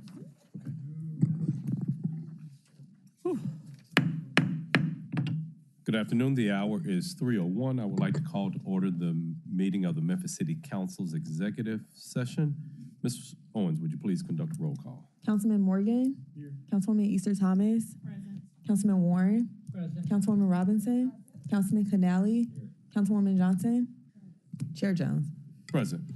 Colleagues, we have on our printed agenda 3 items, but I'm going to, looking at the amount of time that we have left, I'm going to hold item number 1 that's on our executive that was introduced by me for 2 weeks. So we'll go to item number 2, 3, and 4 in that particular order. Well, no, I took it back. Let's start with item number 4, and let's dispense of this. Colleagues, what this is, as you know, we have, during a term, each council member is afforded 1 honorary street naming. So what I'm going to propose, and I'm going to ask for a suspension of the rules that, and there'll be a resolution presented next time to talk about this, well, discuss it. So what I'm proposing that we do, that the council does, going forward is that normally our street namings are for individuals. I'm going to propose going forward that the council itself, once per year, can have an honorary street naming for organizations, institutions, non-persons. And so in doing so, in proposing that, this is going to be a resolution, and this will be the first one that we'll do. This will be an honorary street naming for on Lieutenant George W. Lee between B.B. King and 2nd Street for FedEx Corporation. So this is going to be this is going to be for an effort to get people back downtown. To they're having an effort to bring people back from the office. So what's going to be proposed, and there'll be, like I said, there'll be a printed resolution that the council will have each year, much like we have a Humanitarian of the Year award. This can be an honorary street naming in that particular vein. So the first one that we're going to do, that's being proposed, this is going to be proposed by the Memphis City Council, and there's going to be a request for same night minutes on this item. So motion to suspend the rules. Well, this would just be a motion to, we'll suspend the rules and put it on there. Yes, but there's going to be a request for same night minutes on this item. So are you willing to make the motion that we approve this? And like I said, there'll be a printed resolution to guide the council going forward. Motion to approve. Okay. And moved by Warren, seconded by Robinson. Any discussion on this item? No discussion, no objection. Thank you, Mr. Chair. Okay. Seeing none, well, I'll just ask for a voice vote. All those in favor, please signify by saying aye. Aye. Any opposed? That item passes. We'll go to item number 3. That's going to be a discussion on local government leasing of buildings to nonprofits providing public health services at Guthrie Primary Care Clinic at 1064 Breedlove in Smoky City. This has been requested by Councilwoman Easter Thomas. Councilwoman Easter Thomas, you're recognized. Thank you, Chair. Just for clarification, it's not a discussion about the building or the clinic per se, but that issue sparked a bigger conversation in the community about how government buildings go about leasing to certain entities. But I just like to move it for discussion. Okay. So you all, this past actually August 1st, within my district on Chelsea in the Smoky City community, Regional 1's health clinic, Guthrie Primary Care Facility, was closed to the community. Regional 1's healthcare facility, it is a private owned, so it's not government, it's not through the health department. They also have a facility in Hollywood by the Hollywood Community Center, and they also have one open in Harbortown.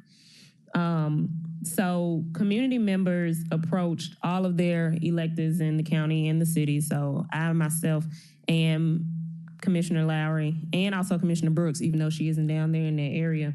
But she's a big advocate, as well as Commissioner Caswell, because he sits on Regional 1's board, to discuss really how do community members make plans when things that they depend on in their communities close, especially if they were under the assumption that it had something to do with government legitimacy or validity.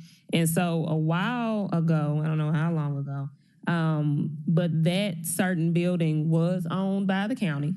And so in neighborhood memory, it's a health department building, even though Regional 1 is there. But they let us in the community know that the county rented it, leased it to them. So the question that came up in the community meeting was, is there something or any stipulations that government, city and county included, but city for us today, is it something that they go by when they're leasing to entities that provide public service or health service or things that you would deem a necessity? Anything in the lease that talks about how they close, any communication to community members or anybody about how they can get the word out about them closing. Guthrie Primary Care Clinic did not send out notification to the people in the community, but it instead had signs on the door, and if you had an appointment there inside, you would have been notified. Also, those members were directed towards the Hollywood Center and not the Harbortown Center, but that's another discussion for another day. So my discussion around that was, instead of, I wanted to know the ramifications around it, because that would let us know if I would want to proceed in the resolution about how we rent buildings. I know that once you rent a building to a private entity, what they do is what they do. However, we do have a responsibility to the community to let them know if services or resources are going to leave their area. And so that's the main point of this discussion. So I asked Mr. Osborne or Director Adams to be here to just talk about how those leasing policies go. Carlton Osborne, Manager of Real Estate, 125 North Main. So generally, upon the premature exit from a lease agreement, the lessee has to provide notice to us, to the lessor. Okay. To the grandchildren. So generally that notice is, depending on the lease arrangement, 60 to 90 days. So upon giving that notice that they're leaving, generally there's a relationship between the lessor and the leasee where they will kind of give you why they're leaving or what is going on with their business, that can give you some understanding as to what notification you need to give to the constituents and the community involved there. As it relates to the services that we're speaking of now, some community services, health services, and whatnot, you would think that on the front end of that lease agreement or within the lease agreement, there would be some verbiage that addresses, the care that they are giving to the community and what their obligation is to the community to provide notice that they may be exiting. Is there any verbiage? I've never read that lease. That was between Shelby County. No, I mean for our leases, is there any verbiage? Well, we currently don't have any leases with any medical, no resources, correct. No nonprofit that provides services that we don't.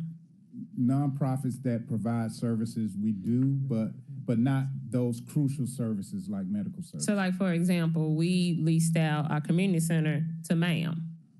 Correct. I would also consider that a nonprofit providing a service when we don't.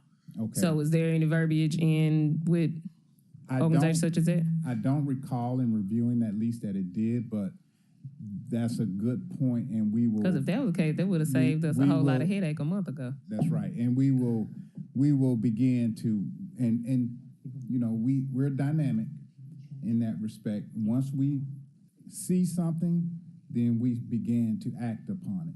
So in our future leases, we will begin to add verbiage that addresses early exits from community providing nonprofit organizations and what type of notice they should provide. And those things take forethought from the person who is reviewing and writing these leases. So we need to make sure that we think ahead. Is it you? Sometimes. But colleagues, I just have a question about this. Would that part of it even be in a lease agreement? Because I'm thinking about a nonprofit organization, their board of directors are meeting, and they may say, look, it's not viable for us to operate anymore, whether it's in a location.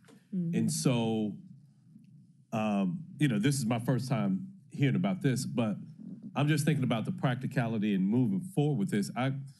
All of us may sit on nonprofit boards. They have to make difficult decisions at a time. We're going to cease operations.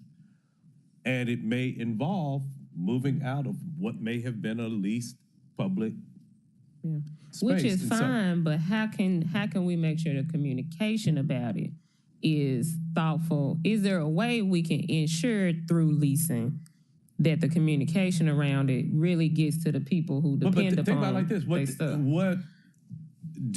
A sign may say closed. That's exactly what it said. Right. But I don't know if we get to the minutia of knowing how nonprofits operate to say for every lease that we have for that. Now, and unfortunately, we are talking about, most of the time that we're talking about those type of operations, they are nonprofits. Yeah. And their board meetings are not like the meetings that we have when they make those decisions. But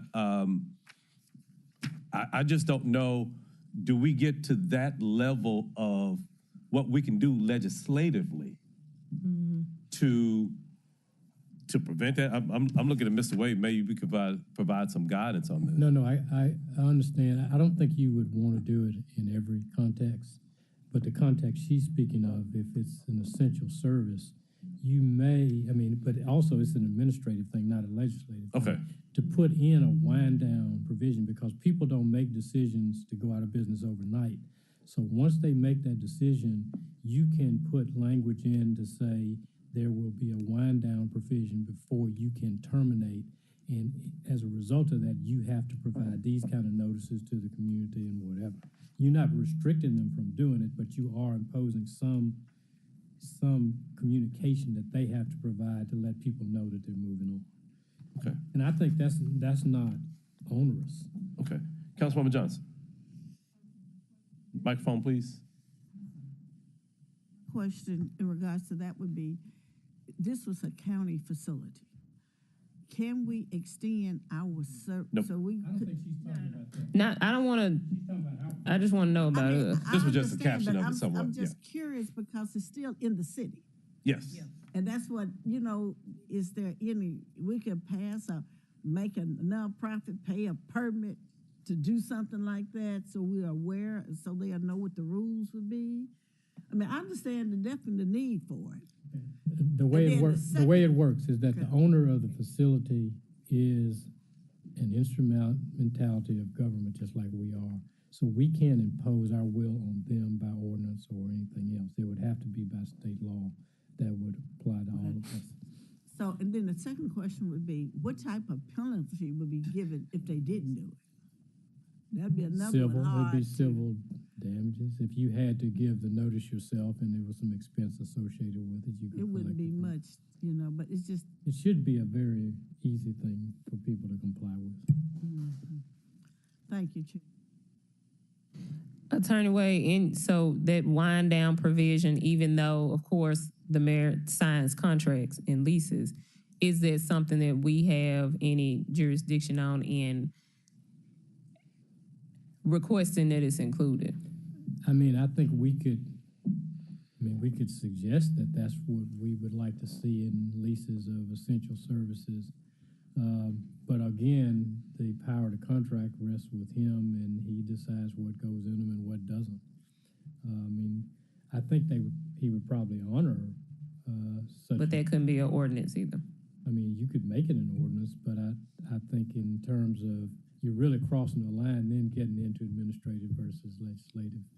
But I don't see any harm in doing it. He can say, oh, I'm not going to do it. And that's all that can happen.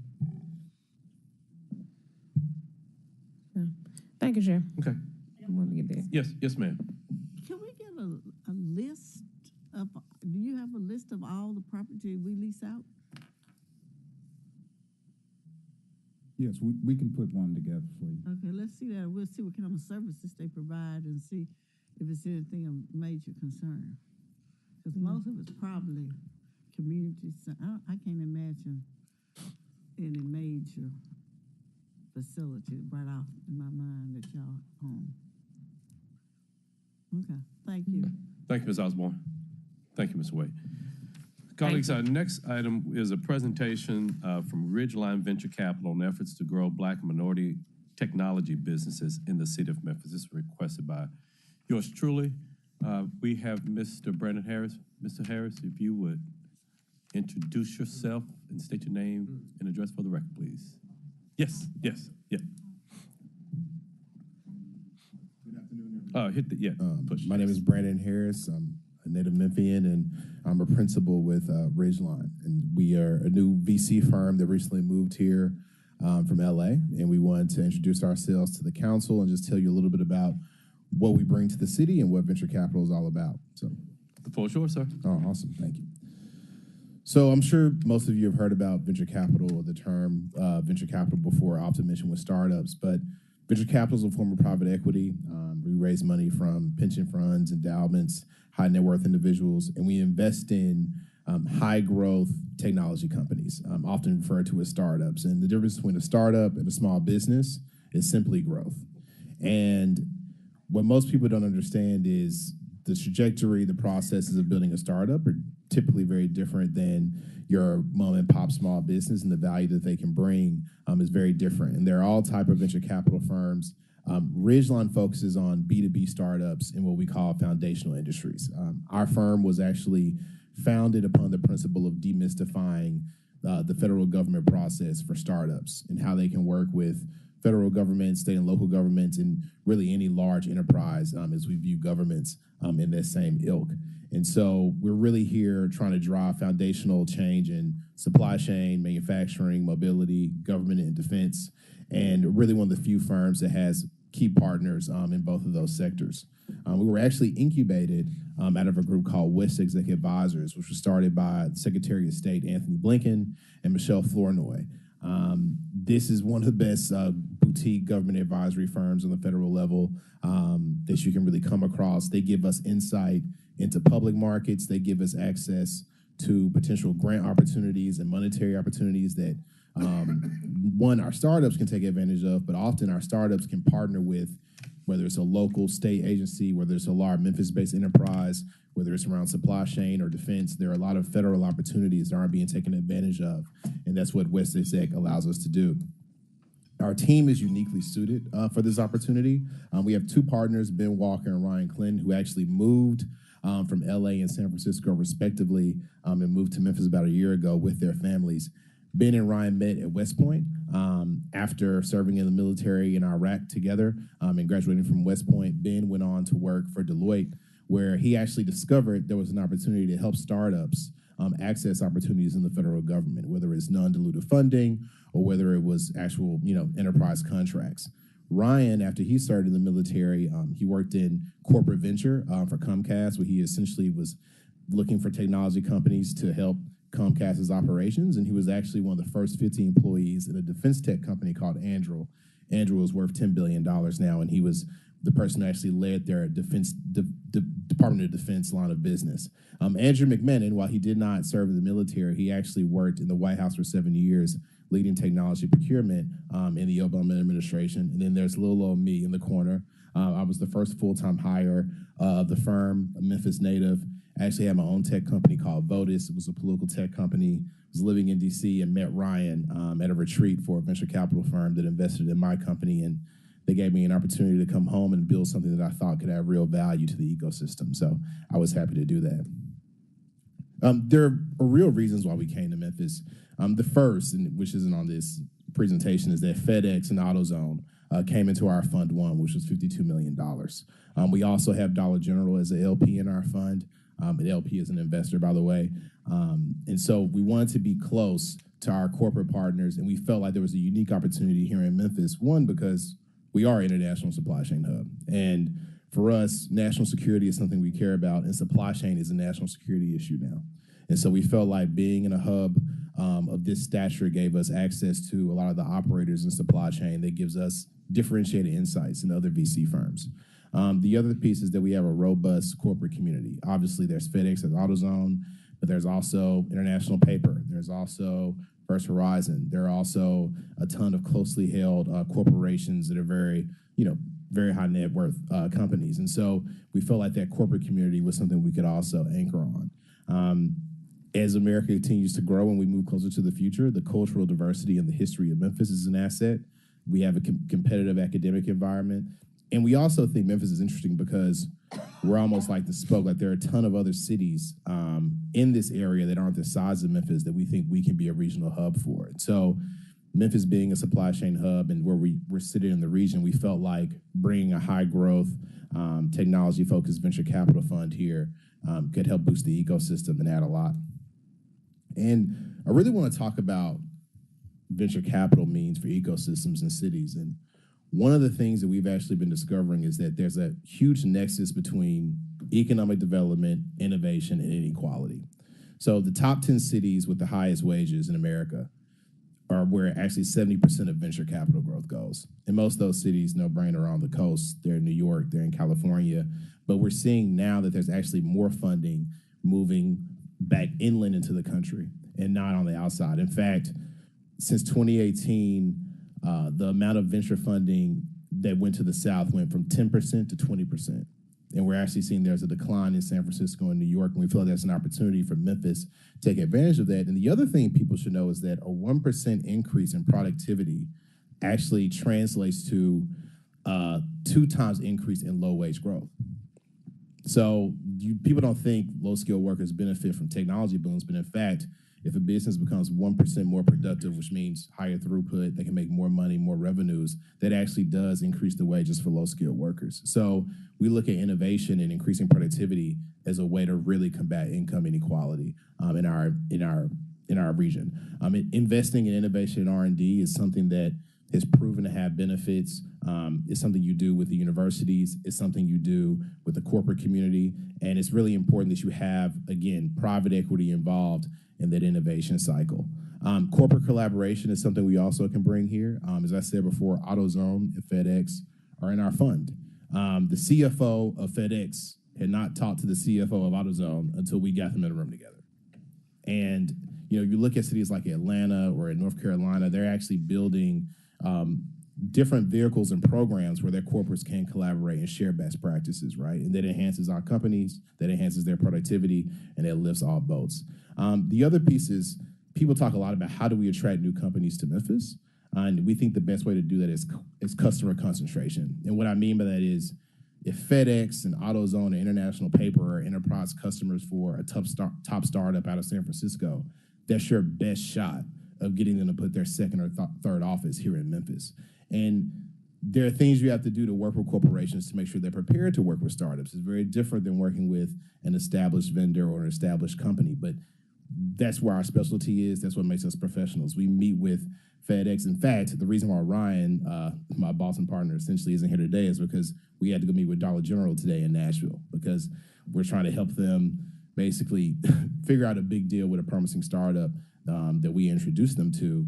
And again, it takes time just working with the C-suite, working with operators on the mid-level to figure out how can we get you to the right companies that align with your priorities and you operationalize them in your day-to-day processes.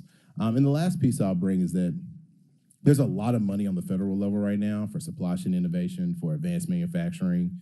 Because we have the partnership with West Exec, we have differentiated insights into those opportunities. And if we could partner with more bodies here, whether it's an Edge, whether it's a FedEx, we think there are a lot of opportunities to bring more dollars here because of our prominence in supply chain and our prominence, I think, in manufacturing and what we could do.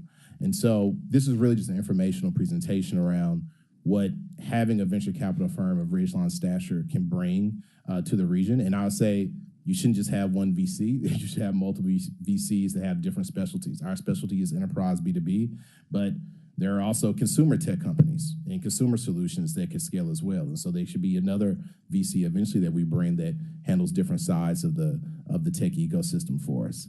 And I think the last thing, we want to highlight is, one, you guys are not investing. We're not asking the city council to invest, but it's important to understand the benefit that we bring to all our LPs. And it really goes in two buckets, enhanced insights and enhanced collaboration.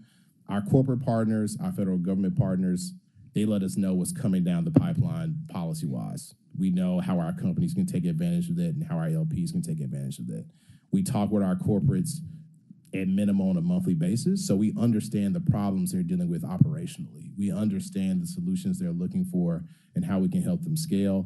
And again, we talked about enhanced collaboration. We're thinking about starting corporate working groups where, corporate operators, whether it's in data and AI, whether it's in cybersecurity, can be in working groups with other corporates in Memphis. So again, to share those best practices. And really, again, it's about how do we foster an ecosystem innovation, and a big part of that is having a capital stack that will support innovators, that will support entrepreneurs. And right now in Memphis, besides Innova, we're the only other VC in town. And I think it's important that as Ridgeline continues to try to grow, that we have the support of the city. Venture capital funds, we raise funds every 2 to 3 years. Our first fund was $52 million. We're in the process now of raising $100 million. And so again, we're trying to just introduce ourselves to people, and we want you to know who we are, because if we're going to stay here in Memphis long term, it's going to be because we get the support of people like you on the council, different ecosystem players in Memphis that we interact with, like the Epicenter, like the Chamber. And one thing that doesn't get talked about enough, we talk about building Black wealth in Memphis a lot, and how are we going to raise the income and create opportunity.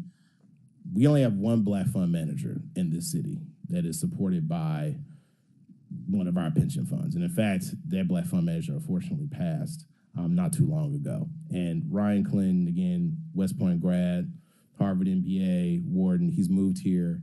And I think it's important that we try to find ways to give people opportunity who are coming to the city to try to add to it. And, you know, supporting Black fund managers doesn't require legislation. It just requires us talking and trying to figure out how do we build pathways for folks to have access to that. And honestly, I was in DC. I don't know if I would have come back home to Memphis had I not met Ryan and he presented me this opportunity to come back and be a part of this firm. And so we just want to really introduce ourselves, you know, say our piece about innovation in Memphis, the importance of supporting Black fund managers, and I'm happy to answer any questions or talk with you all individually about, you know, other projects we have in the city and what we're bringing and what we plan for in the future. Colleagues, questions? So, Mr. Harris, you and I guess we can have some follow-up meetings too, because when we look at things from a technology standpoint, Black tech professionals looking at the associated higher wages and salaries that are associated with that. Even when I'm off the council, that's something that's going to be of a passion to me, because having it doesn't do my business any good at all to have the poverty level where we have it right now. So anything that we can do to lift that, I'm all for. So, anybody else? Thanks for your presentation. Colleagues, we have one item, so we have 3 items that will be held for 2 weeks. First one will be item number 4. I don't have that caption here, but also item number 29 and item number 30 will also be held for 2 weeks. We will have 4 add-on items this afternoon: a resolution to allocate and appropriate funds in the amount of $1,100,000 for the Red Zone Opportunity Zone project, PKTBD, District 4, Super District 8, sponsored by the administration. There's a request to sign that minutes. Item number 36 is an ordinance to amend Chapter 2, Article 2 of the Code of Ordinances of the City of Memphis relative to the reasonable and necessary facilities and other capital assets for the Memphis City Council to conduct its meeting obligations and other legislative responsibilities vested in this council by the city's charter. All council districts sponsored by Council Members Smiley, Carlisle, Jones, Swearingen, Washington, Johnson, Warren, Canale, and Logan request to add to the consent agenda for first reading. Item number 37 is a resolution to transfer and appropriate construction funds in the amount of $8,782,715 to CIPP 18-inch, 36-inch, and 60-inch pipe in 2 areas. Project SW24201 for rehabilitation of deteriorated sewer lines using cured-in-place pipe technology. District 6 and 7, Super District 8, sponsored by the administration. There's a request to sign 9 minutes. And item number 38 is a resolution approving an honorary street name change on Lieutenant George W. Lee Avenue between B.B. King Boulevard and 2nd Street for FedEx Corporation. This resolution is sponsored by the Memphis City Council. There's a request to sign 9 minutes. So our same 9-minute items tonight will be items 11, 12, 13, 14, 15, 16, 17, 26, 35, 37, 38, and the holds will be 4, 29, and 30. So, yes. Mike, please. Are you including the 1-month hold on the housing community? Because you said 2-week holds. Or is that on? It's on the agenda. Okay. No. Okay. So, seeing no other business before this committee, we are.